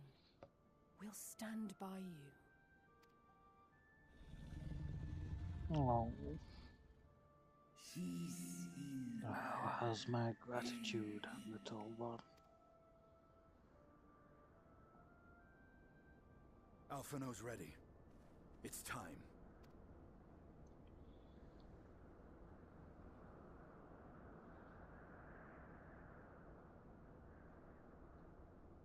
Do it. And let's hope the treatment worked as it should.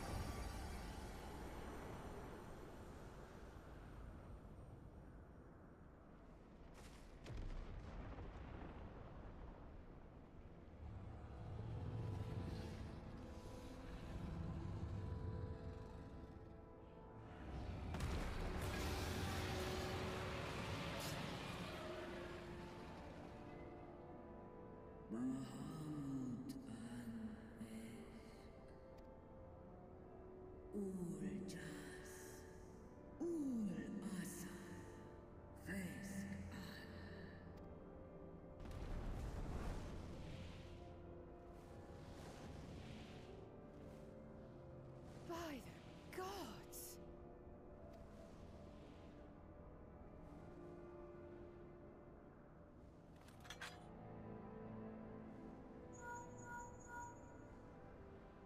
Urianger, your timing could not be better. Understood, we're on our way. It's Bahamut. He's been sighted over Pagalthan. He flies for the largest amount of settlement in the region, at the head of a vast host, including dragons.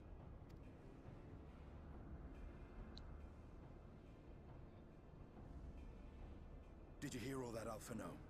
You'd best rejoin your comrades. I'll make my own way. Our enemy awaits. Shall we?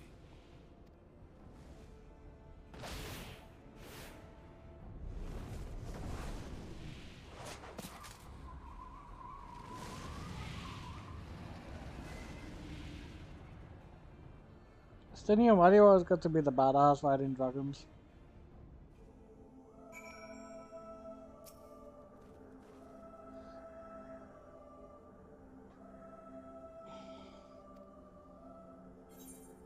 Fuck no, I want to face it. The flames of war.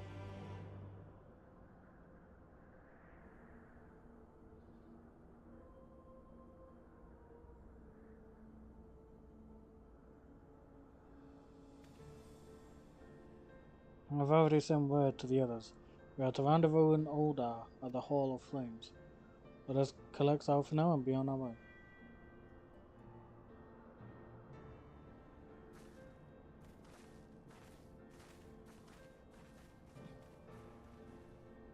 Right.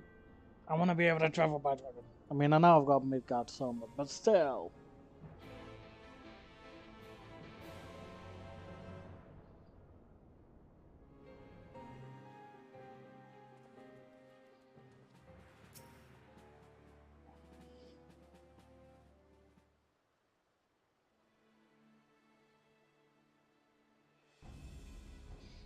Now I know some of you could do with the rest, but I'm sorry to say the Telepharoi have other plans. Pagalthan is already under siege.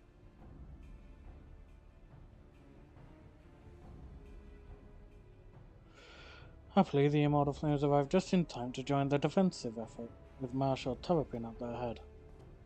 Well now, given the failure of the peace negotiations, I was uncertain how the Sultanate would respond. It's good to hear that Oldar has not abandoned the Immortal. Abandoned them? Did we not profess to be their friends?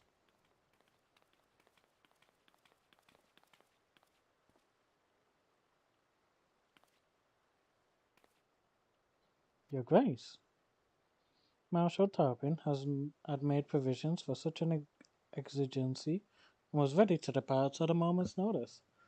All that was required was the agreement of the Syndicate, each of whom voted in favor of intervention.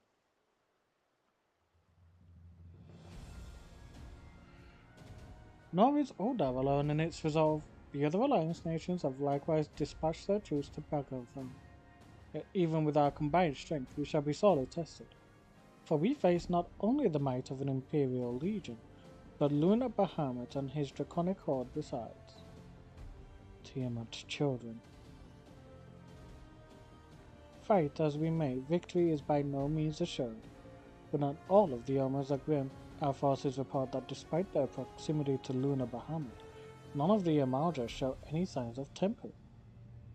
Strange. What primal would turn down a chance to claim new thrones?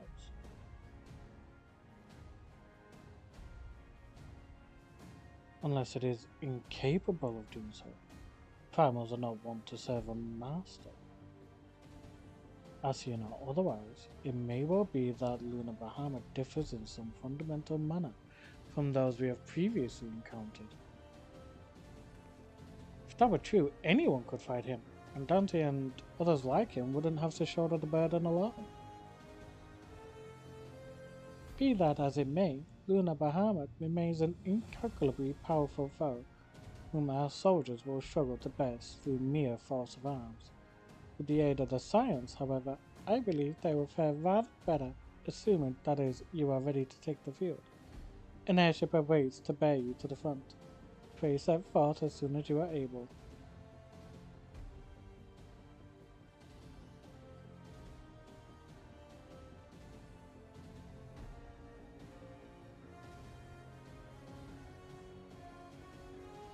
I, meanwhile, shall continue to coordinate our forces.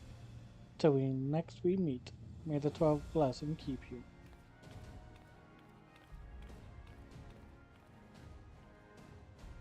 It was kind of her to speak with us personally.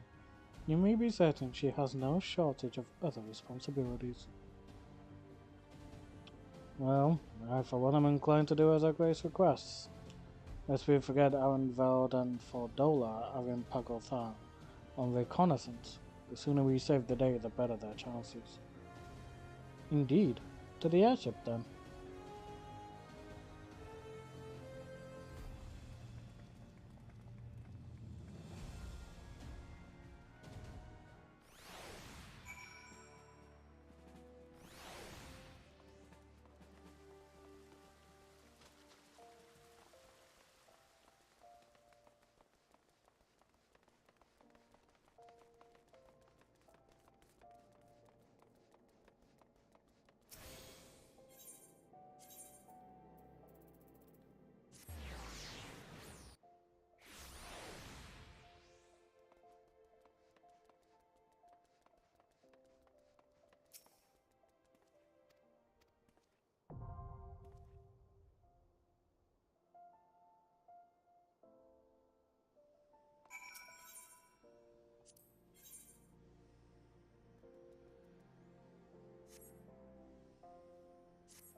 I think this is the last Shadowbringers dungeon, actually. It is. It's the last Shadowbringers dungeon. Woo! And after this, we've only got 4 more missions.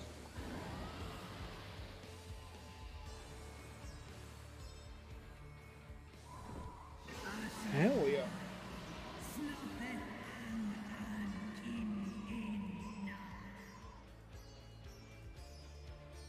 Damn, she is pissed, and I do not blame her one bit.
Right.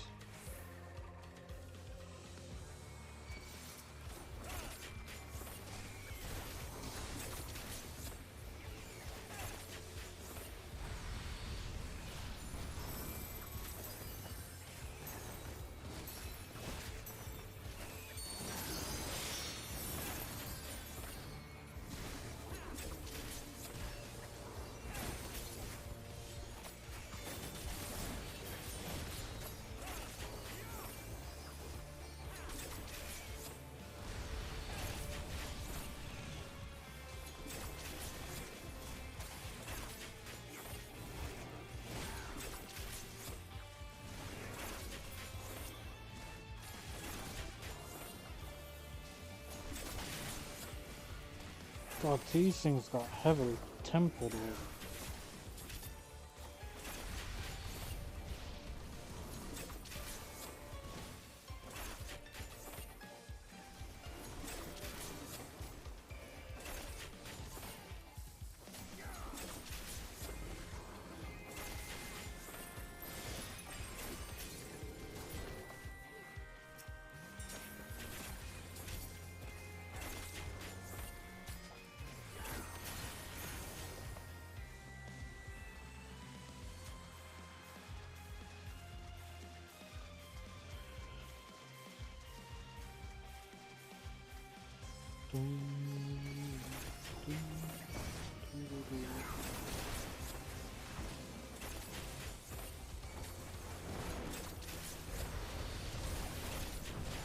I mean, even the kobolds try to help.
Oh, I'm starting to think I remember this dungeon now. Christ. That was mainly because of this thing. I fucking hated it. I kept dying to it when I first tried doing this dungeon.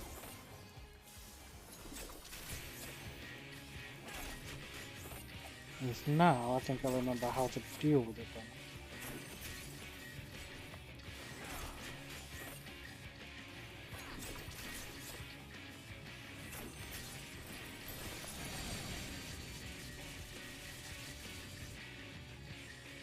Keep away from me.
Nice, nearly dead. Come on.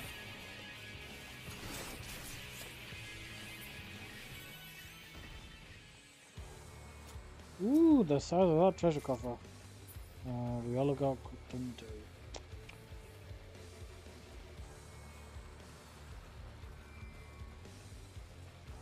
What took you so long? The Amalds are in trouble. Let's split up.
Oh,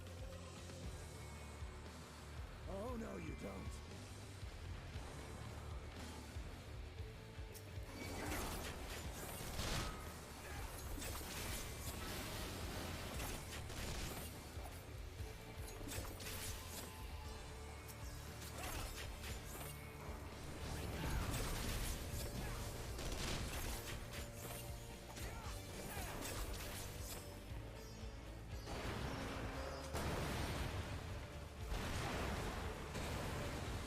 Seems Tiamat managed to...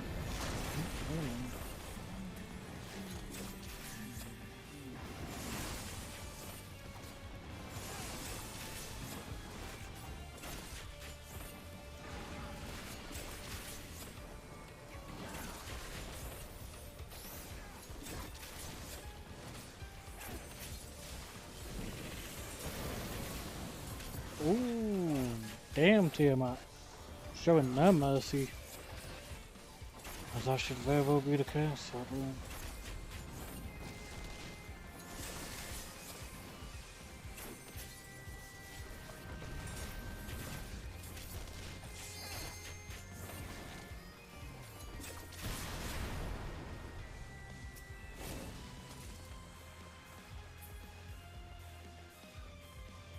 Pagothan Necklace of Healing.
Get out of the way of that. Thank you.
Pagothan Visor of Striking.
Okay.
At least this time we're the ones riding the dragons. Yeah.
God, these armored ones fucking Christ.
Teletherium. Luna Bahamut.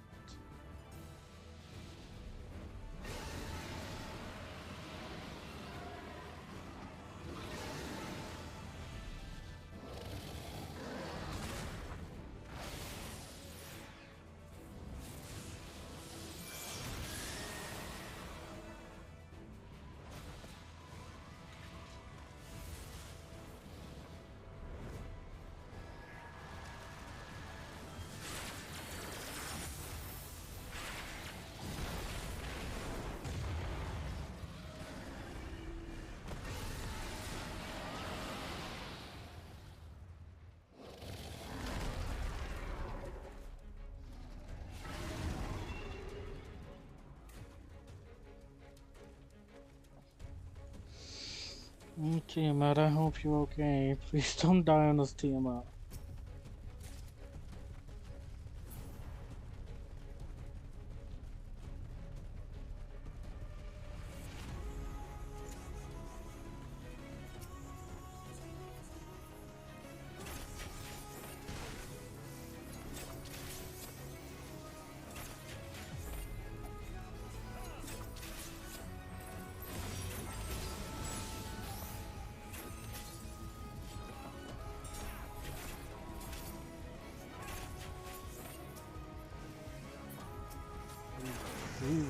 Ooh boy.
It was a bit sloppy there, Jesus.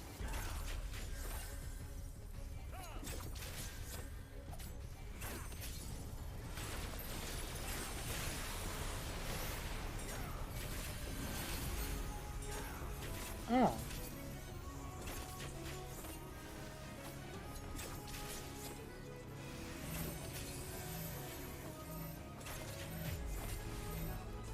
This is definitely gonna hurt.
From Pugglethan.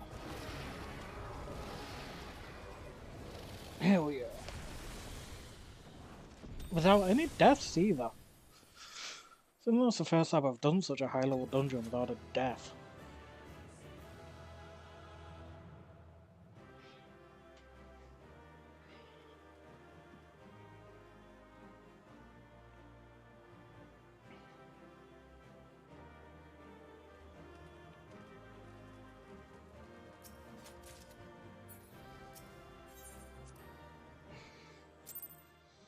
God, this would definitely earn us some, hopefully a good amount of progress on the company rank. Oh, Tiamat's alive, that's good.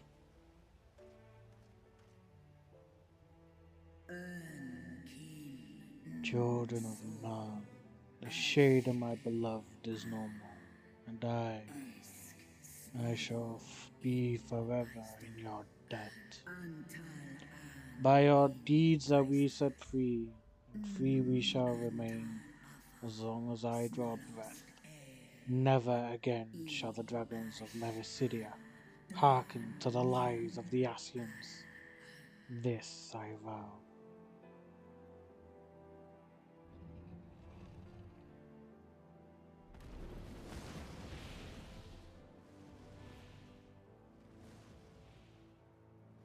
Noble warriors, the dragons chose their friends well. The Amalja. Long have our peoples waged war, but no more. Your fallen lie beside our own. By our words and deeds shall we honor their sacrifice.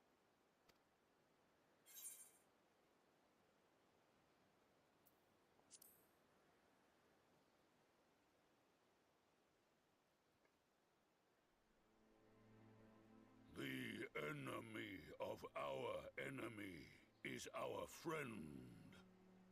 And you have proven yourselves worthy of our trust. It is the Guardians who are deserving of our fury. I shall see that my brethren learn the truth of this day, and rally as many as possible to the cause, till we meet again.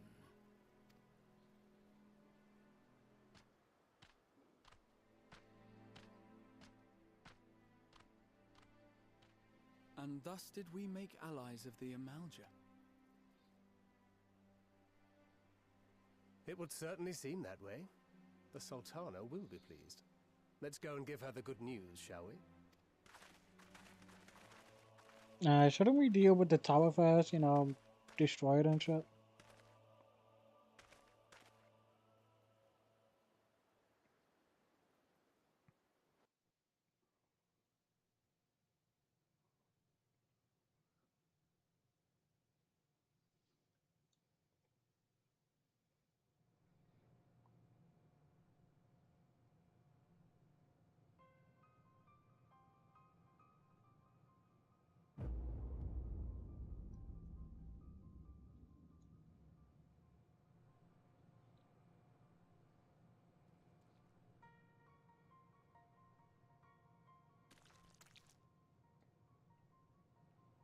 What in Ralga's name happened here? The gods only know. But you can bet these poor sods aren't here by choice. Quickly! We've got to get them free!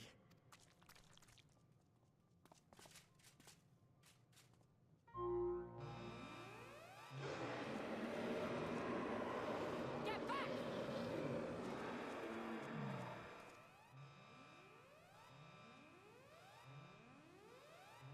No! What have I done? It's too late for them! We're leaving, now!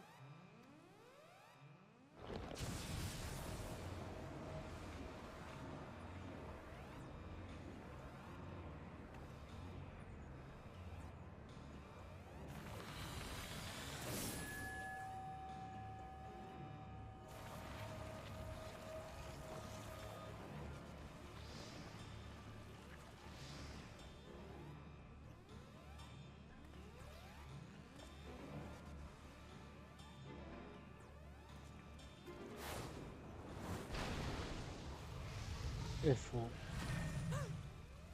No! No! Don't you dare! We came together and we're leaving together!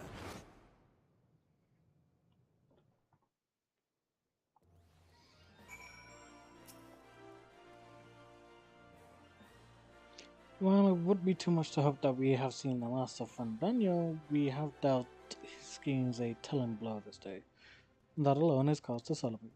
And celebrate I will, when we have received word of Arenveld's safe return.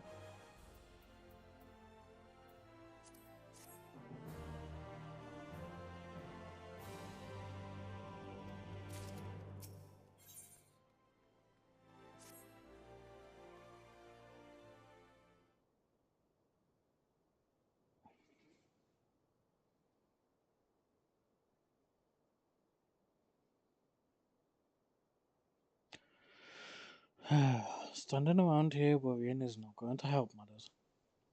Come, we must escape the day's events with Pippin and her grace.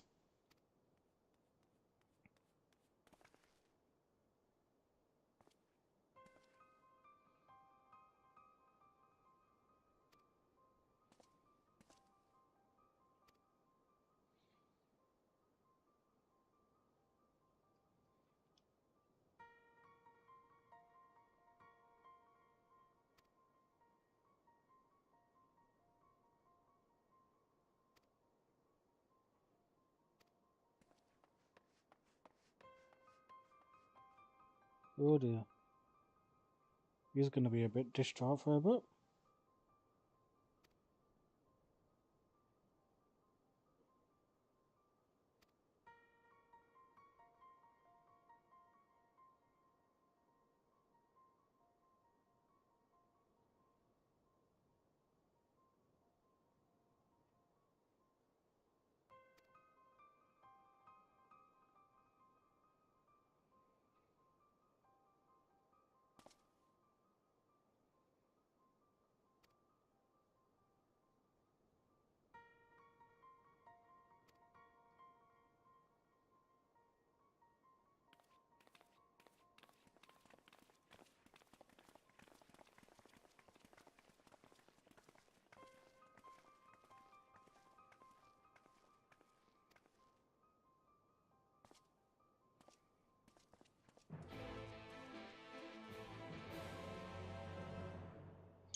Why is it that this...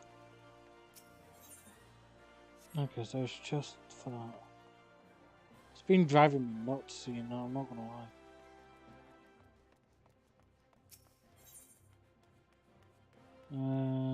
Hosting strip? I don't know.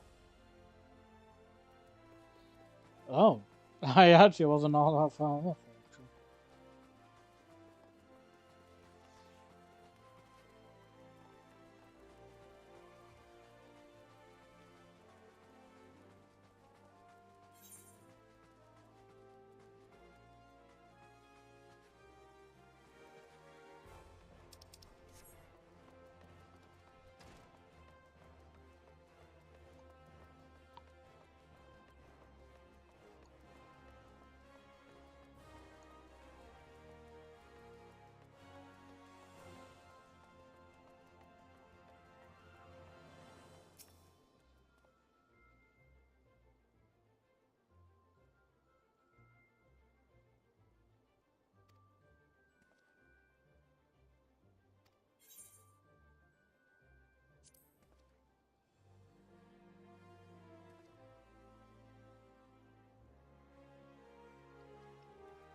Fordola, have you been waiting here all this time?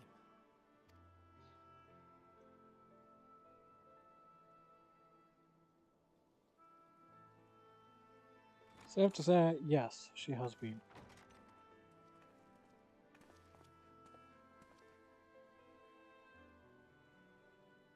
We have done what we can. The rest is up to him.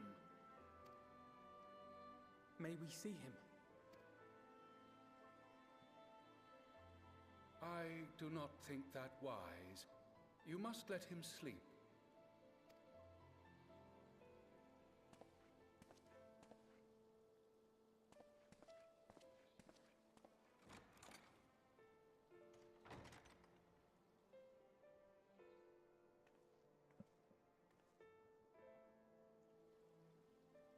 Thank you for bringing him back. He owes you his life. I just wish I had been there. Perhaps, I don't know. Perhaps I could have... Could have what? Got tempered? Don't flatter yourself. You can't save everyone. No one can. Not even the warrior of bloody light. She's got a point. People die all the time, for no good reason. And those who take up the sword die quicker than most. If you're going to shed a tear every time a soldier falls on the battlefield, you'd best stay away. It's no place for the weak of heart. It may be that victory cannot be won without cost. But all life is precious, and I refuse to shrug at its loss.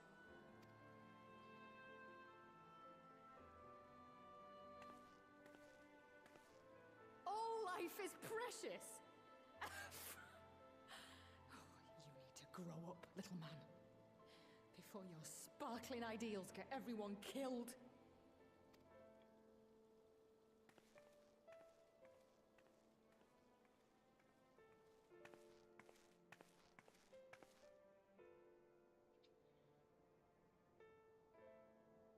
You're right.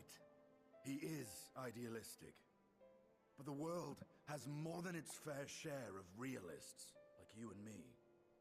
It's people like him who dare to dream that things could be better and make it happen against all the odds. They are the ones whose names live on forever. The heroes. The battlefield's littered with would-be heroes. At this rate, you'll lot be next. And what'll become of your precious dreams then? They'll be gone. Like dust on the wind.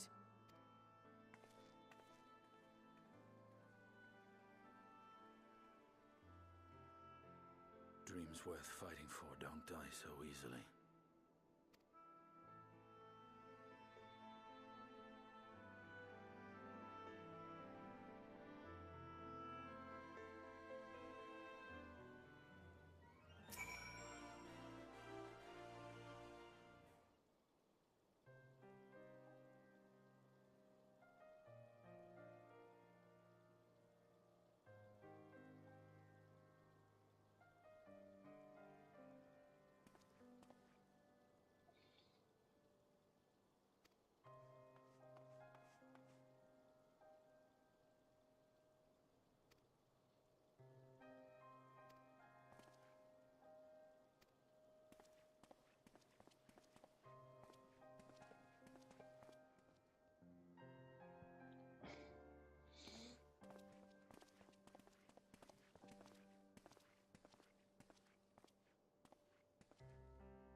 Just like good old nod to one another.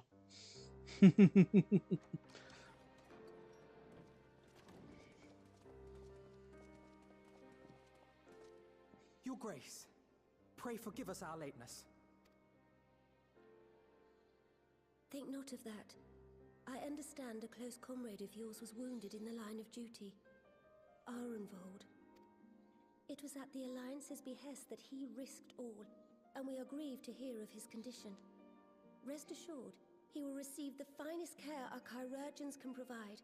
On that you have my word. Keep forgetting it's pronounced chirurgeons instead of chirurgeons. Now, we would share with you the findings of the mission. Pippin, pray relate to our guests the details of Fordola's account.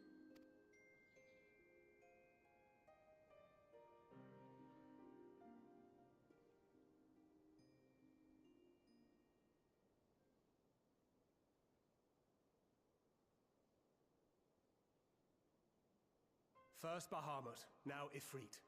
Or Lunar Ifrit, as Fandaniel would doubtless have it. 'Tis now all but certain that the towers were conceived to facilitate the summoning of primals by those imprisoned within. Less certain is the means by which the Telophoroi constrain the wills of said entities to enact their designs in defiance of the pleas of their victims.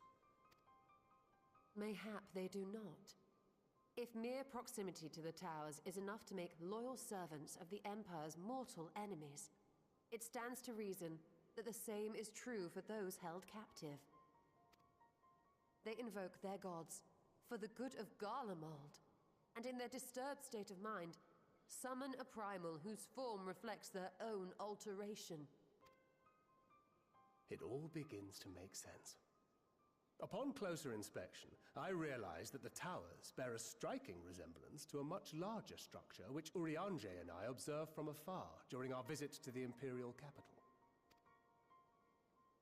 Assuming it too is capable of tempering those in its immediate vicinity, it would go some way to explain the swiftness with which the Telophoroi managed to rally so many Imperials to their cause. While the situation in Garlemald is indeed troubling, I fear we have more immediate concerns. Ifrit was not the only primal summoned. At approximately the same time, observers at several other towers bore witness to the emergence of further such entities.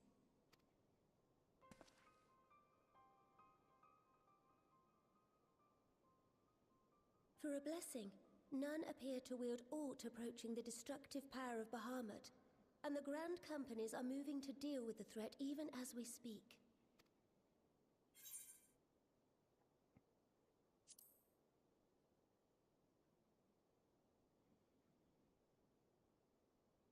Though we are aware that the task will not be easy, we would call upon the Scions only as a last resort. Pray, conserve your strength for now. After all, it was not so very long ago that you rid us of Bahamut.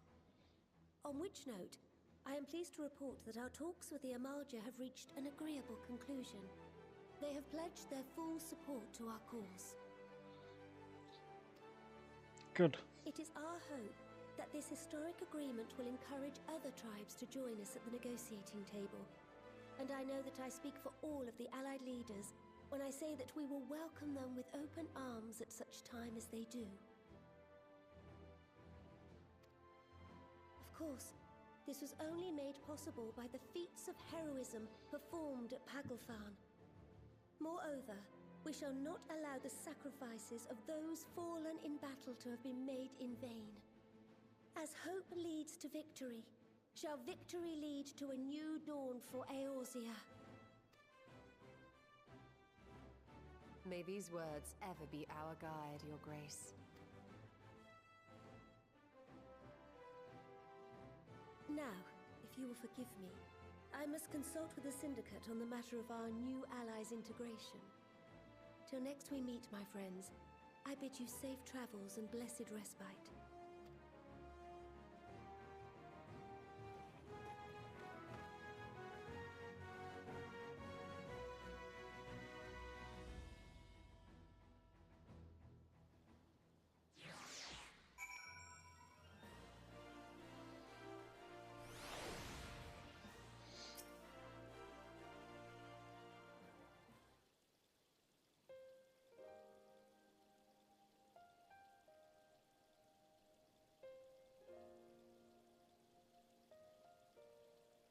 Right then.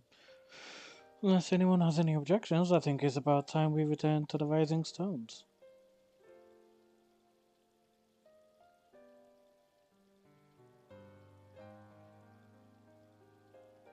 And that includes you, Alphino. Our Vord is in good hands here. Of course. He would doubtless mock me for pacing about the infirmary. Let us retire then, that we might regain our strength in readiness for the coming challenges. If all are in agreement then, I shall look for our note to expect us. A hot bath and a hearty meal shouldn't be beyond arranging, with the time available.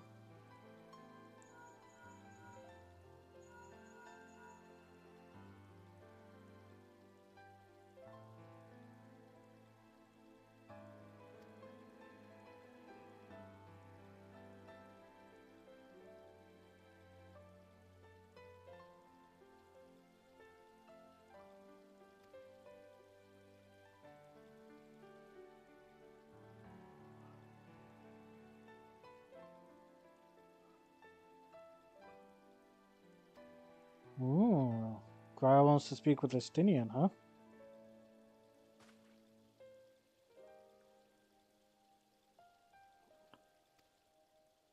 If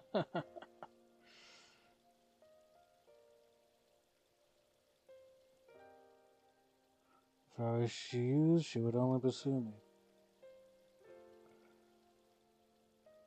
Let's get this over with, shall we?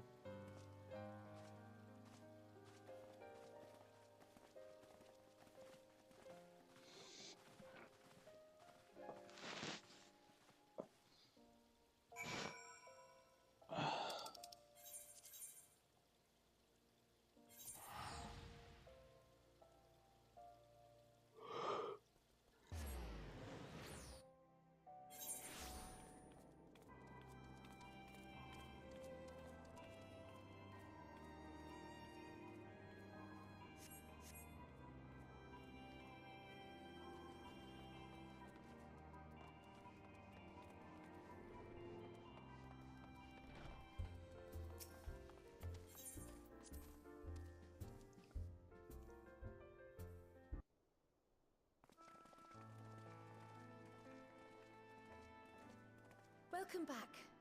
I expect you must all be exhausted. Ere you take your rest, however, I would beg a moment of your time. Thanks to Arenvold's selfless efforts, we may now be confident that we understand the function of the towers.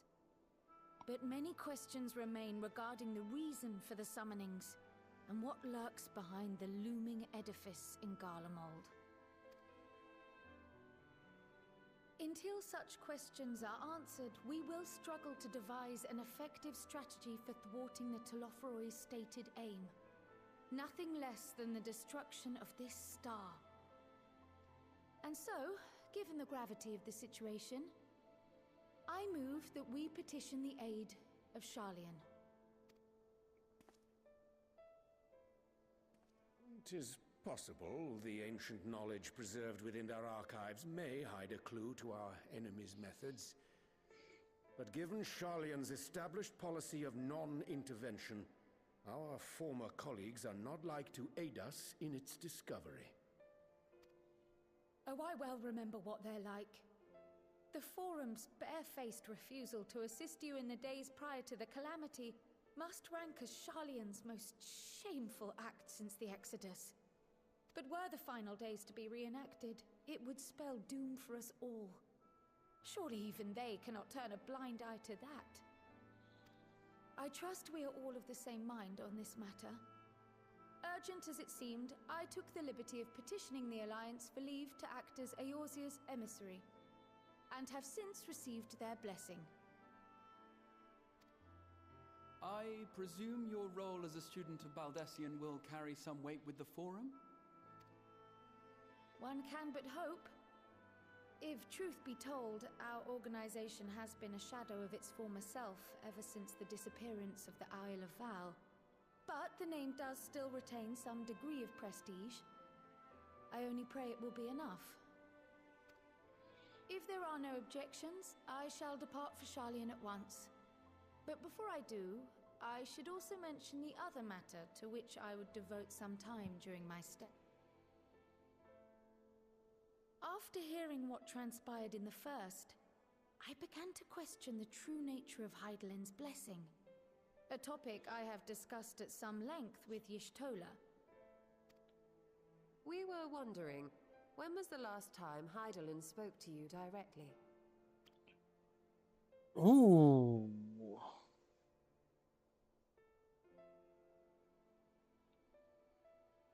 Good question.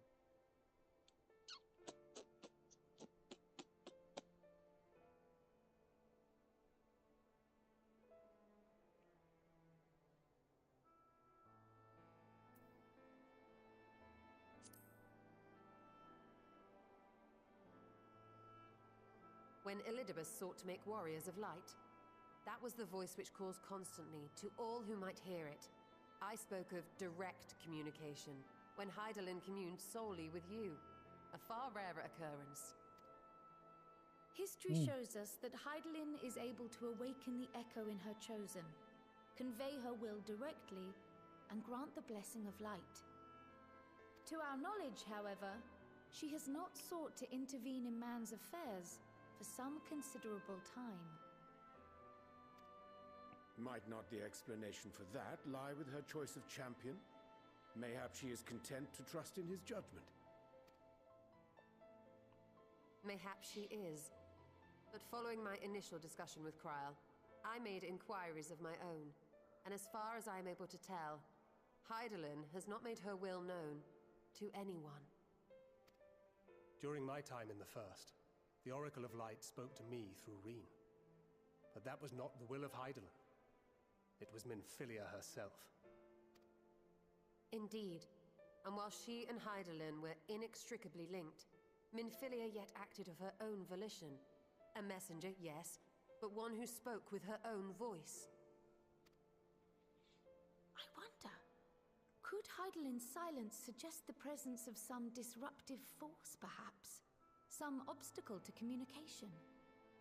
While I share Urianger's high opinion of your conduct, I see no reason why she would deny you her guidance altogether. Then again, who am I to say? The fact is, we simply don't know. But if the explanation is to be found anywhere, I can think of worse places to look than the archives of Sharlayan, and their research on the Ethereal Sea in particular.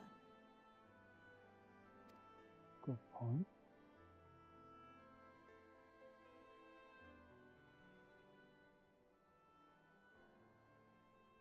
Resolved though I am to go, believe me when I say that I take no pleasure in the thought of leaving you a member short. Now of all times.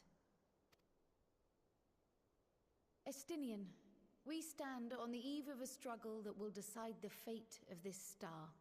One in which we Scions may play a telling part, yet we are but few in number. And so I must ask you again, will you join us?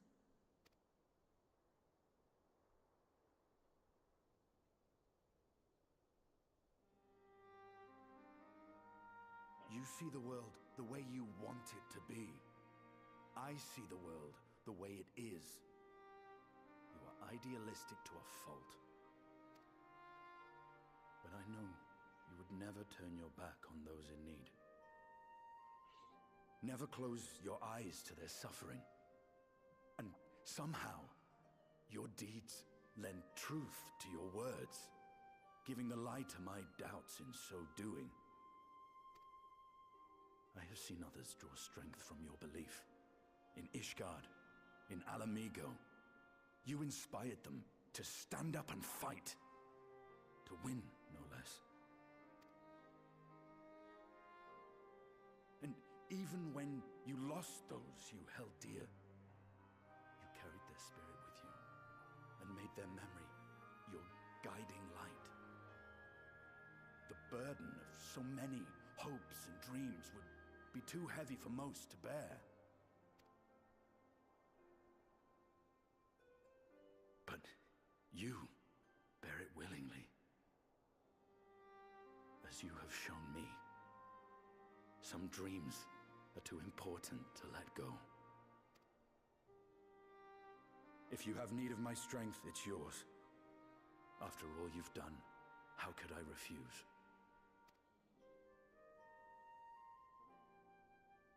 Thank you, Estinian. Whatever challenges await us, I shall not falter. You have my word.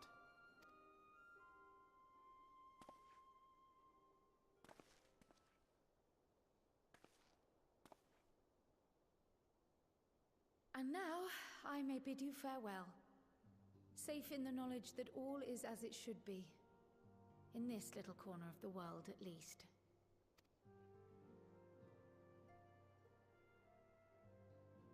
You will be sorely missed. Tread warily in Sharlayan, and do try not to let the Forum embroil you in their politics. A forlorn hope, I know, given the individuals involved. I shall do my very best. Farewell.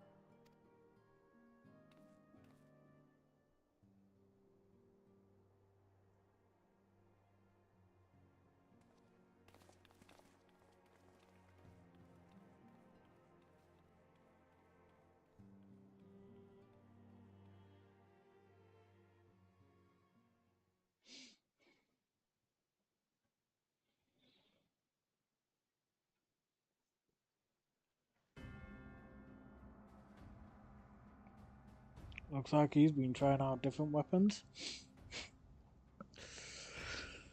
Not finding one that matches him.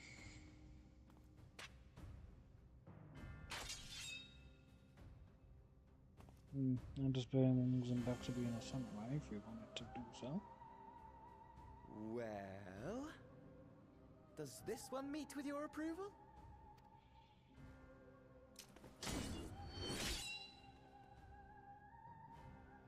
Apparently not. Or could it be that you're still upset about the dragons? Or maybe both. You are unwise to remind me of so costly a failure.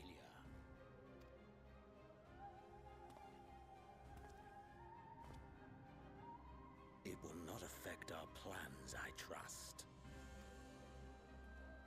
Oh, hardly at all.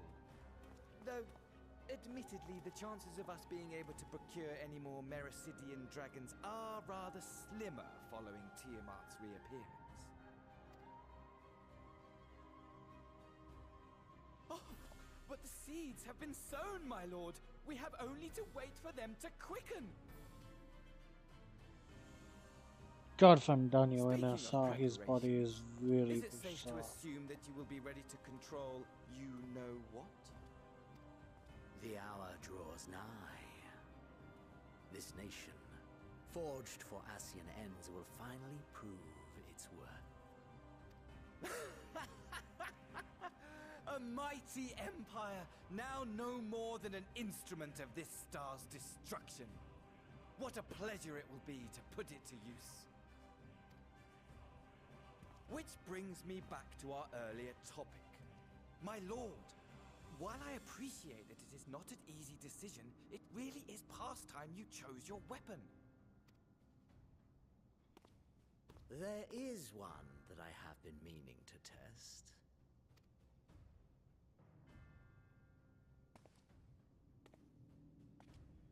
Well, not quite what I was expecting, though I will say, it does seem rather apt. The scythe.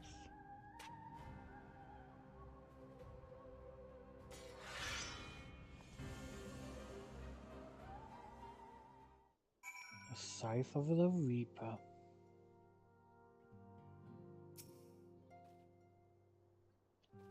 Well, it looks like I'm going to have a busy few moons. Not that they ever seem to be anything bad.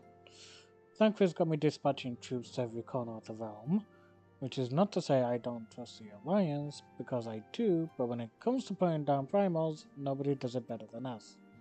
Well, then you lot, more accurately. You won't catch me trading blows with a primal in the near future.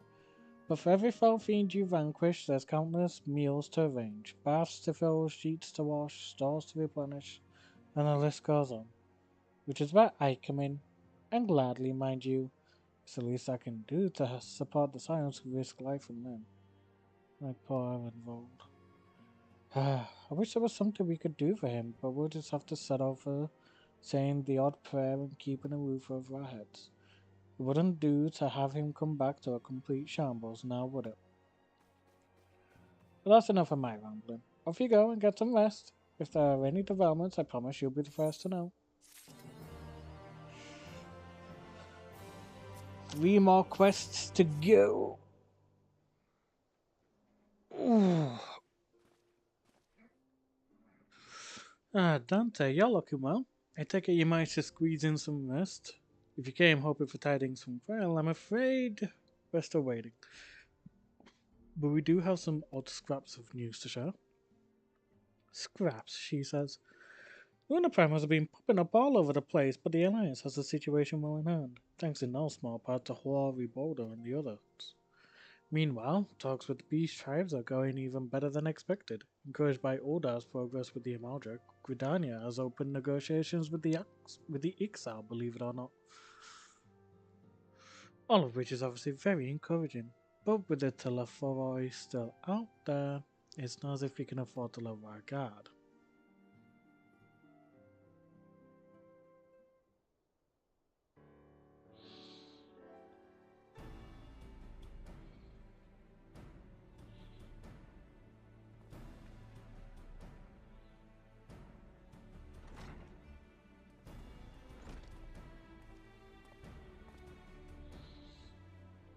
Begging your pardon, but I come bearing an invitation from the Alliance. The council meeting is due to be held in Alamigo. Your attendance is humbly requested. We were just talking about the Alliance. May I ask what's on the agenda? I believe the intention is to share news of recent developments and discuss what measures might be taken to combat the Telephoroi, in concert with our new allies. The Beast tribes have also been invited. It is hoped that they will join us in the fight against our common foe. So the Alliance would bring all of the Beast tribes into the fold at a single stroke. An ambitious plan, given the delicacy of the negotiations, but mayhap an expedient one, considering the threat we face. Indeed, my lady, and for their part I am told the Beast tribes have agreed to attend. If the Scions too are present, all of Eorzea will be represented. I see no reason why we shouldn't. To arrange such a meeting must have been quite an undertaking, not only diplomatically but practically. Pray inform the Alliance that we would be honored to participate. We shall make for Alamigo without delay. And I will bear your answer thither with all haste. We look forward to receiving you at the Royal Palace.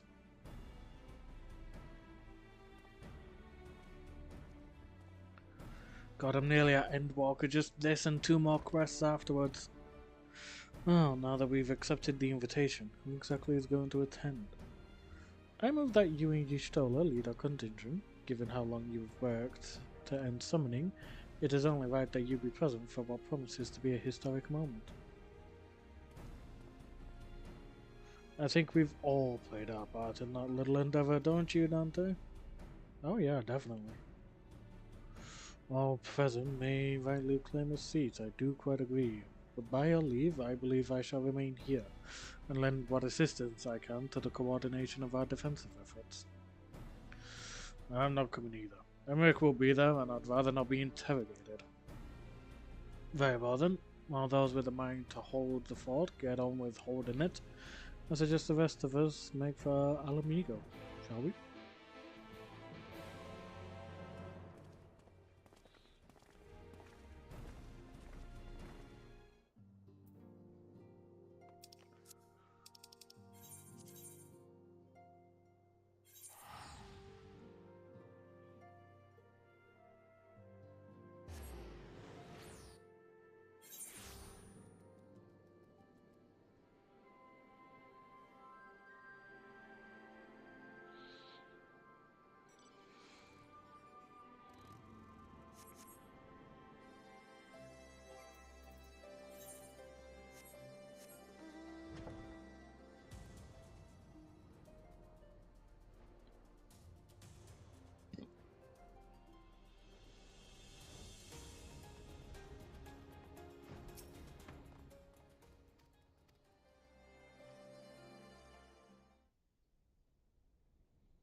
I hope this bodes well.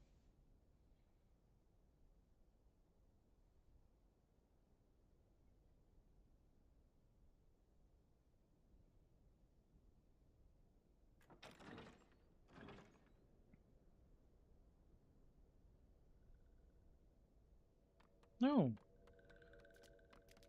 Oh, wow. Hey, Jesus Christ, it's gonna get extremely crowded in here. Blimey. Esteemed guests, you honor us with your presence. As there is much to discuss, let us begin. Information on our taken brethren you have, yes? Hear it we would!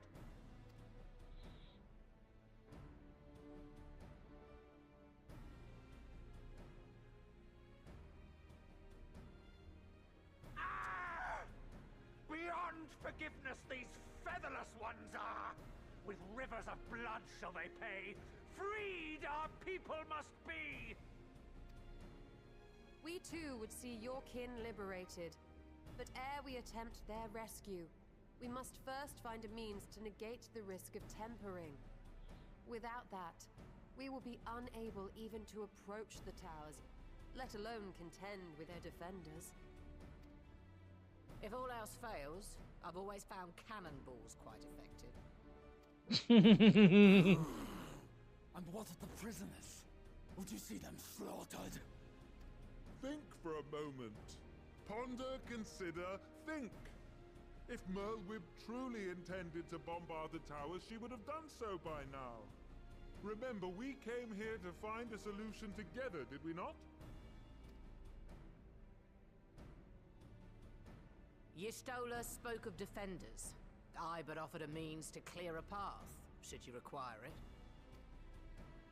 Given the enemy's capabilities, we will all need to play our part if we are to have any chance of success. For if any here should give less than their best, it will be to the cost of every living being on this star. A paragon, the Empire, our very gods. How can we hope to prevail against such odds? That our foe is formidable, none would deny. But our strengths are many and varied. In this chamber, I see masters of strategy, masters of magic, masters of the land, the air, and the sea. And together, there is nothing in creation we cannot overcome.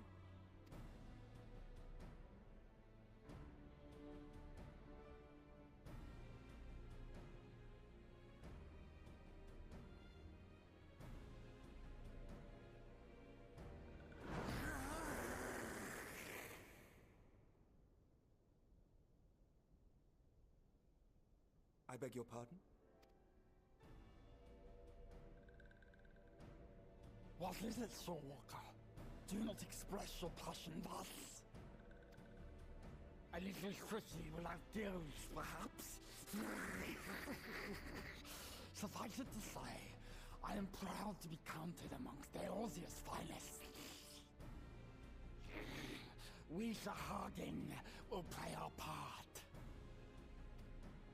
We kobolds have not forgotten the crimes the Overdwellers committed against us in the past. But today we look to the future, as allies united in purpose.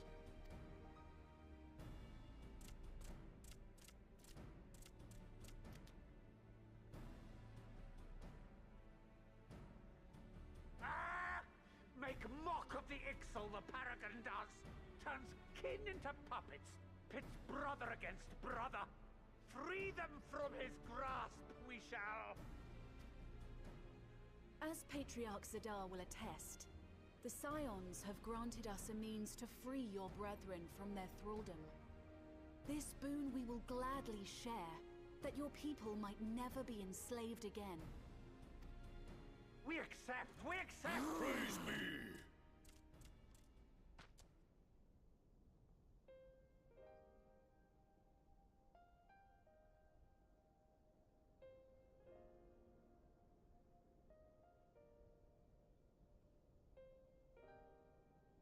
It's taken a while, but I do believe we might be one step closer to a world without primals.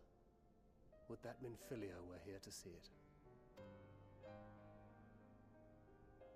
We still have a long way to go, and we're going to need a lot more Porksies. But we're moving in the right direction.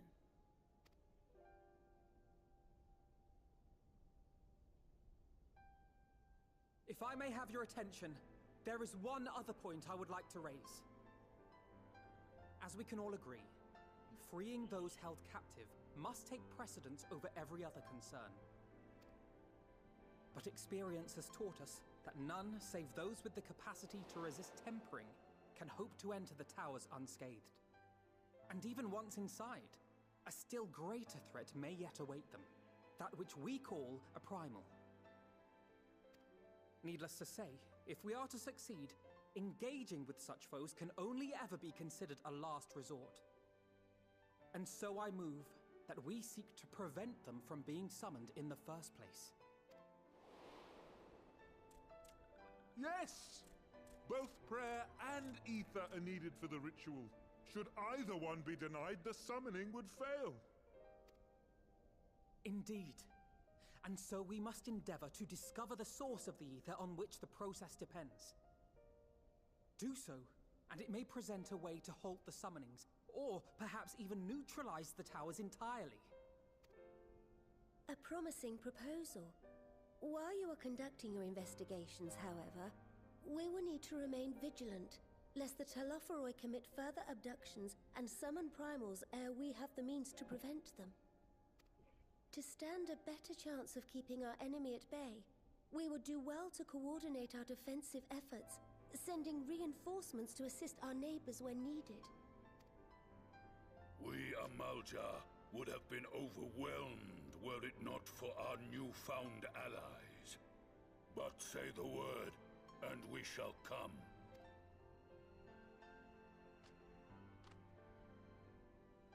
I see we are all in accord.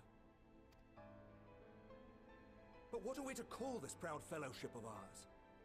I submit that the honor of naming it should go to the scion whose brave efforts have done so much to unite Eorzea. What say you, my friend?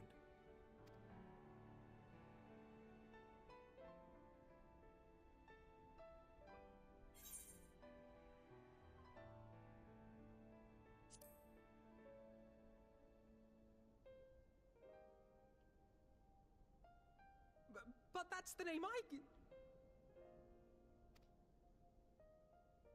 A fine choice, for there is none here who does not love Eorzea.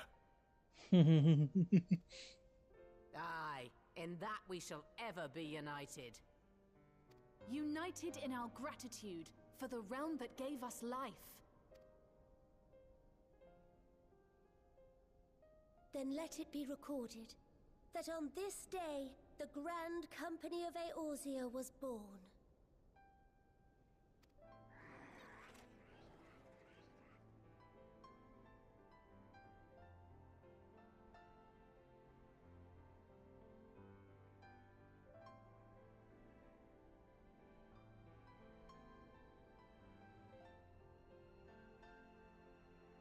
How long have we dreamed of this moment? And now that it's here, Oh, forgive me. Might we speak outside?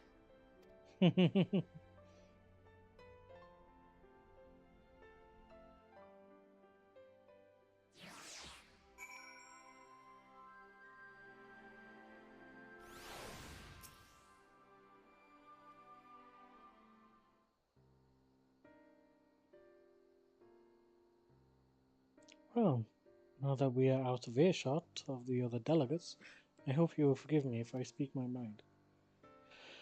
Let me begin by saying that I have dreamed of this day since the moment I first set upon these shores, and that I was as heartened as anyone to see the peoples of Eorzea pledge their solidarity. Yet even as they uttered their declarations, all I could think about was the conflict to come, the sacrifices that should be made, and the lives lost, inevitabilities that I still struggle to accept. But at least now there is hope. The formation of the Grand Company of Eorzea is the first step, the first of many. Many and more. Oh, that was Kanisa. Now the seats here. How might we be of service? I seek Master Alfinar's assistance in a matter involving Gridania's neighbours, the Sylphs. I know that you and yours have long kept a weather eye upon the crystal trade, the better to predict the coming of primals, and so you will be familiar with the sylphs of the Ash Crown Consortium. Through their dealings, they have cultivated relations not only with the city-states, but many other communities besides. Communities such as the Beach Tribes. Just so, it is our hope that we may make use of the Sylph's established lines of communication to coordinate the efforts of our new fellowship. Yet there remain certain practical differences between a trade consortium and a grand company. If the Sylphs are to perform their task effectively, they will require the counsel of one versed in the operational aspects of an armed force. An armed force founded with the self-same goal in mind, no less.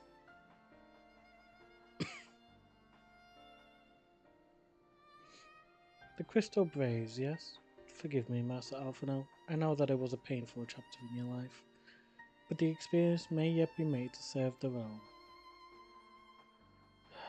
In my hubris, I plotted a cause for the Crystal Braves, which stretched far beyond the Order's initial conception. One intended to pave the way for the founding of what I intended to call the Grand Company of Eorzea. But my plans all came to naught, built upon a fair foundation of lofty ideals. The Order was doomed from the first to collapse under the weight of more worldly interests, and I have no wish to see this new endeavour suffer the same fate. Mayhap I ask too much of you. Not at all. You may count upon my assistance for what little it is worth. By your leave, I shall prepare a report, including a list of recommendations, drawn on the lessons I learned from the failures of the Crystal Braves. You have my gratitude, Master Alphino, and my trust. When your report is ready, pray share it directly with the Sylphs. With your guidance and the earnest efforts of every goodly soul gathered here this day, I have no doubt but that our fellowship shall emerge from the shadow of the Telefori and flourish. Until next we meet, my friends.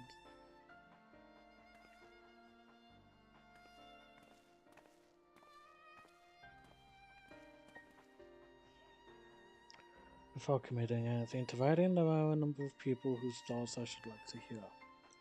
Farmer Braves, you understand. Will you join me in seeking them out?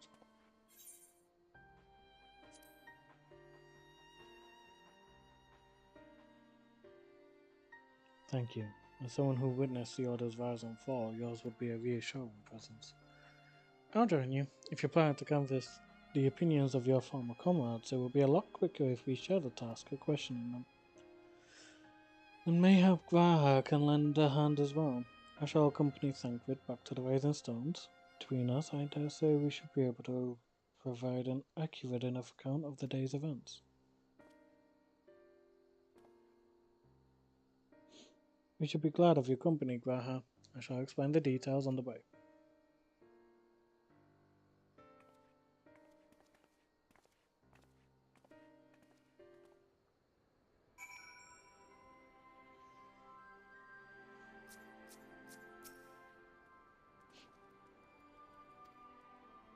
Before discussing the task at hand, I should probably admit that the report I propose is largely written. Not long after that fateful day in Order, I penned a detailed account of the organization's history, from the events that led to its inception to the things that brought about its demise. This I did primarily as a means of taking some semblance of responsibility. Never did I imagine that I might later be referred to by those seeking to form a similar organization. And while I made every attempt to be objective, the account was mine alone. Its events viewed from my singular perspective. For it to be of use, however, it must be broadened to encompass the viewpoints of all involved. Only then can I answer what seems to be the most crucial question, namely, why, after the Crystal Braves disbanded, did some members choose to remain with us, while others did not? I see. You think the answer will tell us something about the nature of the ties that bind our new grand company together, and that this knowledge might help us to prevent it from falling apart when those bonds are inevitably tested. That is my hope, yes, but the questions I would ask are uncomfortable to some. As the former commander of the Crystal Braves, I doubt that those who abandoned the cause would welcome my inquiries. Then Grant and I will just have to try. Meanwhile, the two of you can talk to the ones who kept the faith. A fair suggestion. Have care. However, certain of my former comrades are of questionable character, so keep your wits about you. And let us reconvene in Gridania later on.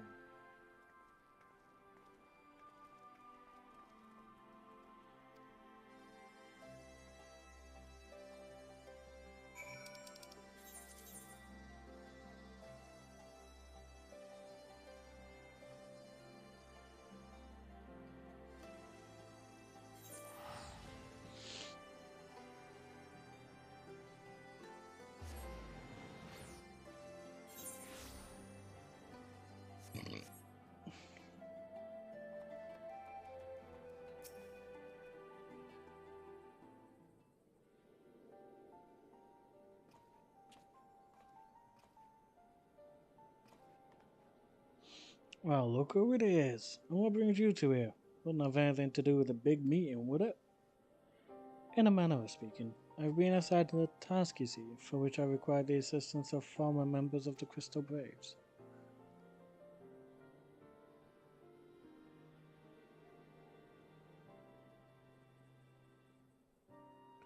So you want to know why we decided to stick with the Scions, eh? Ain't an easy thing to put into words, that.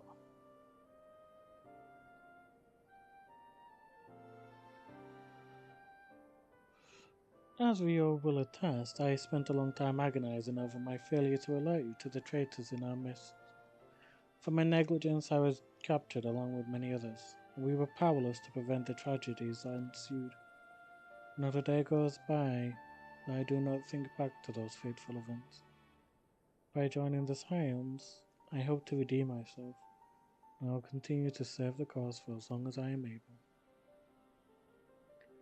That wasn't my only reason. When we were finally reunited at the Rising Stones, you refused to blame anyone but yourself for the fall of the Crystal Braves.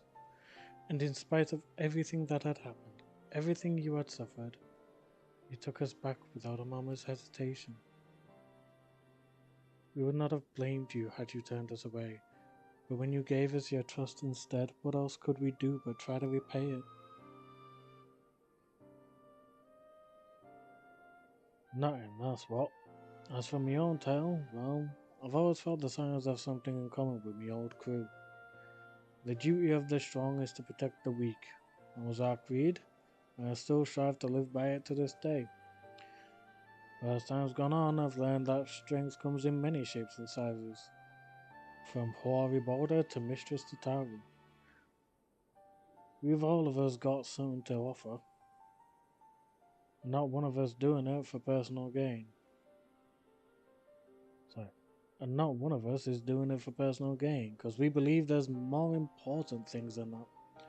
Things worth protecting, which is what being a Scion's all about. I am at a loss for words. Thank you, my friends. To hear this from you means more than you know. Forgive me, Dante, could you?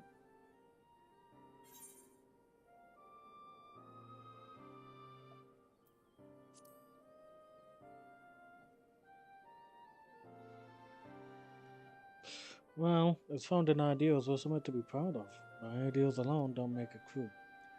For every swab who signed up with good intentions, there was another who was only in it for the coin, the glory, or both.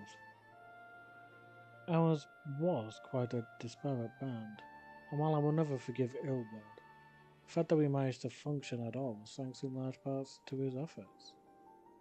Just a pity he was doing it all for the wrong reasons, eh? Only takes one bad apple, they say, and the Braves had a barrel full of them. Not like the Scions.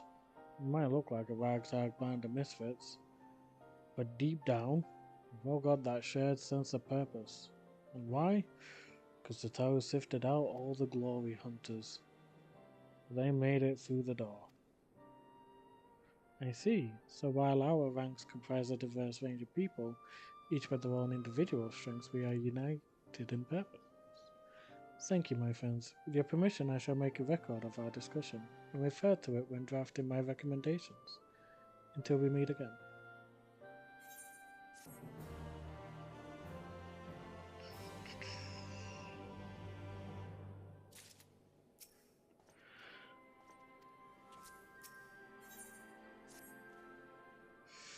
Well, I think we have taken enough of our colleagues' time, and I am conscious that less life-affirming testimonies await.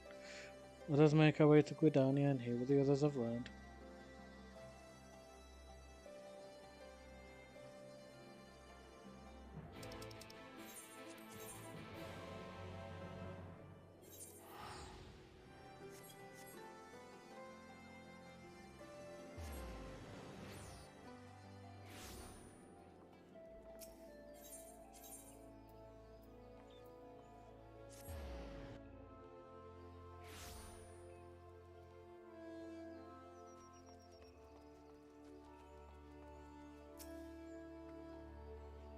Thanks to Tataru's ever dependable intelligence, we managed to track down a handful of farmer berries without any greater difficulty.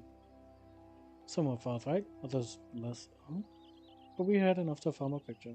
Must warn you all for now, some of the comments were harsh. I can well imagine, but their opinions are no less vital to my report. I seek the unvarnished truth. Thank you. I will set about adding your findings to my own at once. In the meantime, pray, go on ahead to Little Solace and seek out Elder Frixio, and we'll join you anon.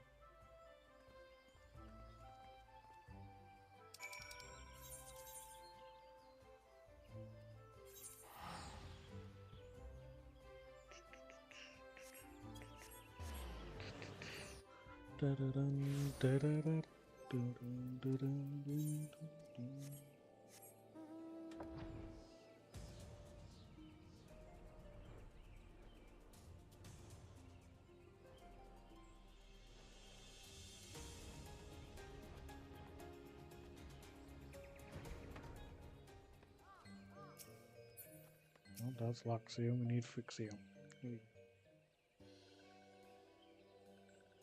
Ah, welcome, Brave One and friends of Brave One. How good it is to see you walking once again so soon after the meeting.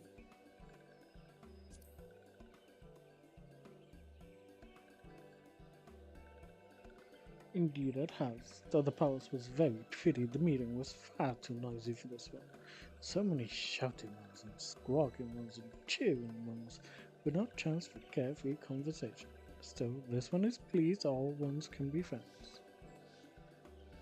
Horned One kindly sent us that walking ones would be coming to Little Solace. Imperial ones also invaded Sylphland and abducted many of these ones, so these ones will be glad to bear messages between fighting friendly ones.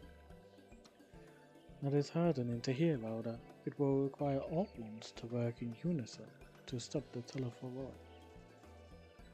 These ones will try very hard, of course, but in matters of war, these ones have little experience. Any advice walking ones can provide would be most welcome. Oh, another pretty silver-haired one, and in quite a hurry it seems.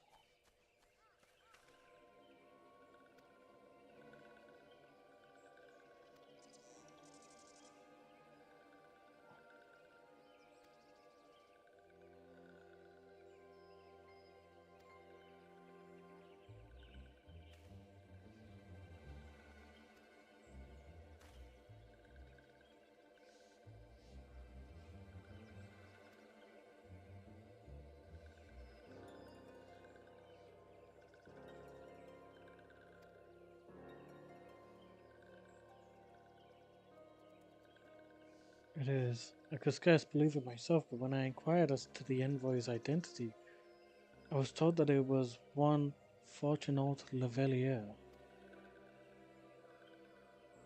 Your father? Oh no, the fact that a serving member of the Forum had journeyed here would be surprise enough, but him?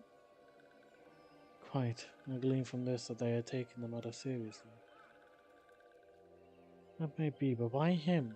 And not one of the other 98 Forum members? Unless he volunteered for it.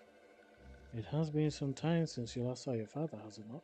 Could it be that he is concerned for your well-being? Perhaps, but he has always been reluctant to discuss his work with us.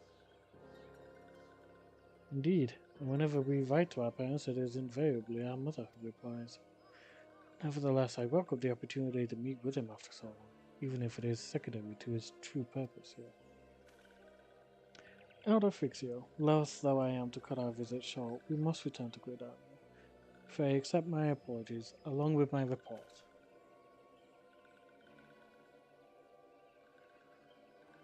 Never mind. There will be time to talk later. This one won't keep walking once from more urgent matters. Go. The audience will be held at the Lotus stand, where the Elder Seedseer awaits even now. Let us be on our way.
Elder Seedseer, I thank you for granting me this audience. Silver hair and blue eyes, Davria I am Lavelia. Fortuno Levea, here in my capacity as representative of the Forum. It is I who should thank you, Master Fortuno, for journeying so far and so swiftly. Would that our first meeting could have been under happier circumstances.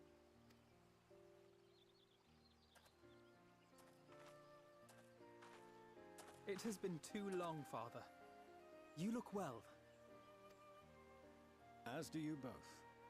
Ameliance will be glad to hear that you are taking care of yourselves. How is Mother?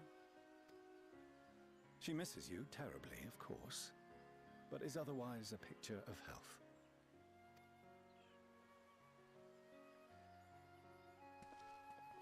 Circumstances apart, I'm grateful that our meeting has afforded me the chance to be reunited with my children at long last.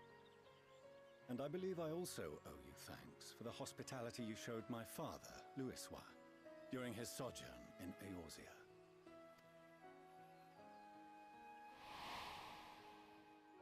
All thanks we owe to him.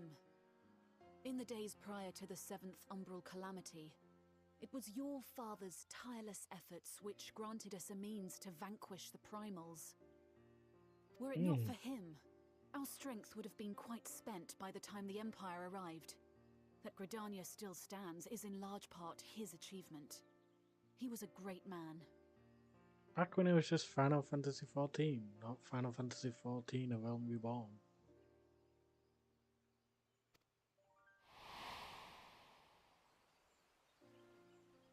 He would doubtless have been moved to hear you say so. I must confess, however, that I opposed his decision to intervene. And my position remains unchanged. So.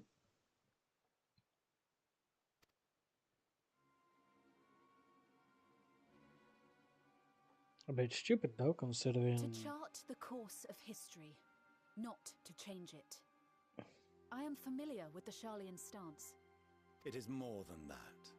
It is our way of life. Who we are. But I came here not to deliver a lecture, but the Forum's answer to your request.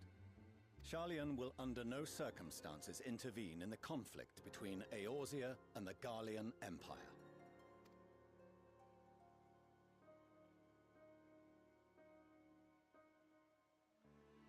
May I ask for what reason the Forum has come to this decision?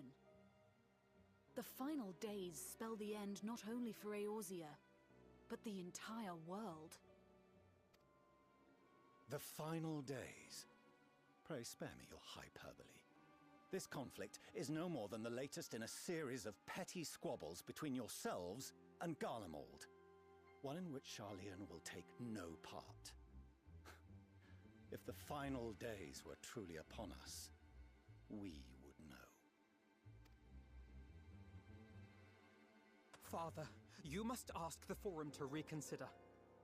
You may feel safe on your little island across the waves, but if you imagine the Telophoroi will leave you be, you are mistaken. They mean to kill us all, themselves included. Alphino is right.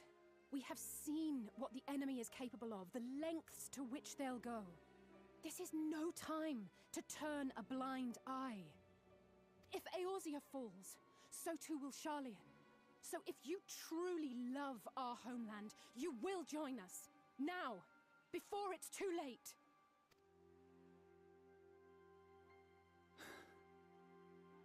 I thought you knew better than to raise your voice to your elders. It seems I was wrong. Wrong to ever let you leave, Charlian. I consoled myself that your time abroad would instill in you some hint of restraint, of discipline. But I see now that Eorzea has made fools of you both. Have you forgotten why it was that I so vehemently opposed your grandfather's departure? For all his wisdom, his only solution was to go to war. Death, devastation, ruin. Even those who claim victory are scarred for life. What prize could ever justify such sacrifice? It is the duty of the learned to avert such tragedy. By fanning the flames of war, you forsake all you once held dear.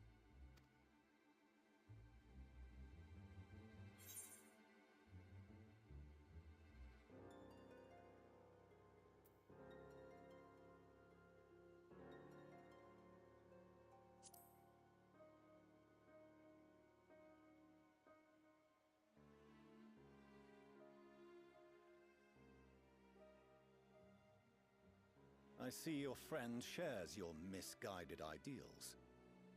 But unlike him, you should know better.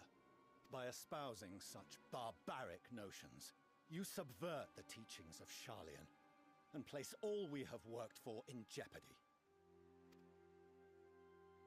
God, he's an ass. Alphino, Alisaie, as of this moment, you shall no longer bear the name of Leveilleur. What? How you choose to live your lives is no longer my concern. If you wish to walk the path of ruin, I will not stand in your way. Well, that's going too far. Master Fourcheneau, while Charlian may have no intention of intervening in this conflict, we can still part as friends. Will you not stay and speak with us, that we might learn of Charlian's hopes for the morrow? I have said what I came here to say. Any further discussion would be meaningless.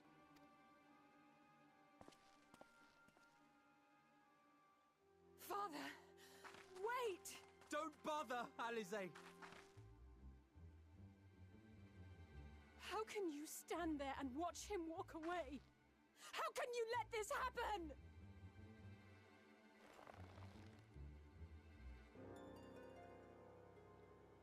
Oh, he doesn't like it any more than you do. But he's not about to just go ahead and run towards a man that's just disowned him. There's a difference.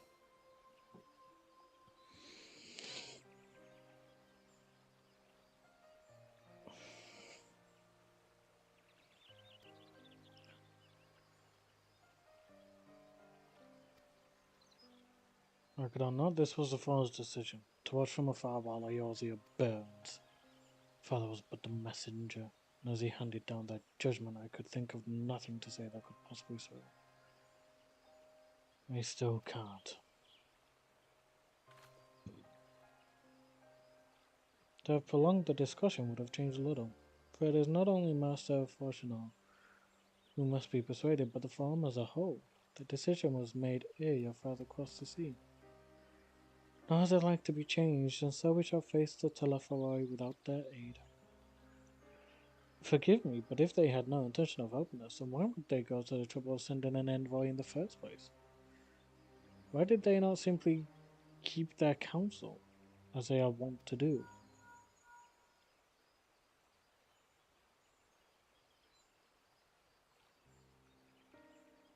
Dante, has Master Fortuno arrived yet?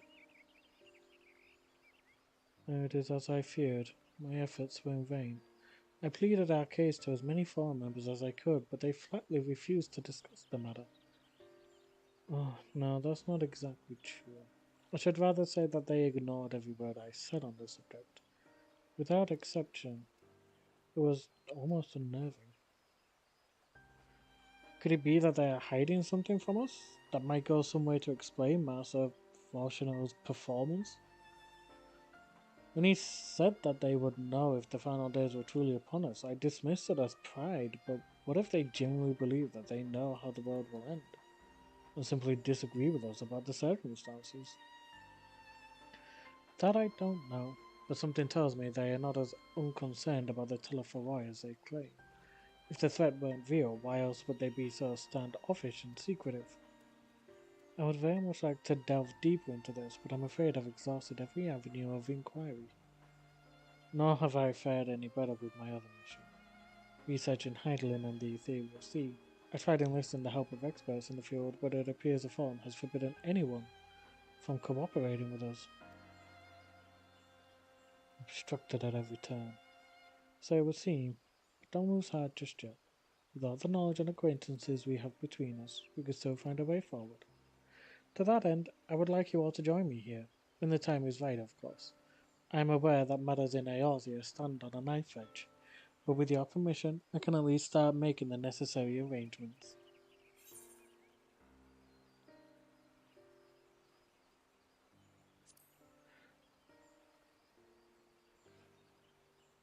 And so you shall, albeit under less than happy circumstances. It may take a while to secure entry for you all, but I'll let you know when everything is in order. Look after yourselves in the meantime, won't you? Your speculations gave me cause to hope, yet if these seeds will bear fruit, I cannot say. While it is possible the Sharlians hide some secret truth from us, there can be no certainty that its exposure will prompt in them a change of heart. And so, for the present, we must needs confront the plight in which we find ourselves. The Forum has refused our request for aid, and it falls to us alone to contend with the Telephoroi. Even with all of Eorzea standing united, there is no guarantee that we will prevail. What does Sharlian intend to do if we fail?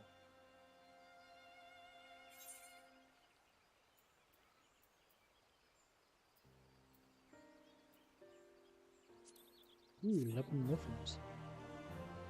Yum yum yum.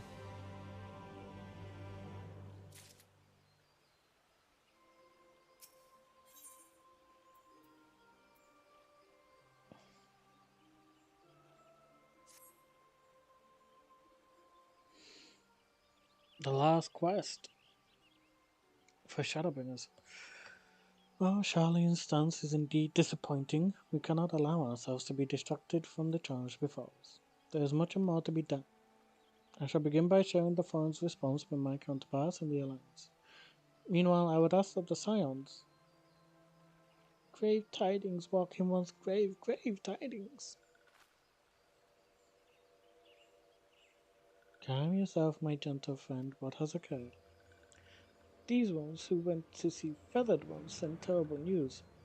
Destroying ones have appeared in Zephytol. Destroying ones and captured ones, and even frightful godly ones. Feathered ones didn't stand a chance and were sent flapping and squawking. When did this happen? Is it too late to help them? Too late, yes, much too late. But luckily destroying ones were only passing through and continued on west. Feathered ones who did not fight were left unharmed. West? That would be Coertas.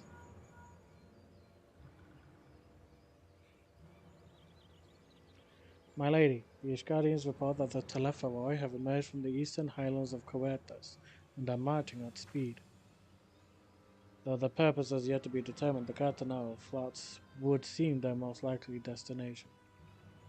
Lord Emmerich has already dispatched his forces in request for immediate support. Tell him he shall have it. The time has come for the Grand Company of Eorzea to prove its worth.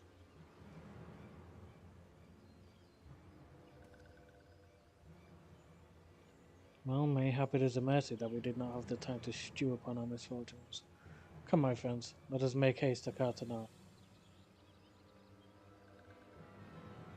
Wait, this one I almost forgot. The shrine was said to be led by cackling rogue one.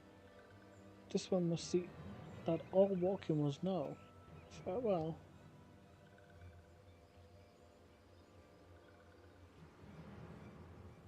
Friend Daniel. Who else? It was only a matter of time before that grinning maniac showed himself again.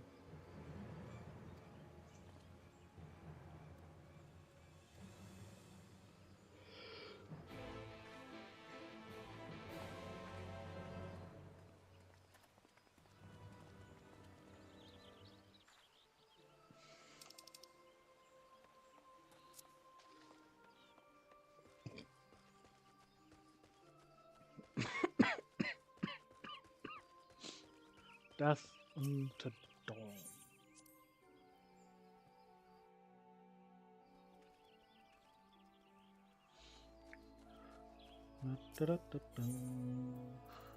Nurse planning.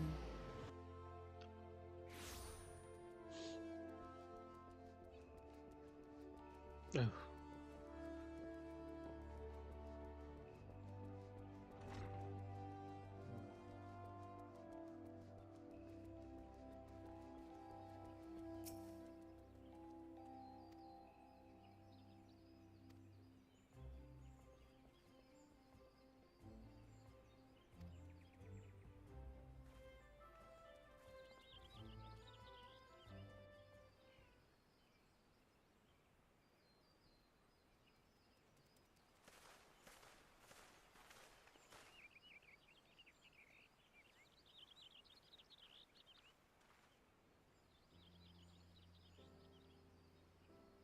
He's been paralyzed, hasn't he? Arenvold! I can't tell you how good it is to see you.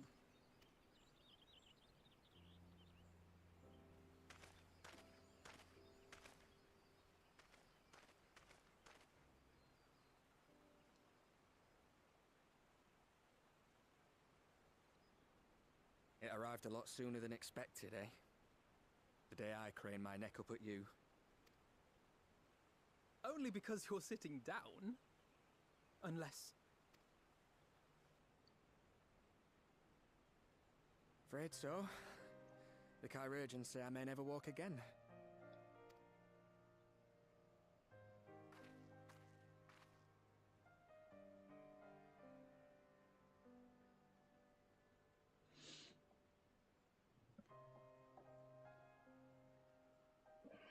Come on, Alfino, it could be worse. Besides, I didn't come here to dampen the mood. Quite the opposite. All I've ever wanted was to fight for a cause I believe in. But my fighting days are over. So I want you to fight in my stead. Be the hero I can't.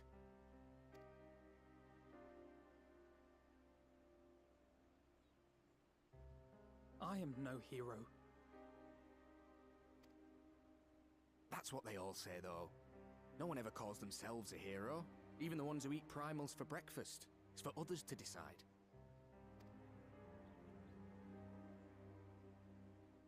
Look, Alfino.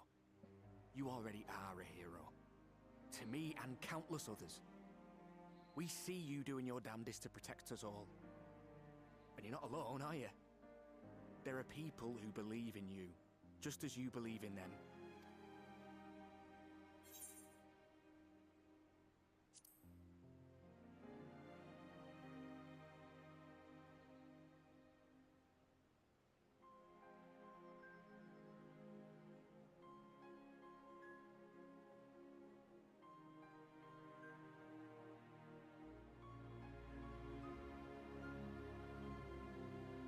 I know what's at stake, and how many people are depending on you. But I believe in you. Believe that you'll see it through. That's why I'm entrusting my dreams to you. Like Albert and Owley once entrusted their dreams to me.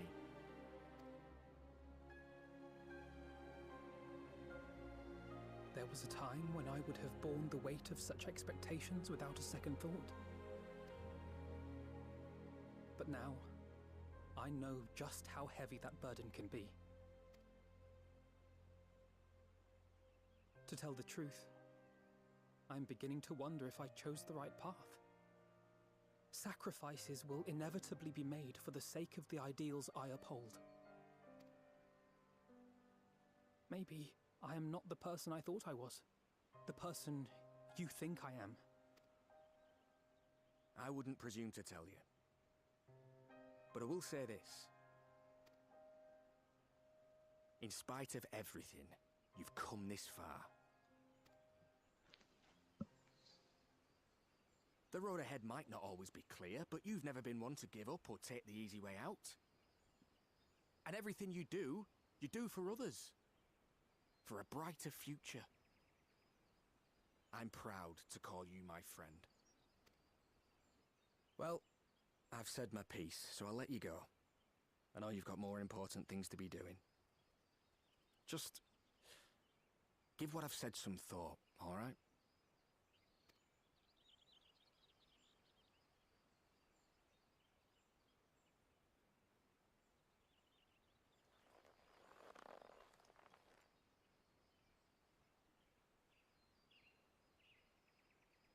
I shall, my friend. And we will meet again soon, I promise.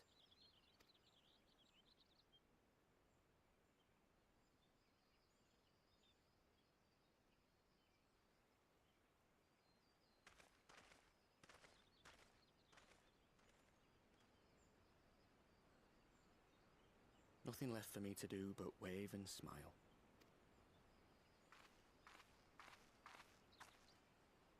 You've got a pretty narrow view of what it means to be a hero, do you know that?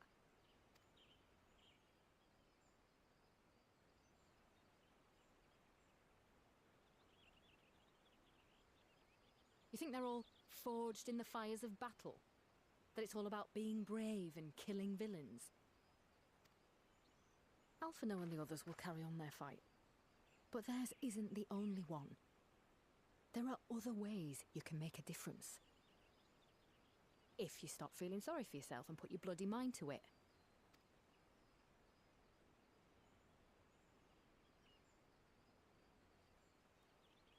There's not much chance of me living the quiet life with you around, is there? Nope. If you're content to twiddle your thumbs thinking of what might have been, that's your lookout. But I reckon you've got some fight left in you.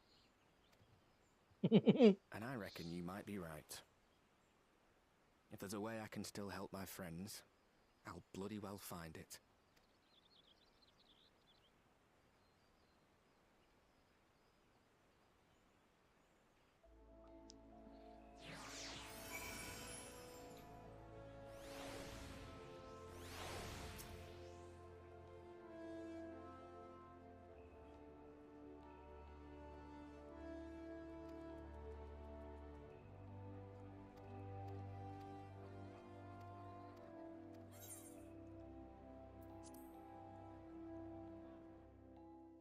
Time for Cartenon.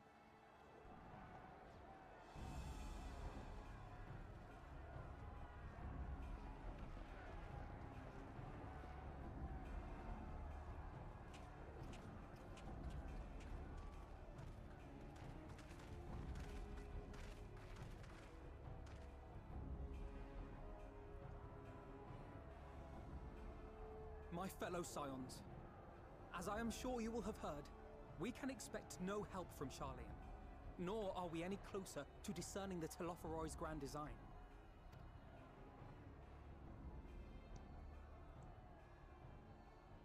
And now, our adversary moves against us in unprecedented numbers, compelling us to answer in kind.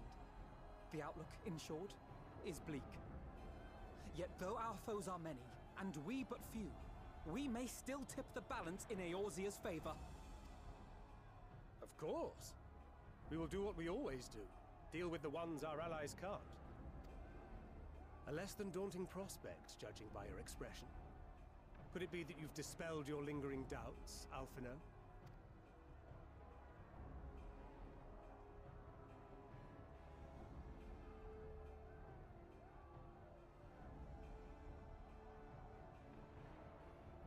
Oh, I doubt I ever will. But as my friends have kindly reminded me, I have come this far, and that must count for something. Gods be good, Alphino. That's what we've been trying to tell you all along. For one so bright, you can be remarkably dim at times. There is such a thing as overthinking, you know.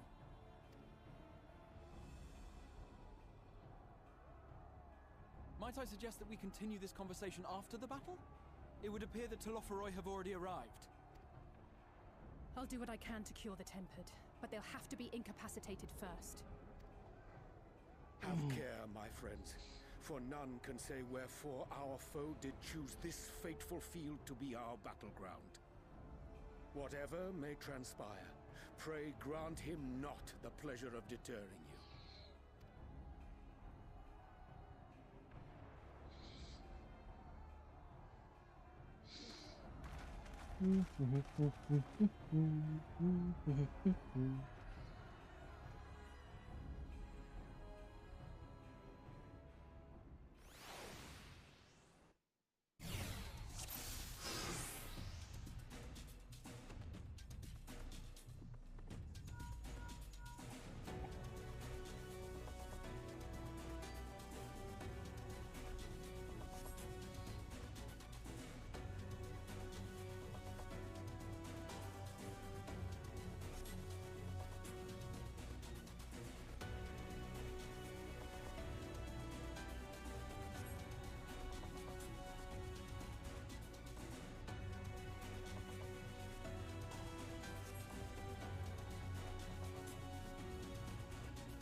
Prepare yourself! Let's give it our all!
As the silence spread across the field, Alice and Gerhard take the fight to the telephone.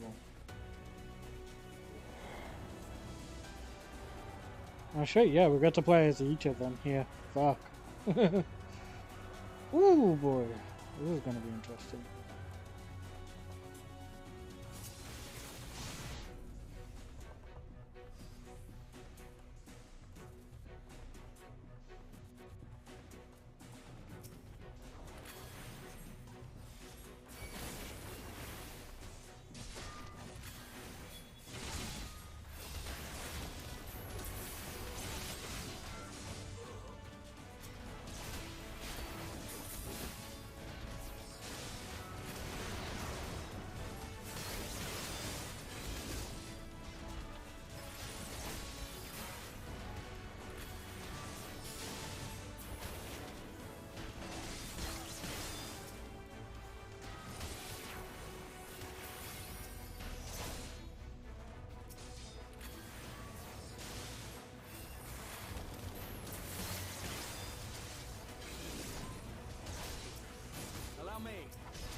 Just the beginning. Right behind you.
Ooh, there we go.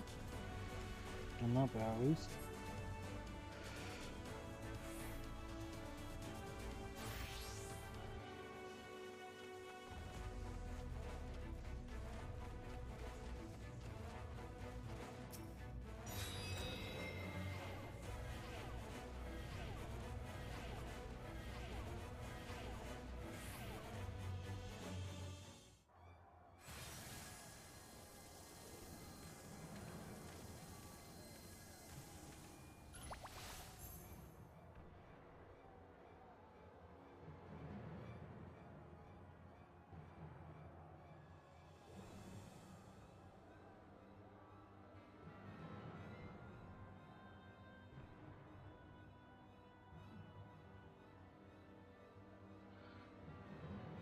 Yeah, we got to play as LSA for a bit.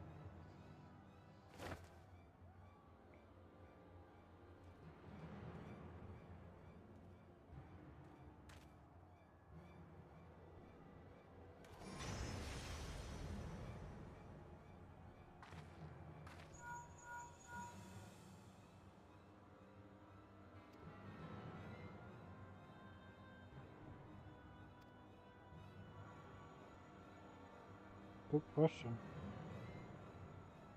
Just how worried should we be?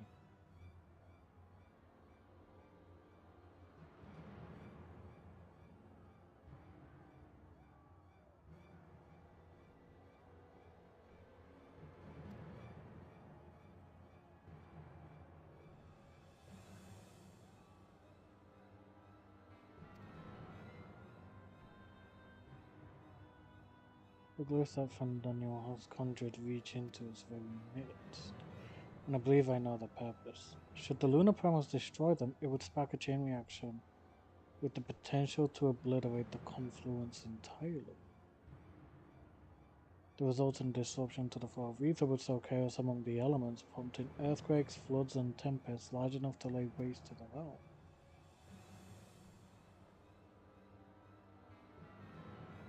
That it would go so far cometh as little surprise. We must needs protect the confluence at all costs.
confluence.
Bollocks, I didn't realise his stole had gone down.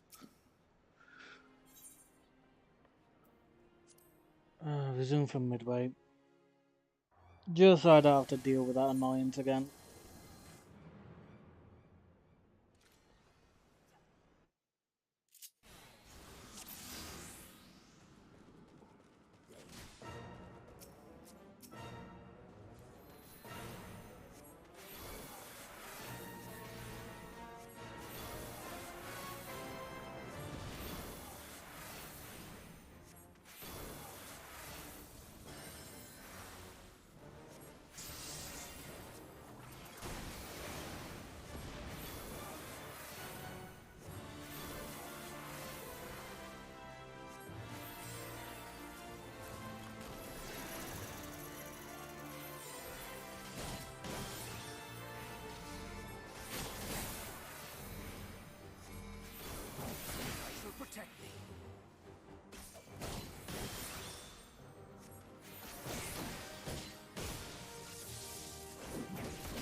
Safety. There it is. Oh, what is it then? What's with that face?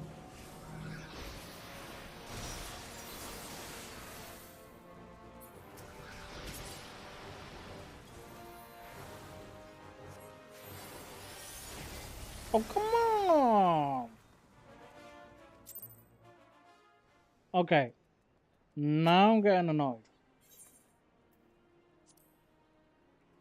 It was within the distance for that, surely.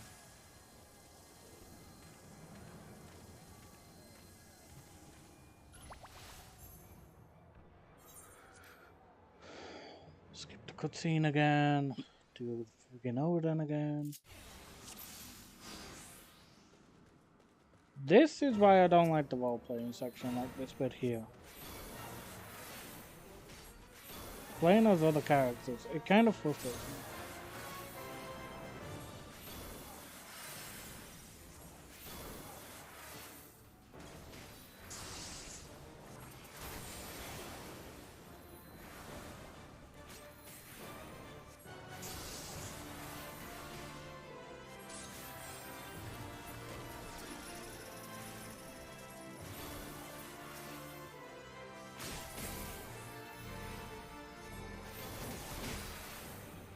will protect me.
Ow.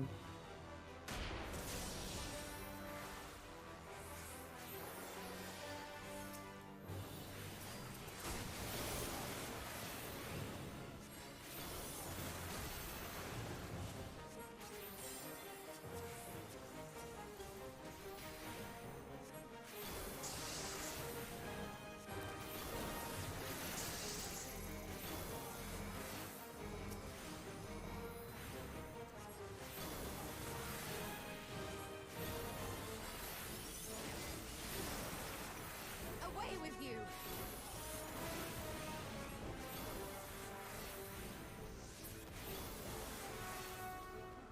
The best defense is a good defense!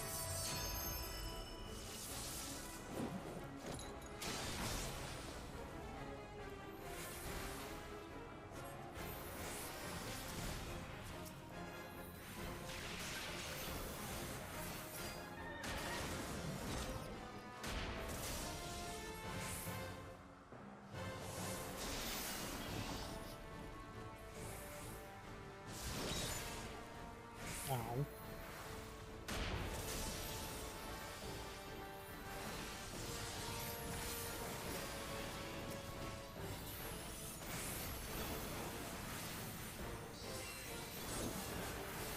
Scan that bullshit self out because neither of these two to fucking down.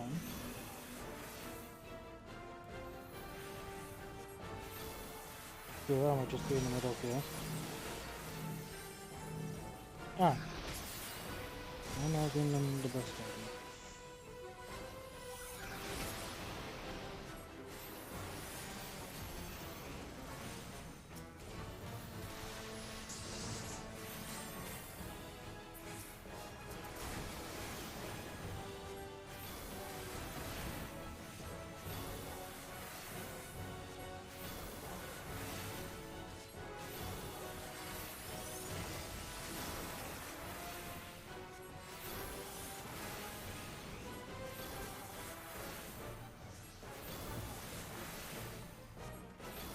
Come on, there we go. Jesus Christ. Took longer than it should have, but we got there in the end without BS.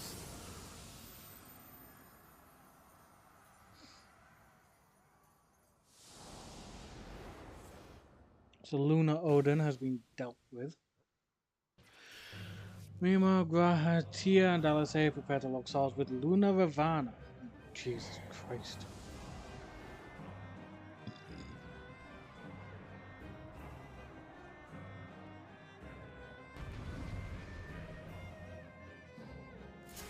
Who am I playing as?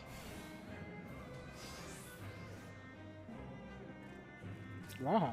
Okay, interesting.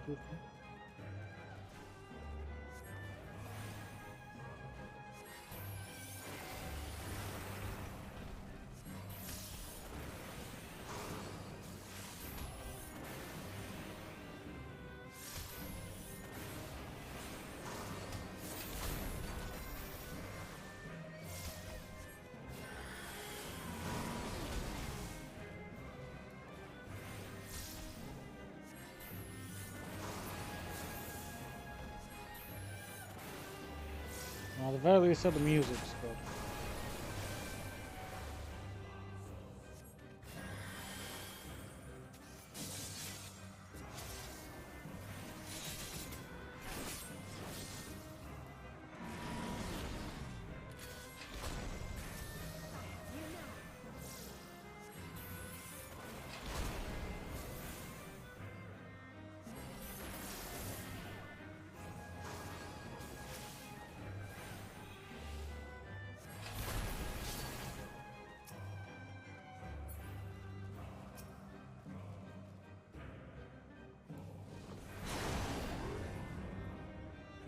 lovely.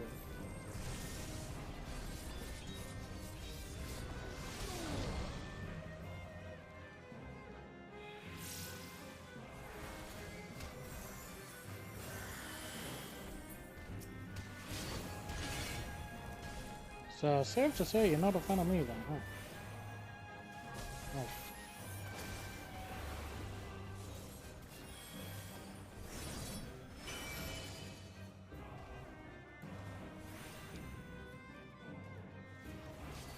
I don't know how it works with magic in terms of development.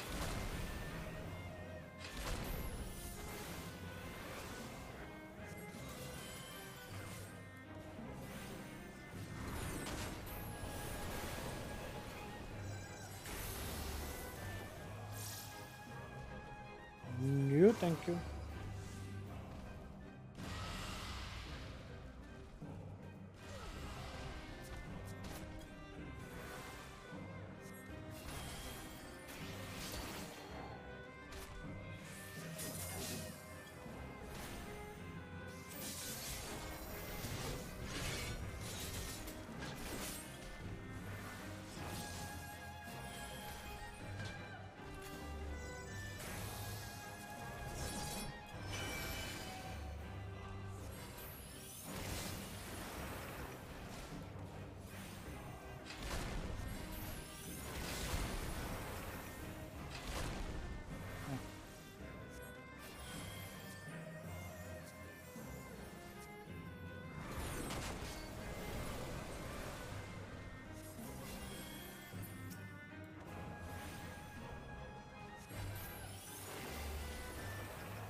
Much as possible.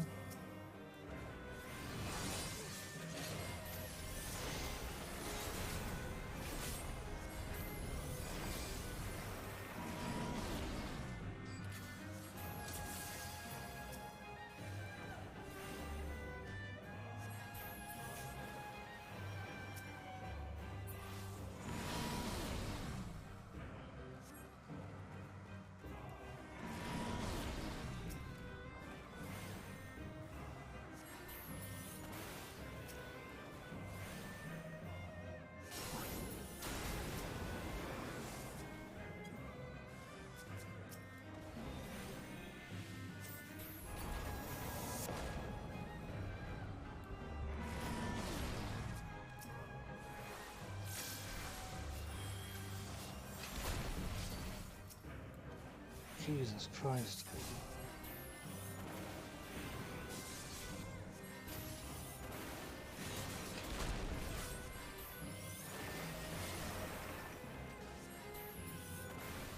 Okay.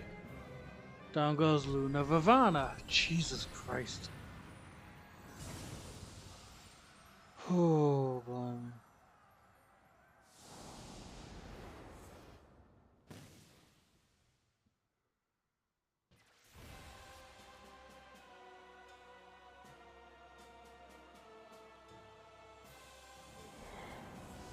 We're up against the Luna Ifrit.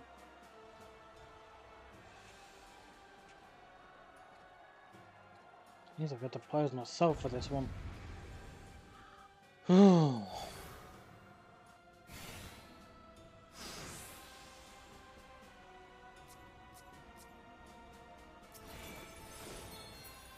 There you go, Stinian. You can be my dance partner.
in the actual trial. Oh, that only barely splashed the confluence. Intriguing, not feeling that much.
Oh, that was certainly interesting.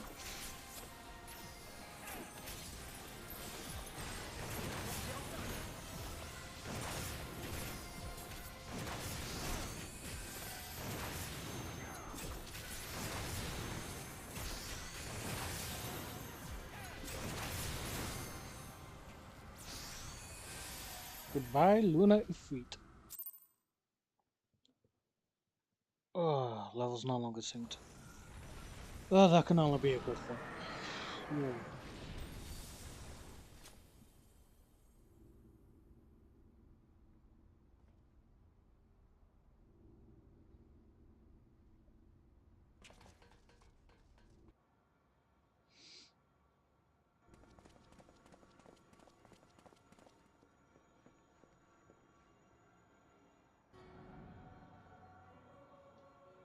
And thus another plan went up in smoke.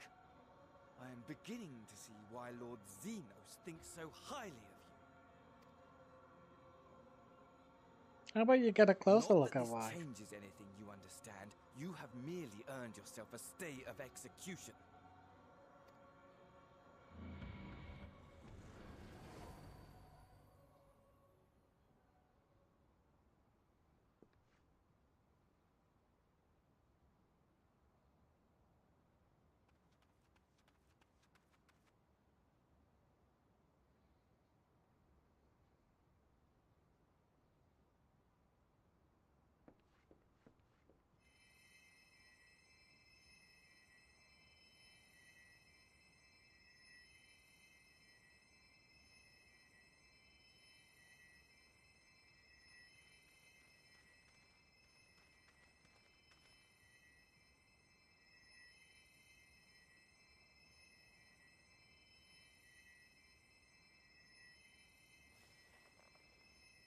Glory be to Garlemald.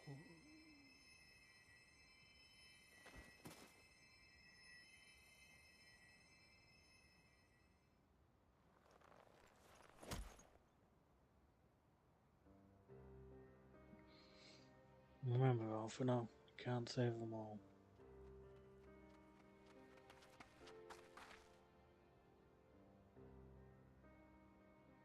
How fare the Tempered? We've treated as many as we can, but some were beyond help.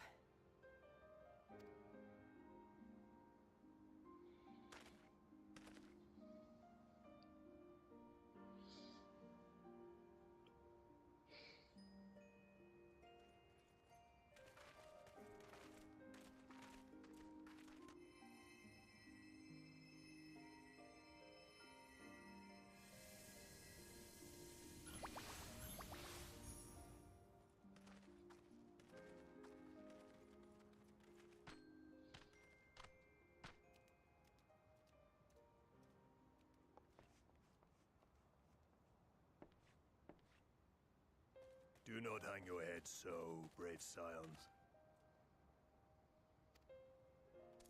Though not all of our captured brethren could be saved, we are grateful for those whose minds have been restored. You could do no more, and that is enough. So please hold your heads high.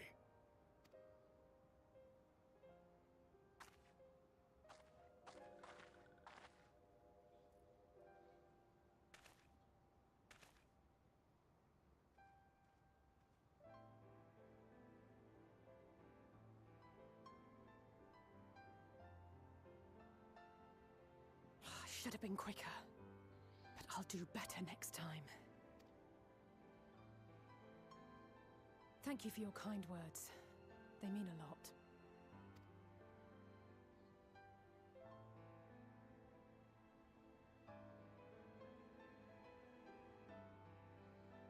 A victory at great cost, but a victory nonetheless.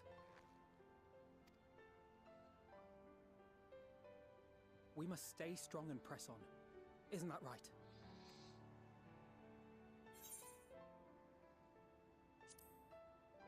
One battle at a time, we'll get there. That Agreed. we will.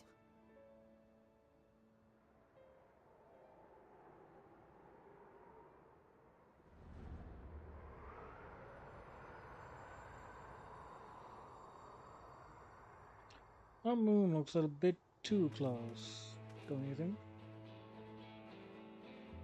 Or is it just me?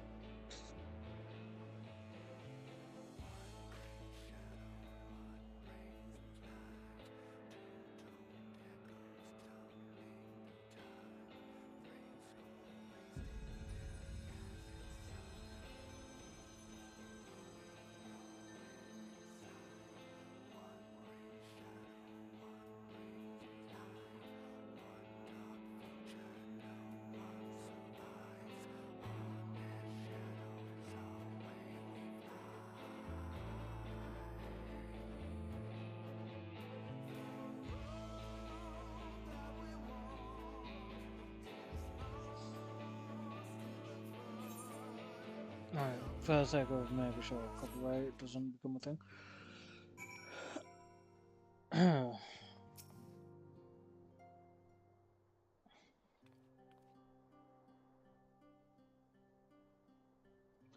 I trust you all enjoyed a comfortable flight aboard the Pride of the Ishgardian fleet. As you were, the Bonanza has been towed to a nearby location to be retrieved at your convenience. You have thought of everything, Lord Emmerich. And may I say how much I appreciated the hospitality you afforded us on the way home. Think nothing of it. Our destination lay in the same direction, and it afforded me the perfect opportunity to learn how my errant friend has been since he took his leave. It seems you have finally found a place to settle down. I really grew weary of wandering the Far East. Returning to more serious matters, while the Telephoroi have been driven from Cartana, it is like that the bulk of their forces yet remain. On the evidence of the Grand Company of Eorzea's first joint military operation, however, I am confident we have the potential to meet such threats head-on, even without the aid of you and yours. Yeah, just be careful of that. As such, while our forces keep the Telephoroi at bay, I would ask that you apply your talents to the task of neutralizing the towers. A sensible division of labor. While the towers remain, so too will the threat of the lunar primals. And given our expertise in the field of aetherology, we are better qualified to find the solution. Not we are, especially should our habitat lie beyond the Alliance's dominion. There's a time and a place for formal investigations, of course, but certain secrets are wont to hide, where only enterprising individuals may venture. I could not agree more. There are none better suited to this task, nor any upon whom I would rather rely.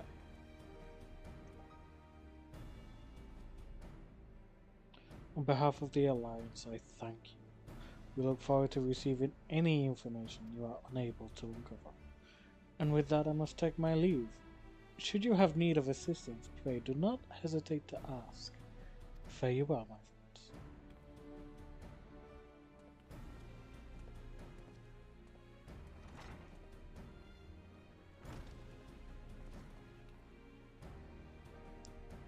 I confess I had hoped to be able to study the towers more closely, rather as they plainly are to the telephore's plans. If we can discern their ultimate function, we will be one step closer to understanding our enemy's grand scheme. Should we succeed in neutralizing them, of course, it is all but certain that the Telephoroi will mount an all-out invasion. And then it will begin. The one who waits at the heart of the chaos will come for us. For you. Yet in the end, our true nemesis may be the calamity to end all calamities. The final days themselves. Yes, alright, Alphino, we need a plan, not portents. As Thancred so eloquently pointed out, we are in a position to seek out information from all manner of places. Not least, Sharlayan. According to Crowd, the Forum have been more secretive than ever of late. While this may be related to the appearance of the Telephoroi, that remains a matter of speculation. But one thing is clear, the Forum is determined to keep us from discovering the truth. Arthur Fortunal's performance at the Lotus Stand was enough to convince me of that. The matter beareth further investigation. I do heartily concur. Nor can I think of a more promising place to look for the answers we seek on the matter of the towers. Sharlayan has ever been the wellspring of a theological knowledge. I care not where we go, here or there, my lance will be ready. And what of you, Dante? Might you be persuaded to join us? Bitch, I already said I want to be going to fucking Sharlayan. Plus I got a little something to say to that fucking good-for-nothing father called Levelia.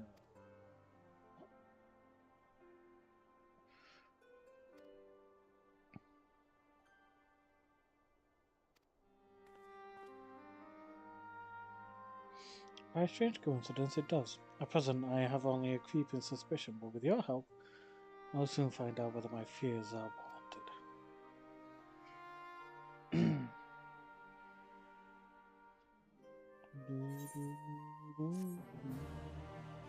Dun, dun, dun, dun.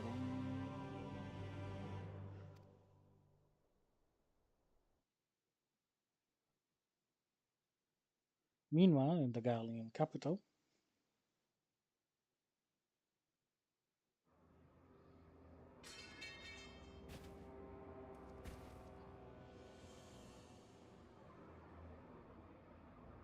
Zeno's testing out his scythe.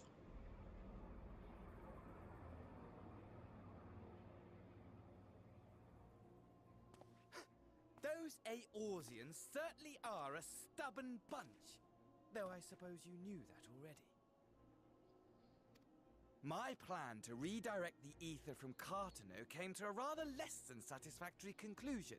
It was, in many respects, an abject failure. Which does, of course, raise the question of where we are going to procure the requisite amount. The obvious solution would be to draw on resources a little closer to home, though that would require our dreamer to dream a trifle more deeply. So be it. The dreamer will not complain.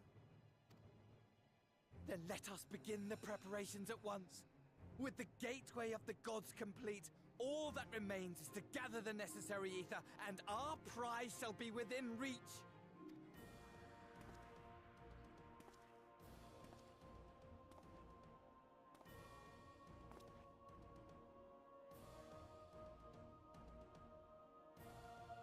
The time has come to fulfill your heart's desire, my desire! To relieve those wretched creatures of their meaningless existence!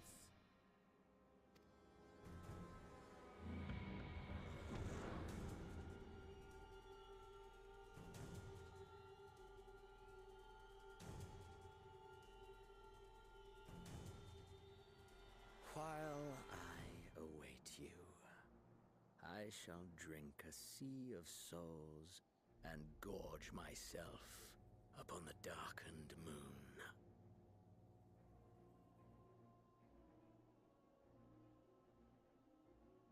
Then you shall come to me, all roiling rage and rancor.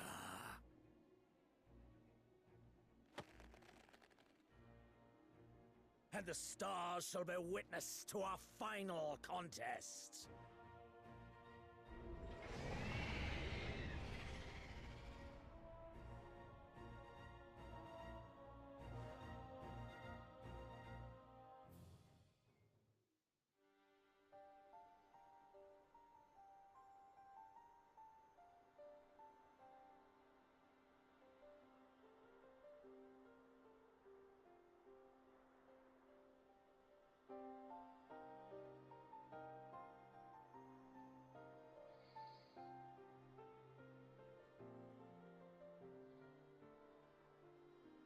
As I thought, the ethereal currents have been disturbed here too.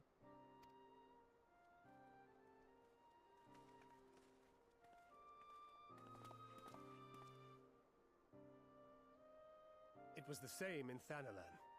Make that every location we surveyed. And the strength of each current has diminished dramatically, far more than could be attributed to a natural occurrence.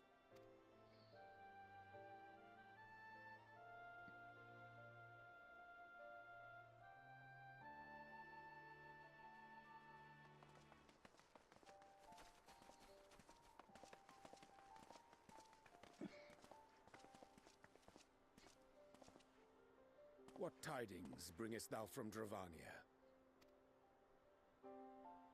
We took a number of readings, and noticed that the closer we were to the tower, the lower the etheric density became. In short, the towers are drawing upon the land's ether, which would explain how they were able to carry out the summonings.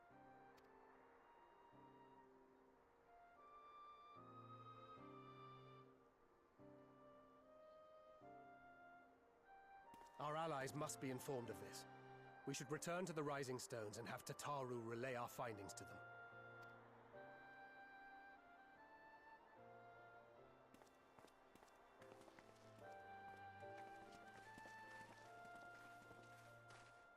Hear me. Hear me. Hear me.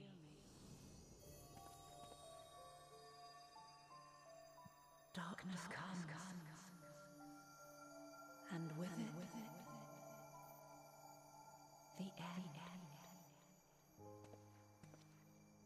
The fate of the star is in your hands.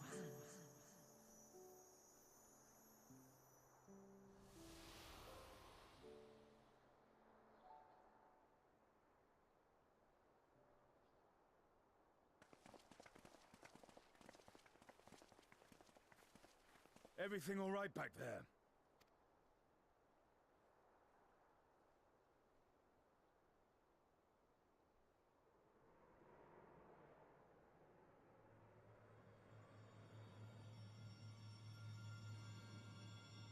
Again, that moon is looking way too close for comfort.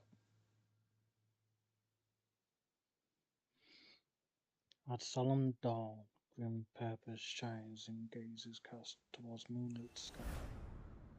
Thus does our final curtain rise, your steps to guide what.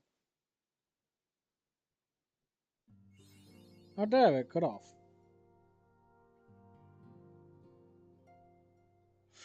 Right. I am now officially in Endwalker. It took a long ass time, but we're here.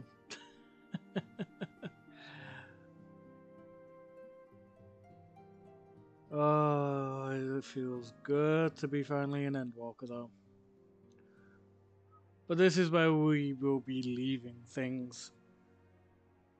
I'll try and get as much done until the next stream in terms of my side quests, because I still need to get them done. But until next time, I shall see you all later.